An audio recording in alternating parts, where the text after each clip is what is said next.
هەژاری موکریانی دەنووسێ ڕۆژێک لە گەڵی بەدران بووین تیارە وەک هەموو ڕۆژانی تر بۆمبارانی کرد. زیاد لە خەڵک لاوێک بە ناوی فەتاح سەری نابووە کوونەبەردێکە و لەشی بەدەرەوە بوو. ساسمەبەردێکی کە بۆمبا بڵاوی کردبوو وێکەوت و شەهیدی کرد. عەرەب کەڵک ئەفسەرێکی ئەرتشی عێراق و زۆر قسە سەیر بوو. خۆشیمان ئەوە بوو چەند کەسێک لە دەم کەنداڵ لێی کۆ دەبووینەوە کە ئەو سەرگوزەشتی خۆی بگێڕێتەوە و پێ بکەنین. ڕۆژێک عەلی سەنجاری کە ئەندامی مەکتەبی سیاسی بوو هاتبوو لە پێکەنیندا بەشدار بێ. تەلەگرافێکیان بۆ هێنا خوێندیەوە و ملی لە نوک و گریاننا. وتمان چییە؟ وتی باوکم مردووە. بە سەرکەزی ڕەگەڵی کەوتین و هاتینە لای سکرتێر حەبیب محەممەد کەریم. ئەویش وتی ها خێرە؟ وتمان کاک عەلی باوکی مردووە. وتی دەیجا چ بووە؟ دەڵێن باوکت سێژنی هەبوو تێری کەیف کردووە دەمرێ جێگەی خۆیەتی. لەوێدا گریان کرایەوە بە پێکەنین. من لە شۆڕشدا لەبەر تەیارە خۆم نەدەشاردەوە. خەڵک لایەن وابوو ئازایەتیە و لەوان بەغیرەترم. بەڵام لە ڕاستیەکەیدا من تەمبەڵتر بووم. تااقەتی خۆشاردنەوە و ناوکونچوونم نەبوو. دەمگوت هەرچی دەبێ ببێ و مردن هەرجارێکە. گردێکی بە ئەشکەوت و دارستان هەبوو تا تەیارە دەهات خەڵکی دێمان دەناردە ئەوێ. ڕۆژێک کە دەمانزانی تەیارە دێ هەموو چوبوونە گردەکە. من لەسەر تەختە فەنەریەکەی خۆم نووسە بووم. ژنێک ئایشێ مەلاناو زۆر بە ترسایی و شێواوی خۆی بە ژوورەکەمدا کرد. وتی مامۆستا چی بکەم؟ ناگەمە گرد. ئەوە تەیارەش بۆمبای هاویشتووە و دەشهاوێ دەخی لە فکرێکم بۆ بکەوە. وتم خات و ئایشەی بەڕێز یان دەبێ خۆت بگەیەنیە گرد یان وەرە سەر تەختەکەی من. ئەویش وتی ئایە ڕۆ لەو تەنگانەیەدا قسەی چۆن دەکا؟ دەرپەڕی و خۆی گەیاندە بنداران تا بۆمبای داویشت تەختەکەم و دیوارەکان دەلەرزین. بەڵام چم وێ نەکەوت.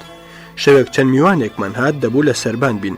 وتم چرا زەمبوریەکە هەڵدەکەم لەسەر من خاترجەم بن تەیارە نایە. یەکێ نەیوە چۆن بە قسەی تۆ خاترجەم بین. چرام هەڵ کرد و تەیارە هات جاوەرە هەڵێ. ڕەمەزان هات ئێمە کە شەو تا ڕۆژکارمان نووسین بوو پارشێوان مەلامان خەبەر دەکردەوە کە هەستە سەڵا بکە. مەلا دەیگوت هەرچەند بۆ خۆتان بە ڕۆژوو نابن بە قورئانی لێم خوێندووە خێری ڕۆژوویەم گوندە نیوەی بۆ ئێوەیە. ئەوڵای مەلا ناو مێردی ئایشێ مەلای باسم کرد ڕاوچی بوو. بە شوێنی کارگانیشی دەزانی. خۆی زۆر خەسیز بوو. چی بوایە بە ئێمەی دەفرۆشت. کەو بە 3 تمەن و کۆتر 15 قران. شەوانی سەرما سۆپەمان نیاڵدەدا کە دەبووە پۆڵ و تەنەکەیەکی 2 کیلۆیی ڕۆنی شاپەسەندی بەتاڵمان پڕدەکرد لە کۆتر یان کەو. سەرمان دەگرت و دەناو پۆڵومان دەخست. شەوێک تەقیەوە لامانوا بوو بۆمبای وێکەوتووە. حەمید عوسمان کۆنە ڕئیسی حیزبی شیوعی ناردرا بۆ لامان کە هاوکاریمان لە نووسیندا بکە. شەوکە من خەریکی کۆتر پیشاندن بووم وتی نە تۆ و نە سامی نازانن شتی باش بنووسن. من فێرتانەکەم. ئێمەش وتمان وەک چی؟ وتی پێویستە نامیلکەیەکی تایبەتی دەرکەین. مەسەلەن چۆن دەبیە پێشمەرگەی چاک و شتی تریش. گوتم کاکە حەمید تکایە هەوڵ نامیلکە بنووسا چۆن کۆتر دە سۆپەدا دەپیشێنی. تۆڕە بووتی ئێوە گاڵتە بە هەموو شت دەکەن. ئێوارەیەک سالاری حەیدەری سمایلی شەریفزادە و چەند پێشمەرگەیەکی تری ئێرانی میوان بوون. شەوکە جێگەم نیشاندان لەسەر لیباد و حەسیر کێشەیان لێ پەیدا بوو. سالار بە تووڕەی ڕۆیشت بەیانی هاتەوە. وتی چوومە ماڵە جەواداغا کەس لەوە تاغ نەبوو نوێنم دیتەوە نووستم. بەڕاستی قەت پێشمەرگەی هێندەوریا و بە پێم نەدیت بوو. مەکتەبی سیاسی لەگەڵی بەردان بوو کە نزیک لێوژەیە. زۆرمان هاتوچۆی گەڵی بەردان دەکرد. گەڵی لە نێوان 2 کێودا ئەوەندە تەنگە ڕۆژی بەهاری 3 سەعاتە. لای ڕۆژاوای ئەوەندە بەردەڵان و سەختە ورچی پێ هەڵ ناگەڕێ.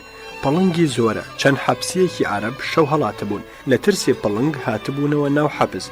جارێک میوانی گردیان بووم تەیارە هات من دەگەڵ سامی تازە خواحافیسیمان کردبوو. لە ڕێ کە دەمڕوانیە تەیارە بریقەیەکی لە کلکی دەرچوو. وتم ئەها پێکرا. هەرگەیشتینەوە لێوژە خەبەر هات کە تەیارەیەکی سۆخۆی کەوتووە. ئەو ڕۆژەش سەید ڕەسوڵی بابی گەورە و چەندێک لە هاوڵانی ئێرانی میوانم بوون کە لام وایە شەریفزادە و سالاری حەیدەریش دەگەڵ بوون. بە پەلەهاتینەوە بەرەو چۆمان کە تەیارەی کەوت و تەماشاکەین. لە ڕێگە تووشی تاقە ماڵەیەک هاتین لە زارگەلی کە ڕێگە و قونەبانی ماڵەکە یەک بوون. سەگێکی زۆر دڕی بۆڕەڵۆکە شاڵاوی هێنا بە گۆچان بۆی چووم. هەر ئەو هێرش دەهێنێ و من گۆچانی لێ ڕاوەشێنم و کەم کەم پێدزە دەکا کە گۆچانی بەرنەکەوێ. پاشەو پاش لەو سەربانەوە کەوتە خوار و قوڕاندی. خۆمان گەیاندە کەلاکی تەیارە ئەحمەد تەوفیق و چەند کەسێکی تریش لە شێخانەوە هاتەبوون کەلاکی خەلەبان سوتابوون کە دوان بوون بووبوونە خەڵۆس هێندێک نیشانەی تەیارە کەوتنمان کۆکردەوە و شەو بووینە میوانی ئەحمەد کاخدر ناوێک خەڵکی گرشەیتانی بەری مێرگان لە شوشە تەیارەکە کە پلاستیکێکی ڕوونی ئەستور بوو دەستکی خەنجەری تاشی بوو بە دیاری دایبە من کە ڕۆژنامەنووسی ئەوروپای دەیانگوت خەنجەرەکەت شێعری هەرە چاکتە ئێستاش ئەو خەنجەرە یادگاریم هەرماوە لە مانگی ئاپرێلدا سەلام عارف وێڕای زاهید محەممەدەکەی باسم کرد لە تەیارەدا سووتە براکەی ئەو ڕەحمان عارف بوو بە جێنشینی و بەزاز کرا بە سەرک وەزیر بەڵام شەڕ هەر نەوەستا پێشمەرگە لە زۆر شوێنان زۆریان شکست بە دوژمندا دوژمن لە لای ڕەواندوزەوە هاتە پێش سەریچیای هەندرێنی گرت و تۆپیان تانزێکی گەڵاڵا دەهات مەلا مستەفا هاتە مەکتەبی سیاسی لە گەڵی بەدران لە ڕەشماڵێکدا بوو چوومە لای تاوێک مابووم چای نەبوو وتم دەڵێن جافەر سوڵتانی هەورامی لەشکری لە ئێران کردبوو کابراایەکی هەمبانە بە کۆڵ لە دوای لەشکر دەڕۆیشت لە جوابی پرسیاردا کە چت پێوتی توی وشکە و تووشەی سوڵتانە بە ناشکری ناڵێم لێرە چایش نییە سبەی ئێوارە چوون مەلا مستەفا ببینم لە شیواڵەیەکدا دەگەڵ هەباساغا بوو گلەی لە هەباساغا دەکرد خەبەری سەرکەوتنی دوژمنیاندایە کە هاتووە بە دیوی باڵەکایەتیدا هەباساغا قەراریدا بوو زۆر لە ئاغایانی وڵات لەگەلی بەدران ببینێ ئاسر بوو وتیە چم و دێمەوە بە سواری ئێستر ڕۆیشت خۆی چوو بووە جەبهە هەفتا کەسی بەسەرکردایەتی فەخری حەمەداغا ئامادەی هجوم کردبوو کە هەر دەبێ ئەوی لیان گیراوە بیسێننەوە شەر هەڵگیرسا بوو هەوڵ تۆپمان کە ستوان خدر ناوێکی لەسەر بوو سەنگەرێکی دوژمنی لە ڕیزی پێشەوە پێکا بوو ئەوسا هجوم کرابوو بێسیمی دەوڵەتمان لە ڕادیۆ دەبیست کە چۆن شکانێک شکاون ڕۆژنامەگەرێکی زەلامی فەڕەنسی خۆی گەیاندە شەڕگە بە قسەی ئەو پتر لە 2000 کڵاو خودی سەربازان لە شەڕگە بەجێماوە کەلاک هەرباسی ناکرێ لەشکری دوژمن قڵب بووەوە خۆیان کوتایەوە ڕەواندوز جگە لە سەتان تفەنگ و دەیان بیسیم 4 تۆپی زۆر گەورە و بە هەزاران پەت و جلکی سەربازی بە 10,000 فیشک بوو بە تاڵانی تەنانەت کۆتی فەرماندە بە ئەستێرەوە و جەواڵێکی نایلۆن پڕ لە نەخشەی شەڕ دەستکەوت سەرکەوتنێکی زۆر گەورە بوو لەو هەموو شەڕەدا 2 پێشمەرگە شەهیدکران کە یەکیان عوسمانی ناو بوو ئەوی تریشم لەبیر نەماوە ئیتر دەوڵەت لە شەڕی هەندرێنەوە زاتی شکاو عەبدوڕەحمان بەزاز بەیانی بڵاو کردەوە کە لە ڕێگەی گفتوگۆوە مەسەلەکە حەل بکرێ هاتوچوو گفتوگۆ لە پاش بەیانێکی بەزاز کە لە ڕۆژی 29 شەشی ساڵی 1966دا بڵاوکرایەوە دەستی پێ کردەوە لە بەغداوە هاتن لەکن شۆڕشەوە دەچوون تا دەگەیشتە ئەوە کە سەرک جمهور عەبدوڕەحمان عارف بۆ خۆی هات کە چاوی بە بارزانی بکەوێ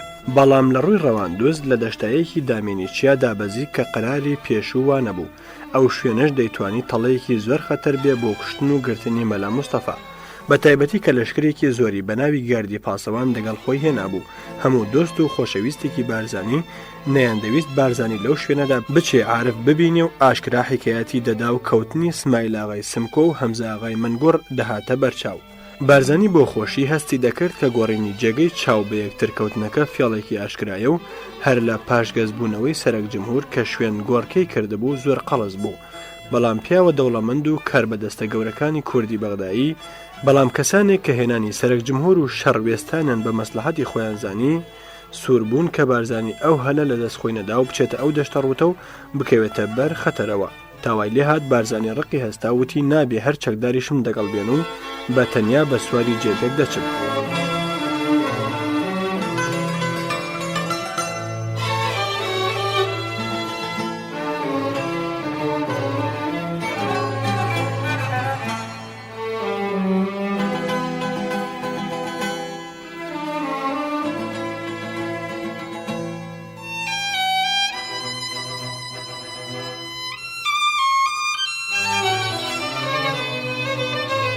ڕۆژێکی زۆر تاڵ بوو بۆ دۆستانی دڵسۆزی بارزانی و چاریش نەدەکرا حوسێنی حەمەداغا بە دزیەوە قۆڵەیەک چەکداری برد لە خوار خێوەتەکانی سەرۆ جمهور و هەواڵانی گردێکی دارستانی گرت و بەرامبەر بە گاردی حرەس وێستا و چاوەنوەڕ بوو کە هەر کات دەستیان بزاوت تیان بسرەوێنێ چەکدارانی بارزانیش بە دزی بارزانیەوە خۆیان خزاندە ناو پنچکی لای چیای زۆزکەوە و دەوری خێوەتانیاندا زۆر کەس لە پیاوانی نزیکی بارزانی زۆر لەو ڕۆژە نیگەران بوون یەک لەو خەڵکە من دڵم زۆر توندی لێدا چوومە ناو خێوەت کە تەنیا بارزانی و عارفی تێدا بوو ئەمەراغاش هات دوگمەی بەرگە دەمانچەمان ترازاندە بوو. دەمانچەش لەسەر پێبوو کە ئەگەر لە دەرەوە هەرایەک ڕوویدا عارف بکوژین. نانی نیوەڕۆ لەلایەن دەستەی سەرۆک جمهورەوە دەدرا. دیار بوو ئەو چەکدەرانەی نزیک بوون و لەناو خێوەتەکاندا چاوەنۆر بوون نەچوونە نان خواردن. هەروەک منیش وێڕای ئەمەراغا وتمان تێرین نان ناخۆین. ڕئیسی ستادی ئەرتشی عارف هاتە ژووری خێوەت سرتەیەکی دەگەڵ عارف کرد. زۆر گوێ لەسەر هەست بووم تێگەیم پێیگوت خراپ تۆش بوون ئەوانە لە هەموو لاوە دامەزراون و قەستیانە سوارمان بن. بەسرتا بە ئەمەراغام وت ئێستا ئەوان لە ئێمە ترسێن وا بزانم ناوێرن پەل ببزوێن. لەمێژ بوو هەر لە مووسڵ و بەغداوە پیاوێکم دەناسی بە ناوی کاکە فیلم بەردار بوو. ئەویشان دەگەڵ خۆ هێنابوو بەلامدا تێپەڕێوتی ئەوانەی بە ناوی فیلم بەردار دەگەڵمان هاتوون هەمویان پیاوکوژ و لاتن و زۆرتان ئاگا لە خۆ بێ. تا لای عەسر دەو دڵە تەپەیەدا ماین. عارف ماشێنێکی سواری خۆی پێشکەش بە بارزانی کرد و خواحافیزی کرا. بارزانی سواری ماشێنەکە نەبوو بە جێبەکەی خۆی هاتەوە. من حەولم دەدا یەکێک دەگەڵ خۆی سوارم کە. بارزانی تووشم هات و فەرمووی وەرە دەگەڵ من بڕۆینەوە. لە ڕێگە زۆر دڵم پڕ بووتم هەزاران جار ئەو دەوڵەتە بێناموسانە بەو فەندەڵ فێڵ و سوێندانە کوردیان لە بین بردوون. فەرمووی بەڵێ خەتەر بوو بەڵام ئەو پیاوە زلانە زۆریان پێداگرت و من ڕقم هەستا و هەرخوا حیسابە. گفتوگۆ هاتو چۆی نەشەڕ نەئاشتی درێژەی کێشە زۆر جار پێک هەڵدەپڕژاین و زۆر جار هێمنی و تەرکی شەڕ بوو. ئەماوەیە 2 ساڵ و 3 مانگی کێشە لە مانگی جولای ساڵی 1960دا هێندێک ئەفسەری ئاجودان و نزیک لە سەرۆک جمهور دەگەڵ بەعسیان ڕێکەوتبوون و کودەتایان دژی ئەوڕەحمان عارف کرد و هەڵیان داشت. پاش 13 ڕۆژ بەعسی بەسەرکردایەتی سەدام و ئەحمەد حەسەن بەکر کودەتا چیەکانیان دەرکرد و دووبارە بەعس حکمی عراقی گرتەوە دەست. لە سەرەتای بەهاری 68دا خێزانم بە دزیەوە هاتبووە سەردانم. منداڵیشی هێنابوون جگە لە محەممەد. خانی کوڕم کە لە تەمەنی 40 ڕۆژەدا بەجێم هێشتە بوو خرکەڵە و نزیک بە 3 ساڵان بوو. هەستی کرده بوو کە بابی نییە و دیار بوو زۆری بۆ بە پەرۆش بووە. هەرکە گوتیان ئەوە بابتە دەستی کردە ملم بەری نەدەدام. هەردەیگوت ئەی بابی خۆم تازە بەجێت نایهێڵم من بابی خۆم هەیە. ڕاستی کەم وا بووە ئەوەندە دڵم بگیرێ و غەمگین بم کە ئەو دیمەنە دڵتەزیێنم هەرگیز لەبیر ناچێتەوە. لێرەدا دەمەوێت باسێک لە خۆم و منداڵەکانم بکەم. محەممەدی کوڕم عمری 4 مانگ کەمتر بوو کە بەجێم هێشت لە ماڵی عەبدوڵای برام بەخێو کراوە و دایکی وەک دەڵێن بە بێوەژنی چاودێری کردووە کە هاتنە بەغدا کوڕ عمری لە 9 ساڵدا بوو. نەیدەناسیم زۆر جار کە من دیار نەبوومایە لە دایکی دەپرسی ئەو پیاوە کێ دەگەڵمان لە ماڵێکدایە؟ هەرکە قەڵز دەبوو دەردەپەڕی دەچمەوە ماڵی خۆمان کە منزوری ماڵی مامی لە سابلاغ بوو. مستەفام کە لە شەقلاوە بوو تەمەنی لە ساڵێک کەمتر بوو بەجێمهێشت و چوومە سووریا. پاش ساڵ و نیوێ کە دەگەڵ دایکی هاتن بۆ لام نەیدەناسیم. پێیدەوتم ئەموو واتە مامە. کاک محەممەدی مامی و دایکی کەریمی لەبیر نەدەچوون و لایوا بوو ئەوەن کەسوکاری ئەون.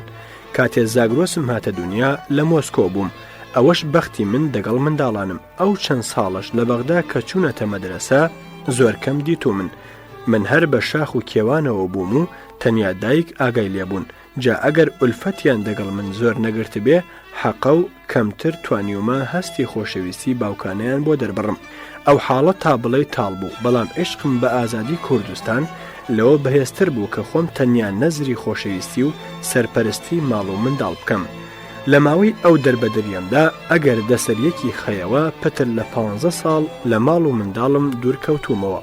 وا بووە بە مانگ و 2 مانگ لایەن بووم و دیسان بەجێم هێشتون.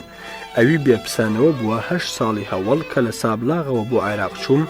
ساڵێک لە مۆسکۆ ئەوی تر لە شۆڕش کە هەواڵجار 14 مانگ نەمدیتنەوە و جارێکیش 2 ساڵ و چەندێکی خایەن.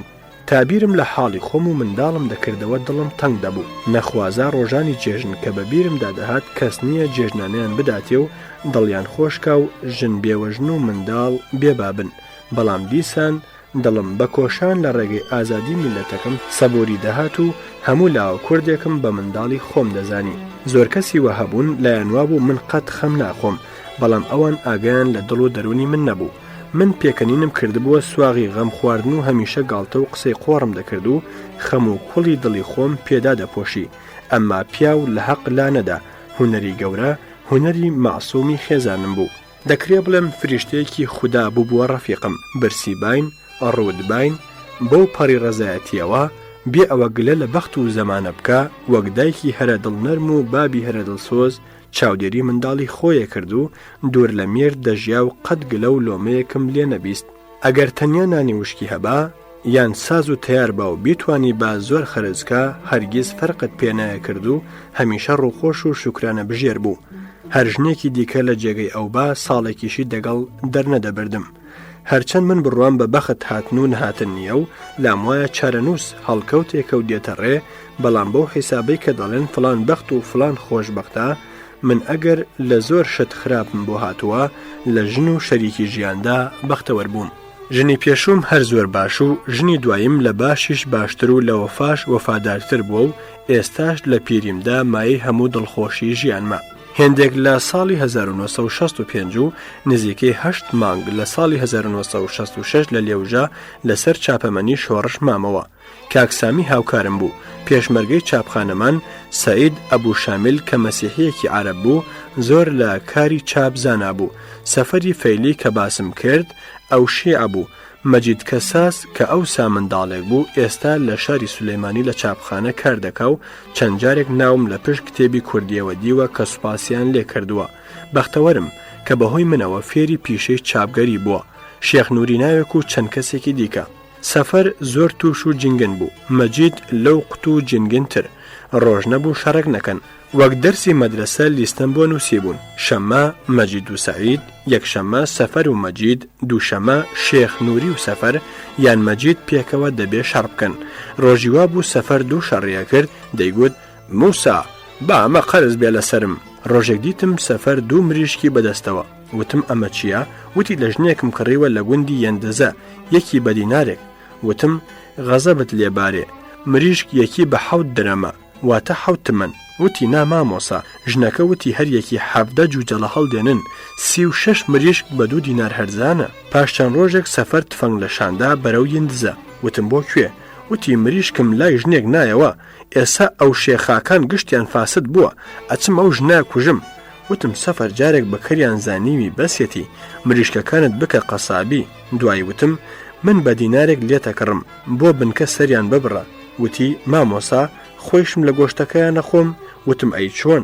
وتی کەوابێ خاسە.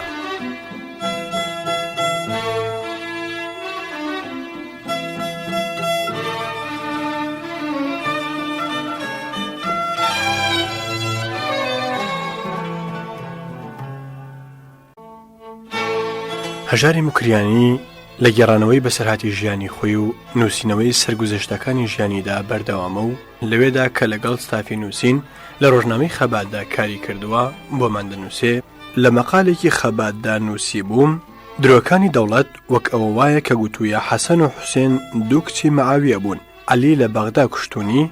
مەقال حروف چینی کراوە، نمونەیەکی لە دراوە سەفەر دیتویە.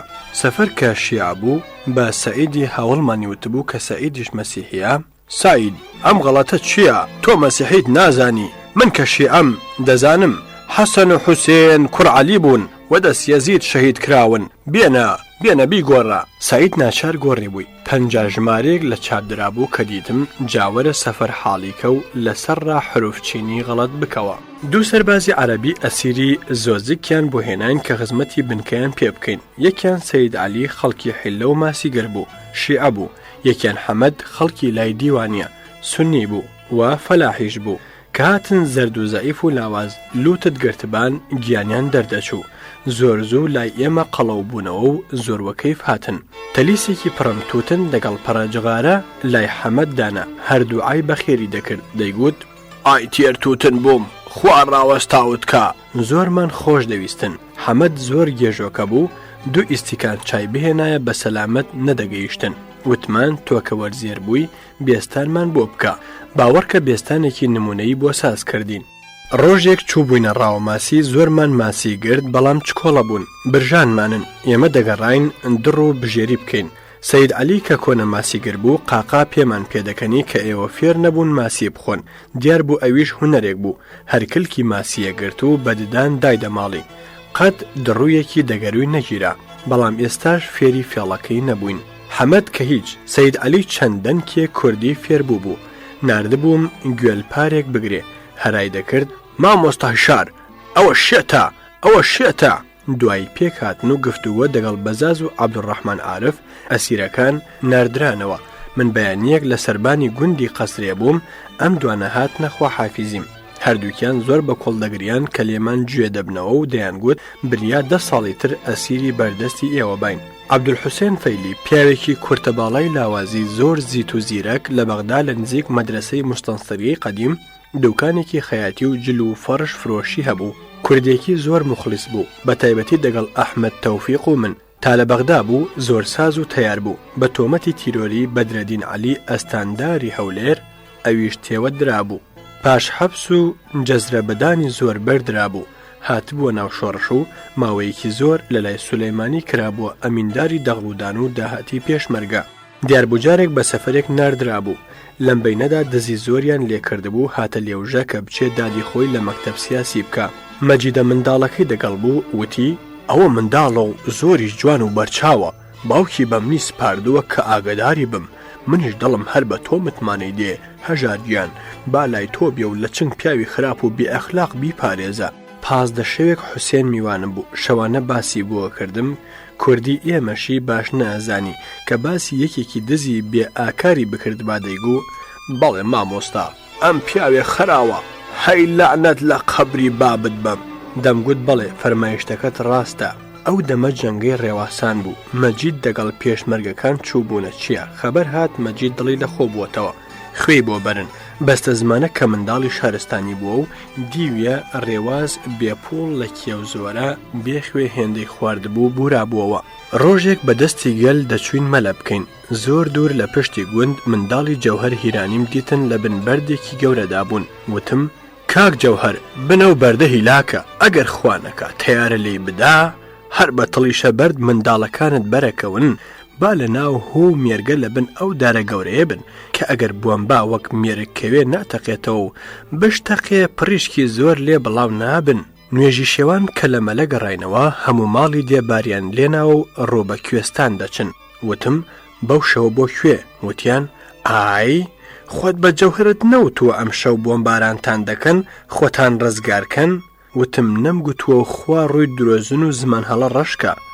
لە گوندی لێوژە گیانێکم بە پلەی دایکی سەرگورد یوسف میران بوو کە بنکەی کوڕەکەی لە ئێمە نزیک و لەو بەری دۆڵێک بوو. پلە یانی پورێ. ئەو ژنە لێمڕۆنە لە هەموو شێخ و مەشایەخی گەورەش ساڵحتر و لە هەموو کەس بەڕوحمتر و لە هەموو مەردازایان مەردتر بوو. خاڵە خەمە بوو.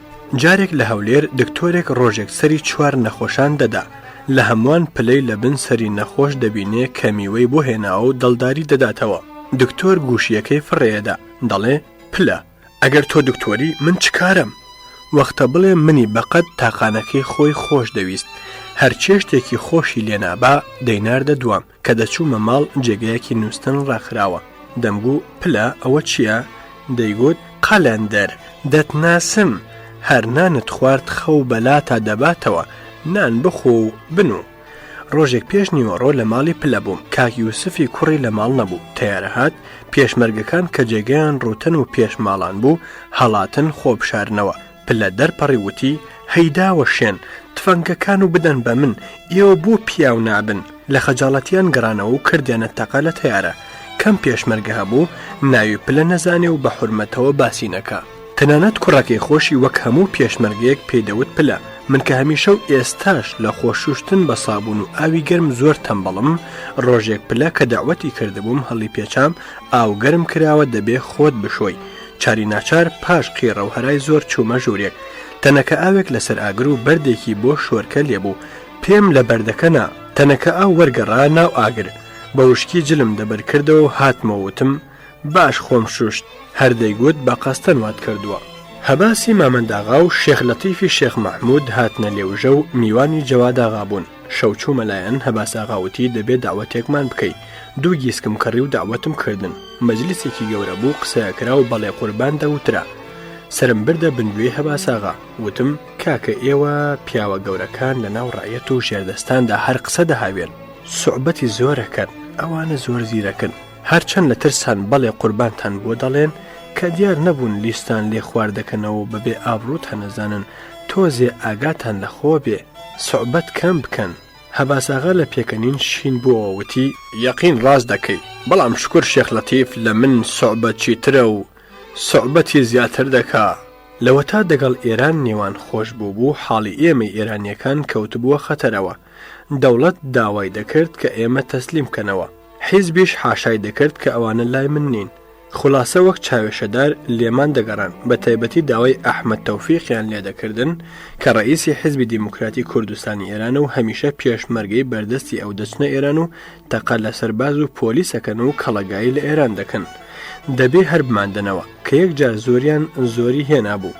ناچار ئەحمەدیان بەڕێ کرد بۆ سنووری تورکیا لە گوندی کانیماسی لە بەرواری باڵا بمێنێتەوە و لەسەری سنوور ئێران دوورکەوێتەوە کە وەک دەڵێن نەشیش بسووتیە و نەکەباب. ئەحمەد هەرچەند بەو دوورخستنەوەیە لە چالاکی و حیزبایەتی دژی ئێرانی داگیرکەری کوردستان دەکەوت ناچارملی دا و دەگەڵ چەند هاوڵێکی ئێرانی باری کرد و لێم دوور کەوتەوە. ئەحمەد بەڕاستی شیری مسری بوو دەکالان نەدەوەستا بەڵام چ دەکەی ئەگەر لێکیش دوورکەوتە بووینەوە نامەی دۆستانەمان بۆ یەکتر دەناردوو لە بەرامبەر دەردە دڵیەکانی دڵداریم دەداوە کە سەبر بکە بەڵکو ئەوە خوایە ئەم گیرروگرفتە بەسەر بچێ و بەخۆشی تووشی یەکتر بینەوە. لەو سنوورە دوورش کە دەستی لە ئێران کۆتا کرابوو لە کاروباری بەفایدە نەوێستا بوو. سەرەڕای دەرز بە پێشمەرگەوتن و سەوات فێرکردنیان دووباغی بەجێما و لە جاشانی زیندوو کرد بووەوە. ڕاستی باغدارێکی زۆر بە سەلیقەش بوو کە من نەمدەزانی. چەند جارێک سێ و میوەی باغەکەی بۆ ناردم دەبوو هەربیە سەیریان.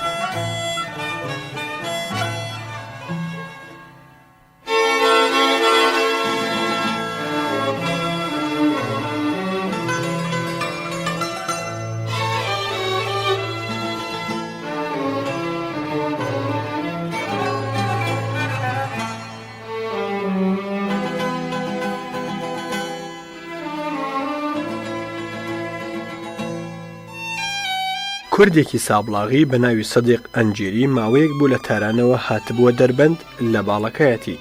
هەوڵجار لە شاری قەڵاتزەم دیت، دوایی لە دەربەند چەند جارێکم دیت. تاریفی خوێندەواری و زاناییان دەکرد. پیاوێکی هێدی و هێمن و لەسەرخۆ. لەو سەردەمانەدا کە ئەحمەد دوورخرابووەوە بۆ سنووری تورکیا و ئێمە لە لێوژە بووین ڕۆژێک دەگەڵ سعید ناوێک کە بە چاوێک بوو بوونە میوانی بنکەکەمان. 15 ڕۆژمانەوە ڕۆژانە خۆی و سعید دەچوونە دەریدێ بۆ جەمی نیوەڕۆ و شەودەهاتنەوە و تەواو هۆگری سەدیق بووبووین. چەند جارێک لە مەکتەبی سیاسیەوە کە زۆرمان لێ نزیک بوو خەبەریان داینێک کە ئێرانی ناوی ئەویان پرسیوە با لەو نزیکە نەمێنێ. سامی و من حاشامان کرد و جوابمان نەدانەوە. ڕۆژێک دەبووایە 2 ڕۆژنامەنووس و فیلم بەرداری ئەڵمانی بێنە لامان لە لێوژە. جارێکیان بە سەدیقیان وێت ئەمڕۆ مەچنە و سەکۆی ناودارانە کە هەموو ڕۆژ لەوێ دانیشن چونکە نازانین کێ دەگەڵ ئەو ئالمانیانە دێ لەوانەیە جاسووسی ئێرانی ڕەگەڵیان کەوتبێ. سەدیق لەو قسە ناڕەحەت بوو وتی دیارە دەتانەوێت ڕام نەگرن. ئیتر بێخواحافیزی کردن دەگەڵ سەعیدە کوێر ڕۆیشتن. چوو بوونە جێگەی رادیۆ لە گردێم بووبوونە میوانی خالیداغای حیسامی. وتبووی هێلکەم هەیە چۆنی دروستکەین. سەدیق وتبووی دەچم لەو دەمچەمە پنگە دێنم کوکی دروست دەکەین. ئیتر ئەو ڕۆی نەبوو نەهاتەوە و بێسەر و شوێن بوو کەس خەبەری نەزانی. سەدیق زۆر جارە سەفەری دەکرد و بە هاوڵانی خۆی نەدەگوت بۆ کوێچم. هەموو کەسێک کە دەیناسی لایوا بوو عەقڵی بڕیوێ چووەتە ئێران و تاران بۆ لای هاوڵانی تودەی خۆی. پاشماوەیەکی زۆر باوکی سەدیق لە قەسرێ هاتە لای مەلا مستەفا باسی کوڕەکەی کرد کە لەم ناوە شرت و گوم کراوە. بارزانی فەرمووی هیچ وەخت کوڕی تۆم نەدیوە و ناشزانم کێ دەڵێ تاقیق دەکەم تۆش بپرسە بەڵکو شتێکی لە چارەنووسی بزانی. ئێستاش کەس نەیزانی سەدیق ئەنجیری چی بەسەر هات. لە پاش ڕۆیشتنی ئەحمەد تەوفیق بۆ سنووری تورکیا سولەیمان موعینی خۆی کردە جێنشینی لە حیزبی دیموکراتی کوردستانی ئێران. ڕەنگە ئەوانی زۆری دەگەڵ ژیاون چاتری بناسن.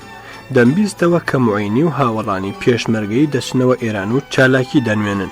موعینی برایەکی لە خۆی بچووکتری هەبوو بە ناوی عەبدوڵڵا کوڕی پەسەند و ڕەند ئەو بوو. بەڕاستی زۆر پیاوێکی بەقیمەت بوو کە بەداخەوە لە نێو گەورەکان دەگەڵ مینەشەم کە ئەویش ماڵم حەقا پاڵەوانێک بوو شەهید کرا.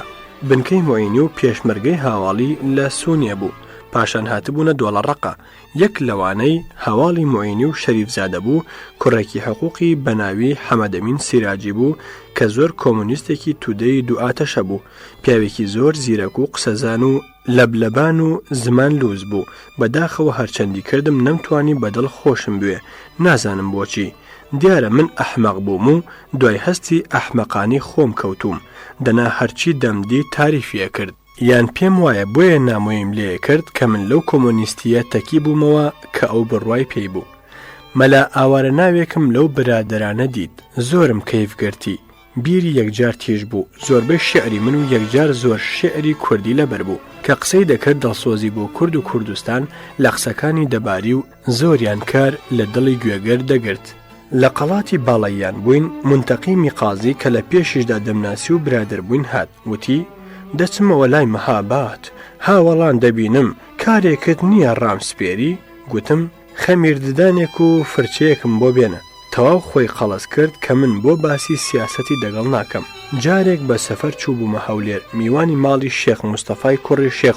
عوبەیدوڵڵا بووم کە ئەوسا لە هەولێر بوو سالاری حەیدەری و منتەقیم لەوێ بوون وتم بۆ هاتوون وتیان بۆ سیاحەت ڕۆژێک گوتیان منتەقیم گیراوە وتیان خەبەر بە شۆڕش دراوە کە منتەقیم دەگەڵ کوڕی شێخ عوبەیدوڵڵا چووەتە مەرکەزی فەرماندەی سوپای عراقی لە هەولێر کە لە نقطەی سنووری شۆڕش لیان پرسیوە وتویە ناوم عەبدوڵڵایە و ناسیویانە کە منتەقیمە سالاری حەیدەری کە هاتبووە و زانی بۆی منتەقیم گیراوە چوو بووە گەڵاڵە وتبووی منیش بگرن کە دەگەڵ منتەقیم لە هەولێر بووم وتبوویان کارمان بە تۆ نییە کە تۆ ئاگاد لە کاری منتەقیم نەبووە بیستمەوە کە منتەقیم دراوەتەوە بە ئێران و لەوێ حەبس کراوە ڕۆژێک لە گەڵاڵە بووم پیرەژنێک هاتە لام گریا وتی کوڕەکەم سەید گیراوە لەسەر ئەوە کە دەڵێن ئێرانیە تکام بۆ کرد بەریاندا سەید چوو بوو چەند کەسێکی ڕەگەڵ خۆی خستە بوو وتبووی مام هەژار دەڵێ بچنە ئێران چەتەی لە عەجەمان بکە چەند تەقەیەکیان کردبوو پۆلیسێکیان کوشتە بوو هەڵاتبوونەوە ناوچیای قەندیل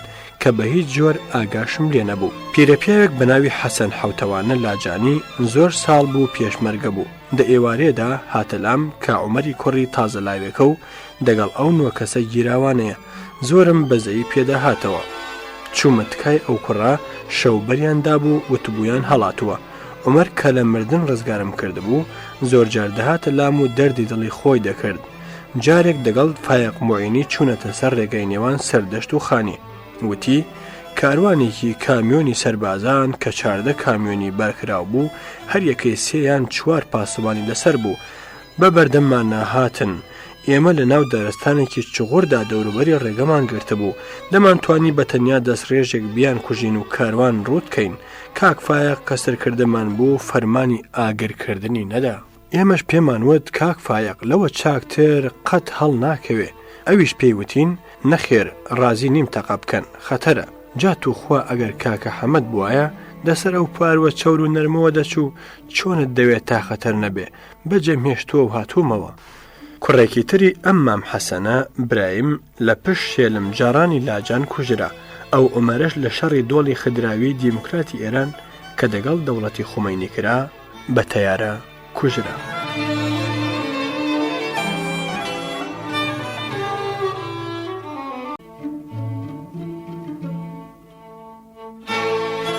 هەژاری موکریانی لە گێڕانەوەی بەسەرهاتەکانی ژیانی خۆیدا دەچێتە سەر ئەو کەسانەی کە لە کوردستانی ئێرانەوە هاتبوون و خەباتیان دەکرد و دەڵێ ڕۆژێک ئێوارە ئەحمەدی باران میرزام دی کە لە دەستە و دایرەی جەماعەتی موعینی بوو وتی قەراریانداوە بچینەوە ئێران و شۆڕش هەڵگیرسێنین بەڵام من ڕام کردووە و دەگەڵیان ناچم وتی مام عەلی عەجەم لە بنکە بەجێماوە و هێشتا نەچووە خەبەرم بۆ مام عەلی نارد کە ئەگەر ناچێ بۆ ئێران با بێتە لای من هاتە لام و تا ئاخری شۆڕش لێک هەڵ نەبڕاین و بنکەم تەسلیمی ئەو دەکرد وەک گۆڵ پێڕادەگەیشت بیستمەوە کە دوای ئەوەی ناهومێت بوون ویستویانە بۆ خۆیان لە ئێران کارێک بکەن حەمەدەمینی سێراجی کە لە هەمووان دڵگەرمتر بووە کە دەبێ هەر بچین شەوێک لە دۆڵەڕەقەوە ڕۆیشتون و حەمەدەمین تا سەر سنوور دەگەڵیان بووە گوتوویە برا وا باشە من بچم دەگەڵ دەوڵەتی عێراق قسە بکەم و چەک و ئەسپابتان بۆ وەربگرم خۆی لێ دزیونەوە و خۆی گەیاندووەتە بەغدایە و ماتەی هەڵگرتووە پێشمەرگە ئێرانیەکان کەوتونە چیاوە و تووشی شەڕ و بە کوشت چوون هاتوون و سیراجی هیچ خەبەری نەبووە و بێسەر و شوێنە جایێستاش تا باسی شەهیدبوونی اسماعیلی شەریفزادە و مەلا ئاوارە دەبیستم گورجێش چڕ و چاوی پڕ لە فێڵ و فەرەجی سیراجیم دێتەوە بەرچاو لام وایە هۆی بە کوشتچوونیان ئەو کابرا زیرەک و بێبارەیە کە ئەوانی هەڵناوە خۆی لێ دزیونەوە. من بڕوام وایە ڕەنگە واش نەبێ، ئەوە خوا دەیزانێ. لەم بەینانەدا کە ئەو برادرە ئێرانیانە لە دژی ئێران خەبات دەکەن و لە شۆڕشی بارزانی تەکیونەوە و زۆرێک لە پێشمەرگەکان بە کارتێکدەریان دەزانن ژن و کوڕی فایق موعینی لە سەنگەسەرە و لە ماڵی حەسەو میرخانی ژاژڵەیە. فایق چۆتە سلەیمانی چاوی با فەرماندەی ئەرتەشی پێنجەم کەوتووە، قەولی چەک و یارمەتی لێ ساندووە. دوایی ویستویە لە سنووری بانەوە بڕواتەوە دیوی ئێران لەسەر چوار ڕیانی سیتەک چوارتا جێپەکەیان ڕاگرتووە کە فایقی تێدایە. سەدیق ئەفەندی ناوێک کە هەمومانی باش دەناسی دایدەبەزێنێ، دەڵێ کاک فایق کارم بە تۆیە. فایق بە لیباسی فەقیەوە بێچەک دەڵێ من فایق نیم و ناوم مەلا قادرە. ئەویش دەڵێ هەرچیەک بێ ڕەگەڵم کەوە. دوای بیستنەوە کە فایق و شەوباش کوژراون و لاشەکانیان دراوەتەوە بە ئێران. ڕاستە فایق بە شەهیدێکی میلی لە ناو کوردستانی ئێران حیساب دەکرێ، بەڵام بە بڕوای من عەبدوڵڵای برای لەو پتر شیاوی ئەو ناوە بوو. مەلا ئاوارە و شەریفزادە زۆرتر جێگەی ئەحترامن، نەدەبوایە سیراجیش لەبیر بچێ و حیسابی دەگەڵ نەکرێ، بەڵام کەم وایە تاریخ عادڵ بوو بێ و حەقی هەر کەسی بە پەیکار و زەحمەتی خۆی دابێ. تا هاوین لە لێوژە ماینەوە هەمومان تووشی زگ ئێشەی زۆر سەخت بووین، مێش و لە کوێرەش حەشری دەکرد و حەجمینمان نەمابوو. دکتۆر مەحموود وتی ئاویکانیەکەی گوند خراپە و جیوەی تێدایە، خەڵکی گوند لە منداڵیەوە پێوە ڕاهاتون، بۆ ئێوە سەمە. ئاوی گەرمی چەمەکەمان دێنا دەمانکوڵاند و ساردمان دەکردەوە، بەڵام چاری مێشولە نەدەکرا. قەرار درا بار بکەین بۆ گوندی سوورەبان کە 8 ماڵە و لە وەڵزێ گوێبووەتەوە. چەند ڕۆژێک لە گوندی قەسرێ مامەوە تا جێگەی چاپخانەمان پەیدا کرد و ڕێکمان خست. لە هاتوچۆی نێوان قەسرێ و لێوژە جارێک لە ڕێگە لە برسان هێزم نەما، لامدا ناو پۆڵە سپیندارێک ڕاکشام. قشقەڵەی سەگباب قڕاقڕ لە دەورەم زۆری تووڕە کردم، دەمانچەم لێ هەڵکێشا دوو دەمانچەم پێوەنا، هەرچەند 10 متریش دوور نەبوو تازە بە تەقەوە فڕی، دیار بوو زۆر ئەنگێوەی چاکم. ڕاکشامەوە پاشتاوێک خرمە و تەپەی پیادە و سوەر هات، هەرام کرد برسیمە دەنگی پلە هات، گوتی ئەوە هەژاری قەلەندەرە دادەی بیگەنێ. بێتۆ ناخۆش یەک مریشکی سوورەوە کراوی بەنانەوە دامێ، قرتەم لێ بڕی. هەردەو ڕێگەیەدا شەوێک دەگەڵ دوو پێشمەرگە بوومە میوانی شێخی بەرگرکە، شێخێکی جەهێڵی زۆر دڵتەڕ و خۆش مەشرەف دەفی هێنا و بەدەنگێکی زۆر خۆش شعری سافی کاکی هیرانی دەخوێندەوە. پێشوو هەر لە لێوژە گوێ ئێشەیەکم پێوە نووسا بوو، گوێم وەژان هات و زۆری نەڕەحەت کردم. شێخ هەر بەپەلە پێوازێکی نایە سەر ئاگر تا پیستەکەی سوتا، نێرتکی پیوازەکەی کە پیشابوو خستە ناو کونی گوێم و ژانیشکە. باش بوو ئەو دەرمانش فێر بووم کە هاتین بڕۆین دوو پێوازم نایە باخەڵم نەوەک لە ڕێ گوێم وەژان بێتەوە. گەیمە ناوپەردان دکتۆر حەسەنێکی عارەبی لێبوو، خۆی تووڕە کرد، وتی چۆن تۆ دەرمانی لادێ دەکار دەکەی؟ گوتم دکتۆر زۆری لەسەر مەڕۆ، زوو دەرمانم دەکەی یان پیواز لە گیرفانم دەرێنم. بەر لەوە تەواو لە لێوژە جێ بکەینەوە. سەرێک چوونە دۆڵی باڵەییان کە مەکتەبی سیاسی و تەنفیزی لەوێ و زۆر ئاو هەوای خۆش بوو. دۆڵێکە نزیک بە 20 گوندی تێدایە پڕە لە باغات و میوە، چۆمەکەی لە نزیک بەفرانە، بە هاوینی سووریش هەر سەهۆڵاوە و ناوێری مەلەی تێدا بکەی. چەند دیمەنێکی جوانە کە ئەو هەموو دار بەڕوانە و دارمازووە گەورانە هەموو مێوی ڕەزی لێ هاڵاوە و بە هەزاران هێشوەترێ لەو بەرزاییانەوە خۆ دەنوێنن. میوانی کەپری شێخ ڕەزای گوڵانی بووم، پێشمەرگەیەکی هەبوو کەریمەکە چاڵ چێشتی لێدەنا. ئێوارەیەک چوومەوە کە پەر کەریم دەمەوەڕ و لەسەر خۆڵە پۆتینە درێژ بووە. هاوار دەکا مردم ئەی هاوار بمگەنێ. دوو پشک بە قامکیەوە دابوو، بنهەڵنگڵیشی خڕبوو بوو. وتم ماست هەیە؟ پیاڵەیەکی چکۆڵە ماستە بوو نامەسەر ئاگر، تۆزیەکم گەرم کرد، قامکی کەریمان گرت بیخینە ماستەوە. لە تاوی خۆی دەستی ڕاوەشان ماست ڕژایە ناو خۆڵ. هاوارمان بۆ دارشکێنێک برد، تەنیا دۆی هەبوو. دۆم گەرم کرد و فەورەن کەریمان چاک کردەوە. ئەو دەرمانی ماستی گەرم بۆ دژی دوو پشک زۆر جار بەکارهات. باسم بۆ حاجی محەممەدی شێخ ڕەشید کردبوو لە پاشە ڕۆژدا کە لە زینوێ دیتمەوە، وتی کاکە ژار نەقڵێکی خۆش چوومەوە لۆلان و بە سۆفیەکانم گوت ئەو دەرمانە فێر بووم کە زۆر هاسانە و ماست هەمیشە هەیە. ئەوانش گوتیان کێ پێی گوتووی؟ وتم لاوێکی ئەفەندی شارستانی. سۆفیە گوتی های زەمانە پاش شێخ ڕەشید تۆ دەمێنی ئیمان بەسەر ڕوتی شارستانی دەهێنی. برام پاش ماوەیەک قەبرێک هەیە لە لۆلان دەڵێن هەرکەس بەردێکی چکۆڵە لەسەر و قەبرە هەڵگرێ و بیخاتە گیرفانی دوو پشک پێوەی نادا. سۆفیەکە چوو بووە سەرە و قسنە دەستی بۆ بەردۆکە بردووە و دوو پشکێک پێوەی داوە بەدەست و سەر ڕاژاندن هات گوتی حاجی محەممەد چم لێ دەکەیەوە دەبرم وتم ماستی گەرم کراوی سەر ڕووی شارستانی تەنها وای لاجت دەکا. ڕۆژێک لە پردی زەردەوە دەمەویست بچمە دۆڵی باڵەیان بە چاو پێم وابوو زۆر هاسانەتوانم بگەمێ چەمەدانێکم بەدەستەوە بوو بە پێم ملم لێنا گەیمە قەسرێ ماندوو بووبووم و گەرما بوو. ئیستراحەتێکم لەسەر جۆگە کرد و خۆمفێنە کردەوە ملم لە هەورازنە بە هەزار دەرد گەیمە سەر هەورازی وەسان لینگم دەلەرزی وەک سەرخۆشان تلاوتلم بوو ئاخری گەیمە سەرە و ژێرە و باوی قاچم خۆش بوونەوە شوانێک هەرای کرد هۆی کاکە پەڕی سیغارم وێ نییە ئەگەر هەتا بڕێکم بدایە. نیودەستەیەک پەڕە سیغارم لەسەر بەردێک لە پەنا ڕێدانە بەردێکیشم لەسەردانا بانەی بە وتم وەرە بیبە خۆم گەیاندە ناوگوندی وەسان ماڵ هەموو لە چۆڵ بوون چەند لاوێک لە سەربانی مزگەوت بوون سەلامم کرد و لە سێبەرێک دانیشتم وتم تووتن و پەڕ و ئاگرم هەیە و ئەم شەو لە سەربانە ڕای دەبێرم یەکێوتی میوانی من بە وتم ماڵت نزیکە ماڵێکی نیشاندام لە هەورازێک کە هەر تۆقیم وتم نایم کاکە یەکی تروتی میوانی من بە وتم کوا ماڵت وتی لەو بەری چەمە و پردیش هەیە ڕەگەڵی کەوتم لە ڕێ تووشی یەکێتر بووین وتی کاکە میوانی من بە وتم کوا ماڵەکەت وتی ئەمە تا لەناو ئەو بەردانەدایە وتم باشە دەبمە میوانی تۆ کردیانە کێشە کە چۆن میوانم لێ دەستێنی وتم کاری من بە گەز و بستە ئێرە نزیکترە و تۆم ناوێ بوومە میوانی ناوبەردان سیر دەکەم ژنیان هەر یەکەی 25 میتر شاڵیان لە پشتایە کە لە عێراق شتیوا باو نییە وتم ئەرێ ئێوە چین وتیان ئێمە سەیدی کولیجین سید عەبدوڵای کولیجینەوە و خوارزای ئێمەیە کە لە سابلاغە وتم کوڕە ئەگەر وابێ خزمین شەو کابراەک هاتەوە ماڵەوتی ماشەڵڵا لە دنیادا پیاوی عاقڵ هەیە و ئێمە نازانین ئەمڕۆ بەڕێبوارێکم گوت پەڕە سیغارم دەیە بۆی لەسەر بەردا نابووم بەردیشی لەسەردا نابوو کەبانەی بە بڕوان ناماقڵا گوتم کاکە تۆ چت دیوە ئەقلی وام هەیە لە لینگە کەڵاش درشتر وتی ئەوە تۆ بووی شەرت بێ سبەی بەهێزتری خۆم بت بەمە ئەو شوێنی دەتەوێت لە ڕێگە گوتی کاکە ئەمن ناوم مەلای بۆرەیە باسی سەید عەوڵای کولیجی بۆ کردم کە ئێستا شکوی پیاوێکی دەوڵەمەند و زۆر پیاوە ئەوە بۆ من خەبەرێکی تازە بوو زۆرم دڵخۆش بوو چونکە سەید عەوڵام کە بەجێهێشت بوو منداڵێکی فەقیر و هەتی و بار بوو ئیتر لەو ساوە بوومە خاوەن خزم و تووتنی جغارم هەر ئەوان بۆیان دێنام.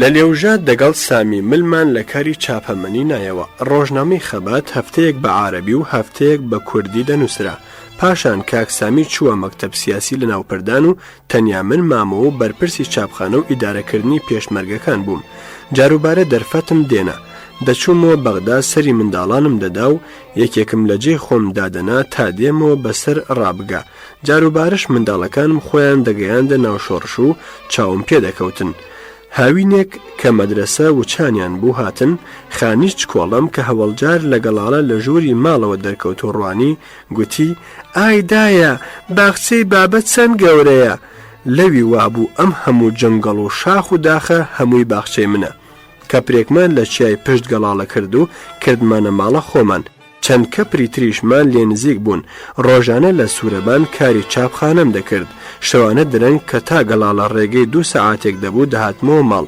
ئێوارەیەک زووتر چوومەوە مەعسوومی هاوسەرم وتی 2 مارم دیتن لێک هاڵا بوون هاوارم لەو جیرانانە کرد کەسیان بەدادمەوە نەهاتن ئیدی من گلەیم لە جیرانان کرد وتیان بەخوانەی وتووە هەر گوتوویە ئەوە تا مار هاتوون لەوان وا بووە دەڵێم ماڵی دیکە هاتوون منیش وتم کاکە قسەی قۆڕ ئەو مارەی دیوە کە پێوە دەدەن ئەوانیش وتیان دەجا داکی محەممەد دەبوو بیگوتایە ماری گوریس هات گەلێکم ڕوانیە ئەو بنگاشە بەردە کە دوو مارەکانی چوبوونە بن پەیدام نەکردن دڵخۆشی ماسوومم دەداوە کە هەر ئەو مارە بوون و ڕۆیشتون مەترسە چیدی نایەن کتێبم دەخوێندەوە و دەمگوت مار نەما لەو دەمەدا مارێک بە نێوەڕاستی پەڕێک کتێبدا خوشی و لە کەڵکدا خۆی شاردەوە جوان بە درۆزن دەرچووم شەو لە کەپردا چرامان کوژاند بووەوە باخشەی لەگەڵا دێنە مەعسووم دەیگوت ئەو مارە خۆی لێ مات کردوین تا دەنوین جاوەرە و سوێن بخۆ کە مار بە شەو ناگەڕێ و ئەویش ئیستراحەت دەکا ئەم جار سەعید ئەبوو شامیلی چاپخانەچی بەلایەوە شتێکی زۆر عەجایب بوو کە چۆن بە نیوە شەوی تاریک بەناو ئەو دارستانە پڕەدا بە تەنیا دەچمەوە ماڵێ و ناترسم دەموت کاکە لە درەندە ناترسم لە بنیادەمی خراپە ترسم کە بۆ تەماح بمکوژە و ئەویش بەڕێدا ناڕۆم و تووشیان نابم لێوژە خەڵکێکی زۆر سادە و بەستە زمانی تێدا بوو ژنێک ئاوی بۆ دێنان بە ناوی مێرێ ورج ببینە و مێرێ ببینە ئەگەر ئاوی دەهێنا و دەیدی میوانی نامۆمان هەیە کۆڵوانەکەی بەسەر دەموچاوی دادەدا و دەهات دەمان پرسی مێرێ ئەوە بووە دەکەی ئەویش دەیگوت ئای بە قوربان ئاشەرمێکم لە میوانان مەلایەکی لێبوو مەلانیسک پێم وایە ناوی ئەسڵی سەعید بوو ئەو بێچارە نەیتوانی بوو دووسێ سڵاوەت و مەولایە سەڵی لە بەرکاو لە مەولودنامەدا بەشدار بێ سەیدێکی نەخوێندەوار فێریان بوو پڵاوی مەولودی دەخوارد و مەلابێ بەش بوو گوتیان مەلانیسک چاویلکەیەکی هەیە دەقیمەت نایە وتم مامۆستا دەکرێ ئەو شتە ئەنتیکەیە ببینم وتی بەڵێ بە تۆ قەیدی نییە قوتوویەکی هێنا پڕلەپەڕۆ هەرپەڕۆی هەڵکرد تاگەیشتە لۆکە لە ناو لۆکە عینەکە کۆنێکی دەرێنا لاسکەکەی بند بوو ڕاستی قرانێکی نەدەێنە لە مەلا بووە بت دڵم نەشکان وتم نیشانی کەسی مەدە زۆر گەنجێکی بەقیمەتە گایەک بە زۆری لەو ناوە دەڕوێ بە ناوی گۆرمزە زۆر لە ئەسپەناخ خۆشترە ڕۆژانە 20 فلسم دەدا بە کچۆڵێکی مێرێ دەچوو چارۆکێک گۆرمزەی دێنە ڕۆژێکی جومعە بانگم کرد فاتمۆکێ وەرە بچۆ گۆرمزە مێرێ گوتی ئەیە ڕۆ فەقێ ئایشە ژنی مەلانیسک دەڵێ جومعان گیا زیکرێ دەکەن گوناهە هەڵیان قەنی منیش وتم خات مێرێ ئەدی بۆچی مانگاو بزنەکانت نردونە دەشت گیای بەدەم زیکرەوە بخۆن بەیانیان مێرێ هەر ئاوێکی شەومەندە بوو دەیبردەوەکانی و لەو سەر ئاوی تازەی دێنە دەموت ئاخر تۆ بەو هەورازە هەڵدەگەڕێ ئاوی شەو بۆ دەبەیەوە دەیوت قوربان فەقی ئایشێ دەڵێ ئاوی شەو نەچێتەوە ناوکانی شکایەت لای خوددا دەکا جارێک مێرێ شکایەتی کرد کە ئەگەر تۆ لە ماڵ نابی پێشمەرگە تەنەکەی بەتاڵم نادەنی وتم چەندی ئەتەوێ بەرە بەڵام بۆچیتە وتی بە قوربان نیوەڕۆنی خۆماڵی و نیوەڕۆنی شاپەسەند لێکە دەم و بە پیرەی مێردمدا دەینێرمە ڕەواندۆز منیش وتم های بەکلکی خێوی لە هەموو عراقدا ڕۆنی ڕەواندۆز بە خالیس و چاکە بەناوبانگە کەچی ئەویش فێڵی تێدا ئەکرێ بەزمی خۆشمان لە سوورەبان نزارنا و کوڕی سەبری بۆتانی بوو لە کەرکووکەوە هاتبوو منداڵێکی 16 تا 17 ساڵە بوو ڕۆژ تا ئێوارێ دەگەڵ سەگەلی ناودێ هەڵدەسوڕا دەباوەشی دەگرتن ماچی دەکردن خەڵکی دێشتیان پێ نەدەفرۆشتین دەیانگوت گڵاو دەبین هەرچی دەگەڵ نزارم دەکرد بێفایدە بوو باوکی لە خۆشی زیرەکی نزار پێی بە عەرزەوە بەند نەبوو هەمیشە تاریفیە کرد نزار لە غەزێکت لێ پرسم دوو بزن یەکیان ڕوویدا ڕۆژهەڵاتە و یەکیان ڕوویدا ڕۆژ ئاوایە لەسەر باخەگەیەک دەلەوەڕێن ئەوە چۆن دەبێ قەدرێک ماتماوتی بزن نابێ ئەسب دەبێ کە پاروێک هەڵدەگرێ و ئاور بۆ پاش قوونی دەداتەوە گوتم شتێکی کە پێشوو بیستوتە و زانیوتە بڵێ ئەتوو ئەوەت دەزانی ملی لە سوێننا کە بە زیرەکی خۆی حەلی کردووە نزار کوردی نەئەزانی و کلاسی 6 خوێندبوو هەرزووتی ئیجازەم بدە بچمە لای باوکم وتم بچۆ بەڵام زوو وەرەوە چوو بوو هەر لە دوورەوە بانگی کردبوو بابە لە غەزێکم بە زیرەکی خۆم حەل کرد کە بۆی گێڕابووەوە باوکی جوێنی پێدا بوو وتبووی هەتی و ئەوە چیت کردووە ئابڕوت بردوم حاڵی کردبوو کە زۆر هاسانە نزار شەو نەهاتەوە بەیانی خۆم لێ تۆڕە کرد کە بۆ درۆی کردووە وتی سەگەلم بۆ هات بەلایەتەکەم لە دەم و چاوی خۆمدا گوتم من نزاری ئاوەڵتانم بەڵام قبوڵیان نەکرد و نەمێرا بە شەو بێمەوە جانابێت لە بیرمان بچێ کە لایت بۆ سەگ لێدرێ لە شەودا هەرگیز ناوێرن نزیک پیاو بکەونەوە دەگەڵ نزار بەڕێدا دەڕۆیشتین تووشی پیاوێک بووین کۆپەڵا ترشاتێکی لەسەر باردا بەستە بوو نزاروتی مامۆستا ئەو کابرایە یان ترشاتەکەی بۆ ماڵی خۆیەتی یان بۆ ماڵی جیرانان یان دەیفرۆشێ وتم یانی چوارە میشی ماوە یان دە قەبری بابی ڕادەکە شەوێک لە ژوور دەرکەوت و بەفریدی بوو هاتەوە وتی شتێکی زۆر سەیرە بەفر لە عەرزدایە و ئەستێرەش لە ئاسمان دیارن تەختی نووسنم لە ناو چاپخانەدا نزیک کوورە بوو قەراغی لوولە کوورە لە سەربان دڵۆپەیە کرد نزارم نرد هێندێک گەڵی تێپەستێوێ دڵۆپە وێستا لە پڕ باوێشێک بەفر و ئاوم بەسەردا کەوت وتم نزار ئەوە تۆ چت کردووە وتی مامۆستا دیتم بەفر لە خۆڵ پاکترە بەفرم تێپەستاوت شەوێک چەند سۆفیلکەیەکی دێلان بوون نزار باسی سەگێکی لێپرسین کە نایبینم گوتیان کوشتمان ئای خوددا ڕەحمەتی بکات جەننەتێ بەخوای ڕەحمەتی زۆر سەگی چاک بوو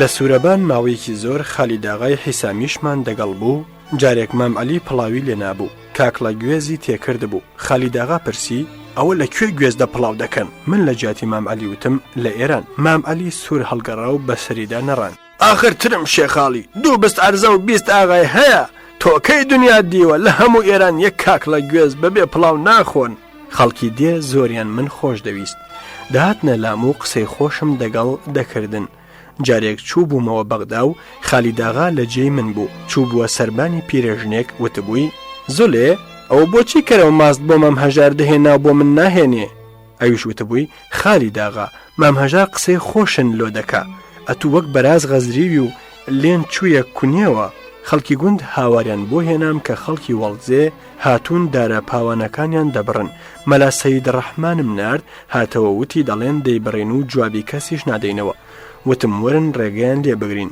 هەرچی هات بارەدار و بارەبەرمان لێساندن ڕوتمان کردن پیاوێک بەسێ بارەوە دەرچوو بوو دوور کەوت بووەوە وتم سەعید و مام عەلی بچن ئەویشم بۆ بێنن سەعید ڕای کرد و بەدەمانچە لە کابرا ڕاسا کابرا تفەنگیشی پێبوو شەڕی نەکرد و تەسلیم بوو مام عەلی کە هەموو دنیای بە شیرۆکی خۆی کوشت بوو زۆر بەشلی دەڕۆیشت تا سەعید کابرای هێنا ئەمجار مام عەلی گوێنی پێدا و هەڕەشەی لێ دەکرد وتم مام عەلی مەرگی ئەو سەر و سمێڵەت بێ خۆنەت وێرا بچێ پێش وتی نا وتم دیهگانە فەکیرە بۆچی بیکوژم دەگەڵ مەجید و مەلا سەید ڕەحمان سەفەرێکمان بەرەو زینوێ کرد شەو لە ناوبەرگە میوانی مەلا محەممەد ناوێک بووین بەیانی هەر لە ماڵان ئاوا بووین 2 تەیارەی هۆکەر هەنتەرمان هاتنە سەر وتم خۆبشارنەوە جێگاکەم ڕوتەن و خیزەشی نەبوو لە ڕاست خۆم دانیشتم قوتووی سیغارەکەم دەرێنا سیغارێکم پێچایەوە و دامگیرسان وتم با ئاخر سیغار لە ژیانمدا بکێشم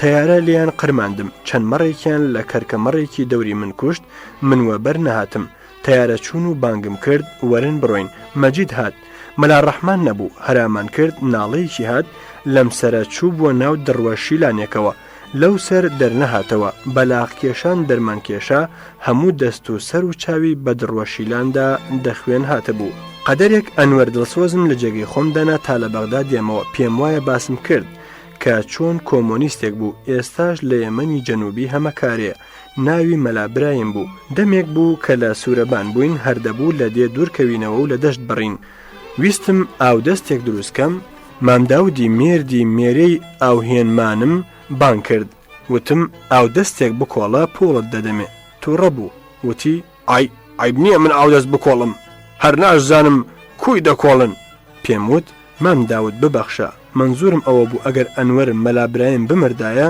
تۆ چۆن قەبرێکت بۆ دەکۆڵی وتی های خواخوا ئەوە دەکا ئەگەر ئەو سەگ بابە بمرێ قەبرێکی لۆ دەکەم قەتی لێ دەرنەچێتەوە منیش وتم دە باشە بڕۆ بیکۆڵە بزانم چۆنی دەکۆڵی قوڵکێکی زۆر دوور و درێژ و قوڵی کۆڵی کە ئەنوەری زگزلی بە هاسانی تێدا بنێژرێ وتم دارە ڕایکە و کونێکی تێدا بێڵەوە ئەوە بوو بە ئاو دەست پێشمەرگەیەکمان بە ناوی عەلی کە خەڵکی ئێران بوو بە گاڵتەپیان وتبوو سەید ڕەسوڵی بابی گەورە کوژراوە ئەویش 40 دیناری لەکن سەید ڕەسوڵ داناوە لە تاوان شێت بوو دایەکیە و دوای 3 ڕۆژ پەیدامان کرد و هێنامانەوە وتمان دەینێرینە بەغدا خزمێکی لە زینوێوە هات گوتی دەیبەمە ماڵە شێخی قەرناقەوێ عەلیان کە بردووە شێخ هاتووە وتویە ئادەی ناوی جندۆکەکانت هەڵدا تا بیان کوژم ئەمن ئەم شەو بەقلیج شیر 500 جندۆکەی کافرم کوشتووە و بەری بەیان لەو خەزایەدا هاتوومەوە عەلیەشێت دەڵێ ئای بە قوڕت دابا من لە ئەستوری زگزل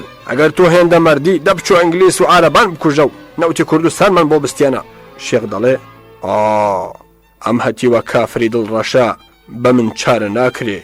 لە دەرفەتێکی تردا کە لە بێخۆڵان بووین بردمە بەغدایە قەرار وابوو 12 جار لە بەرقی بدەن پاش 6 جار هەڵات بوو کە هاتمەوە گوێنم پێدا. ئەرێ کاکە بۆ نەتهێشت باش ئیلاجت بکەن. گوتی بەخودا ترسام هێندە عاقڵ بم بەکاری ئەو وڵاتە نەیەم. جێژنی ڕەمەزان بوو خەبەرم نارد بۆ مەلا قادری قازی گەڵاڵە کە بەهۆی جێژنەوە شتێ بنووسە بۆ رادیۆ. نامەیەکی دوور و درێژی نووسی بوو کە قەڵەمی کۆپیەی بە زمان تەڕ کرده بوو. لە مەدینەوە تەعلوبە 12 ڕۆژە ڕێچوو بووە مەکە. بە پێغەمبەری گوت مانگم دیوە فەرمووی وەیلون لێتەعلوبە، یعنی وەیل لە بۆ تەعلوبە. کاغەز هەمووی بەو توڕەهاتە پڕکرا بووەوە. ناچار جردام و خۆم بێ فتوای قازی وتم جێژن لە هەموو لایەکتان پیرۆز بێ. خۆش ئەوە بوو ئیمزاکەی قازی گەڵاڵە بوو کە مراوی تەواویش نەبوو. لە سوورەبانەوە لەسەر داوای کاک عەبدولخالق چوون بوومە کارگێڕی رادیۆی شۆڕش رادیۆی کوردستانی عێراق لە شیناوێ لە خوار قەسرۆکیەوە. جێگەی تێدا ژیانمان نەبوو. فعلەمان گرت و چەند ژوورێکمان دروست کرد. ژوورێکم بۆ خۆم کرد زۆر تەنگەبەر بە حاڵ جێگەی 2 تەختی تێدا دەبوو. لە بەرد و قوڕ بوو. ژوور و دەری سواغ نەدرا بوو. هەموو کەلێنە بەرد بوون. موشەمایەکی نایلۆنم بە بەر میچەکەیەوە دابوو کە خۆڵ نەوەرێ. بەرەو دوای یەک هاوڵانی سەر رادیۆ زۆر بوون کە دوو لەوانە شێخ عەزیزی شێخ ڕەزای باسەرە مهندسی رادیۆ بەرق لە چیکۆزلەواکیاوە هاتبوو. ئەویتر ڕەفیق چالاکی هونەرمەند و گوێیندە و نمایشنامە نووس بوو. کەوتمە سەر ئەو فکرە کە شەرەفنامە بە کوردی تەرجەمە بکەم بەڵام کتێب لەکوێ بێنم. شەرەفنامەی فارسی چاپی میسر و شەرەفنامەی عەرەبی تەرجەمەی عەلی ئەونی و شەرەفنامەی عەرەبی تەرجەمەی مەلا جەمیل ڕۆژبەیانی بۆ هێنام و ملم لێنا. لە پاش کاری نووسینی کەرەستەی رادیۆ بە بنکە ڕاگەیشتن و نووسینی مەقالات بۆ ڕۆژنامە و شتی تر وەختێکم دەدزیەوە یا لە بندارێک یا شەو لەسەر جێگا خۆم بە تەرجەمەوە خەریک دەکرد. بەهاری ساڵی 1969 مەلا موستەفا چوو بووە گەڕان لە لای دەشتی شلێر و سولێمانی و لە ماوەت ماوەیەک دەمایەوە. ویستم سەفەرێکی بەغدا بکەم دەبوایە دەربارەی کاری چاپخانەشەوە بارزانی ببینم. بە ڕێگەی هەولێردا هاتمە کەرکووک چوومە کاراژێک وتم تۆڕمبێل بۆ شەدەلە هەیە. کابرای کاراژدار تەماشایەکی دەوروبەری خۆی کردووتی دانیشە و دەنگ مەکە. کە خەڵکی لە دەورە نەماوتی کاکە تۆ قسەیەک دەکەی باسی سەرە. لەوە تا مەلا موستەفا هاتووەتە و ناوە هەر کەس بەرەو ئەوێ بڕوا دەوڵەت بەهانەیەکی پێدەگرێ و دەیگرێ. تۆ بۆ دەچی؟ وتم ڕاستیەکەی دەچم چاوم بە بارزانی بکەوێ. ناردی کەبابیان بۆ هێنام. ڕانندەیەکی بان کرد و سرتەیەکی دەگەڵ کرد وتی دەگەڵ ئەم ڕانندە بڕۆ. هاتی نەکەن چەمچەماڵ. لەوێوە گەینە سەر چوارڕێی تەیناڵ. ڕەمەزانیش بوو بە کابرای تەیناڵی سپاردم و ڕۆیشت. چایکی نان و چای دامێ. زیلێکی پڕ لە سەرباز هات دەستی لێ هەڵێنان وتی ئەم خزمەی من تا بەرامبەری سوورداش برن. لە ڕێگا تێرمان قسەی خۆش کرد. لە بەرامبەر سوورداش دابەزیم و بە پێ ملی ڕێم گرت. دوو کەسی بە تفەنگەوەش گەیشتنە من وتیان پێشمەرگەین. دوای تۆزێک وتم برا من شارستانی و تەمبەڵم ئێوە بڕۆن. من وردە دێم. وتیان نانا نەخێر بە پێی تۆ دەڕۆین و بەجێت ناهێڵین. وانێت بارێک بەڕێدەهات پڕ لە ژن و منداڵ و مریشک و قەلەمونە. ڕایگرت وتی وەرن سوار بن. لە پشت وانێت سوار بووین. نوێژی شێوان گەینە گوندی ئۆمەر قۆم. ساحێب کامیۆن وتی ماڵم لێرەیە و بەربانگە میوانم بن. وتم پۆڵەکە چەندە؟ وتی بەخوا هیچم لێتان ناوێ بە خۆڕایی سوارم کردوون. وتم دەی کاکە بمانگەێنە شەدەڵە 9 دینار وەرگرا. بردی نییە بەرقاوەخانە لە باتی 9 دینار 3 ڕوبع دینارم دایە. چوینە قاوەخانە سۆفیەک هاتووتی فەرمون بۆتەکیە. شێخ عەبدوڕەحمان بە خێری هێناین. پیاوێکی زۆر عاقڵ زۆر ڕووخۆش زۆر کورد پەرست. لەو وەتاغەی ئێمەی لێبووین بەسەتان کتێبی تەفسیر و حەدیسی لەسەر تاقە بوو کە لەبەر دووکەڵ زەرد و ڕەش هەڵگەڕابوون و دیار بوو زۆر لە مێژە نەخوێنراونەتەوە. لێم ڕوونە دەربارەی شێخ و دەروێشی شەدەڵەوە شتهایەکت بیستووە منیش وەک تۆ.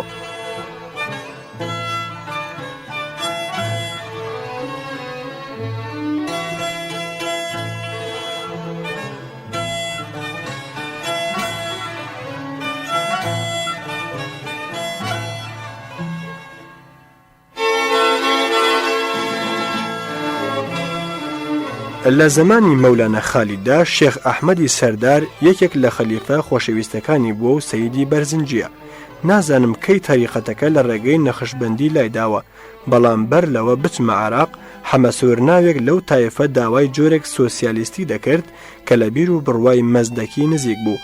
مامەڕەزا ناوێکیش لەو شێخانە بوو بووە قوتبی دایرەی حەمەسوور و موریدانی. مەلایانی کوردەواری لێی کەوتنە شکایەت و شکایەتکاری کە حەمەسوور داوای پێغەمبەرایەتیەکە و ژنومێردی موریدی ئەو تێکەڵاون و هەموو ژن بۆ هەموو پیاوان حەڵاڵن و کەس گوێ بە شەرع نادا و زینایان لەلا گوناح نییە. دەوڵەت حەمەسووری گرت و بردیە حەبسی کەرکووک. بەسەتان لە موریدان کە نیشان و دروشمیان قوڵەدارێکی دەست بوو چوون لە دەوری کەرکووک ژن و پیا و منداڵ مانیان گرت. تا حەمەسوور بەردرا زۆر لە مەلایەنیش چوو بوونە ناو ئەو تەریقەتەوە. دەیانوت هەر کەس چەند ڕۆژێک لەو شەدەڵە بێ عاقڵی دەگۆڕێ. من خۆم مەلاتەها ناوێکم لە لوبنان دەگەڵ بوو، لە نەخۆشخانە مرید بوو. دەیگوت هاوبەشێکی زۆر عادڵانە بوو، کەس لە کەس تێرتر و برسیتر نەبوو. ئەو دەمەکە من چوومە شەدەڵە حەمەسوور مابوو، بەڵام دام و دەستگاکە نەمابوو. حەمەسوور لەو بەریدێ کە شیوەڵەیەکی نێوان بوو دەژیا، چەند کەسێکی تری شێرم دەناسی کە ئاغایانە دەژیان و دەگەڵ پێشمەرگەدا بوون. بە قسەی مەلاباقی کە تاریخێکی زیندوی کوردستانی عراق بوو، وەختێ بەهاوڵڵا لەسەر گەڵۆ بووە کاری کردوتە سەر بڕوای ئەو شێخانە و لە ڕێگەی پێشووی لاداون. سۆفیەک خزمەتی دەکردین کە لەسەر یەک قرپی دەهاتێ. دیار بوو لە کۆنە موریدەکانی زمانی جەزم بوون بووە. شێخ عەبدوڕەحمان دەڕۆیشت، وتم خوا حافیزت لێ دەکەین نەوەک نەتبینینەوە. گوتی دەبێت سبەی نان و چاپ خۆن. وتم یا شێخ ئێمە بە ڕۆژوو نابین، تۆ پارشەومان بۆ بنێرە و بەرە بەیان دەڕۆین.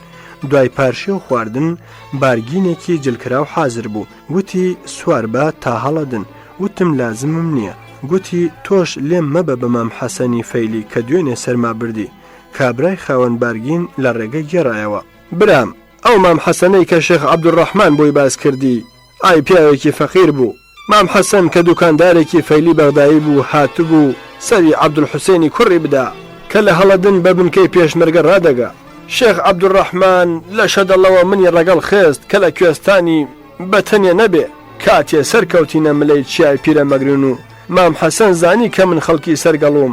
هەڵەدنیشی لێ دیار بوو، گڕنەی گرت کە تۆ بچوەرەوە ماڵە خۆت. هەرچەند وتم پوڵی تا هەڵەدنم ساندووە و کوێستان بۆنا بەڵەت خەتەرە، بەهرەی نەدا و بەجنێ و لێم جابووەوە کە من خۆم بە پیاو دەزانم و بە تەنیا دەڕۆم. های لە دامێنی چیا لی هەڵکردە کڕێەوە و سەرما بردی. کە گەیشتینە شوێنەکە جێپێ و جێکەلاکی مام حەسەن لە بەفردا مابوو. دیار بوو زۆری لە کڕێوە سەر لێ شێوا بوو. زۆر لە نزیک ماڵان سەرما برد بووی. بەسەر سەرەخۆشی مام حەسەندا هاتم، میوانی عەبدوڕەحمان قازی بووم. مامۆستا هەردی شاعیر لەوێ بوو. بەداخەوە لەبەر ناهومێدی بە قەولی خۆی مێشکی داخرا بوو. هەموو شتی لە بیر چوو بووەوە. دڵخۆشی دانەوەی من بەهرەی نەدا. بە زۆر وام کرد سەر و ڕیشی بتاشن. پاش نیۆڕۆ چوومە مالومە، کابرایەکی بەکرێگرت بە سواری بمبە بۆ ماوەت. شەونێژی شەوانێکی درەنگ گەینە ناودەی وڵاخلوو. بەفر بوو، سەرماش سەخت. کابراوتی تۆ بچۆ ماڵی مەلا، منیش خزمێکم هەیە. وتم ڕەمەزانان میوان خوێنتاڵە، دا نابزم. تۆ بچۆ بە مەلا بەڵێ میوانێکت هەیە، ئەگەر ڕووی ناخۆش بوو زووەرەوە دەچینە ماڵی خزمەکەت. هەرچۆنێ بێ شەوێکە ڕای دەبوێرین. مەلا هاتە دەروتی فەرموو. ژوورێکی زۆر گەرمی پاک و خاوێنی هەبوو. هەر تەماشام دەکەوت دەڵێ ئای بەخوا حەیفە پیر بووی، بەداخەوە زۆر گۆڕاوی. وتم مامۆستا من تۆ ناناسم، تۆش قەت منت نەدیوە لێت گۆڕاوە. وتی کاکە ژار تۆ شتت لەبیر چوەتەوە، من ناوم مەلا عەبدوڵڵایە. چەند لە سابلاغ پێکەوە ئاشنا بووین و لە کۆمەڵەدا هاواڵ بووین. کاوێژی ژیانی کۆمەڵەمان کردە شەوچەرە و زۆر خۆش ڕابوورە. پارشێ و کەوتینە ڕێ، چێشتنگا و گەیمە ماوەت. دوو شەو لای بارزانی و شێخ محەممەدی هەرسین کە بەرپرسی ئەوێ بوو مامەوە. پاش دوو شەو دەگەڵ کامیۆنێک بەرەو سولێمانی ڕێکەوتم. زۆر جار لە قوڕدا گیری خوارد. بە حاڵەحاڵ گا بە سواری کامیۆن گەلێک بە پێ و با قڕشێلان شەو گەیشتینە قاوەخانی قەدی چیای ئەزمەر. لەبەر سەرما و بێپێخەفی نەمانوێرا بنوین. شەوی مابوو کەوتینە ڕێ، مەلابانگدان گەینە شار. خۆم کوتایە پاچەخانەیەک نان و چام خوارد. نەمدەوێرا دەرکەوم، شاگردێکم نارد جێگەم لە تڕۆمبیل بۆ پەیداکە تا کەرکووک. بۆچی نەمدەوێرا دەرکەوم؟ ئەڵبەتە لەبەر جاش، لە جاشان دەترسام. بانگیان کرد مسافری کەرکووک سوار بن. جێگەم لە پێشەوە بۆ دانرابوو. عینەکی ڕەشم کردە چاو. وتم برا من لە پێشەوە گێژ دەبم. گورجیەکێ لە دواوە دابەزی جێگا بگۆڕینەوە خۆم لە ناوەڕاستی پشتەوە خزان لە ڕێگە لە دڵەوە پێکەنینم بە خۆم دەهات دەمگوت ئای زەمانە 30 و ئەوەندە ساڵە بۆ کورد و کوردستان ماندووم و دەردم دیوە و ئاوارەی وڵاتان بووم و حەبس و شەو بێداریم چێشتووە ئێستا وەرە لە عەرەب نەترسی لە کوردی خوێندەواری هاو مەسلەکت بترسی کە بتبینێ بتکوژێ دیسان بەترس و ئایەتەل کورسی لە چەمچەماڵ دەرچوین جاشێک کە هات لە ماشینەکەی ڕوانی خۆم و بەختم نەیناسیم لە کەرکووکەوە هاتمەوە هەولێر سەری کاک محەممەد مەم و تەیەر تەوفیقمدا و ئەوسا چوومەوە بەغدا وەک دەزانین لە مانگی جوونی ساڵی 1960دا شەڕی ئیسرائیل و عەرەب قەومە ئێمە کە لە شەردا زۆر باومان خۆش بوو پیاوی دەوڵەت هاتن کە شێخێکی عەرەب و فەرماندەی دوو سوپای عراقی لە هەولێر و کەرکووکەوە هاتن و داوایان لە مەلا مستەفا کرد کە لەو شەڕەدا یاریدەی دەوڵەتی موسڵمانی عراق بدا بە دژی جوولەکە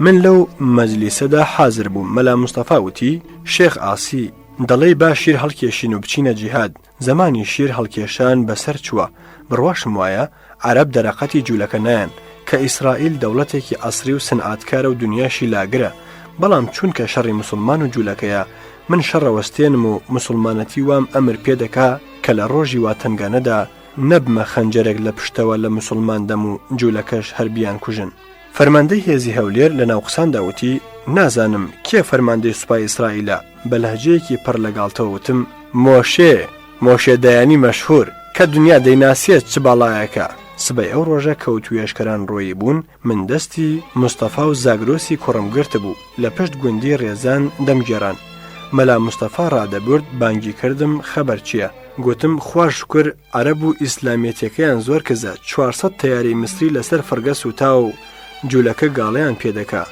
جەوهەر هیرانی لە قاوەخانە وتبووی ئیشەڵڵا جوولەکە هەموو عەرەبان قڕ دەکەن گرتیان و 2 مانگیان حکمدا زۆرم حەز کرد کە جوو بەسەر عەرەبدا زاڵ بوون عەکسێکی مۆشێدایانم لە ژوورەکەم بەرامبەر بەخۆم هەڵواسی بوو چەند ڕۆژێک ئاشپەزمان نەبوو حاڵمان شەڕ بوو کوڕێکی عەرەبی پێشمەرگە هات وتی من ئاشپەزی چاکم ئاشپەزی بۆ کردین دوای چەند ڕۆژ وتی نەمکەنە گوێندەی ڕادیۆ ئاشپەزی ناکەم تاقیمان کردەوە دەنگی بەکار نەهات ئەویش پێی چەقاندبوو هەر دەبێ گوێن دەبێ وتم ئەبوو تالیب لەوە تا هاتووی جنێو بە کۆمۆنیست نادەم لەبەر خاتری تۆ عەکسی مۆشی دەیانم لا بردووە بڕۆ وازمان لێ بێنە و هەر نانی وشک دەخۆم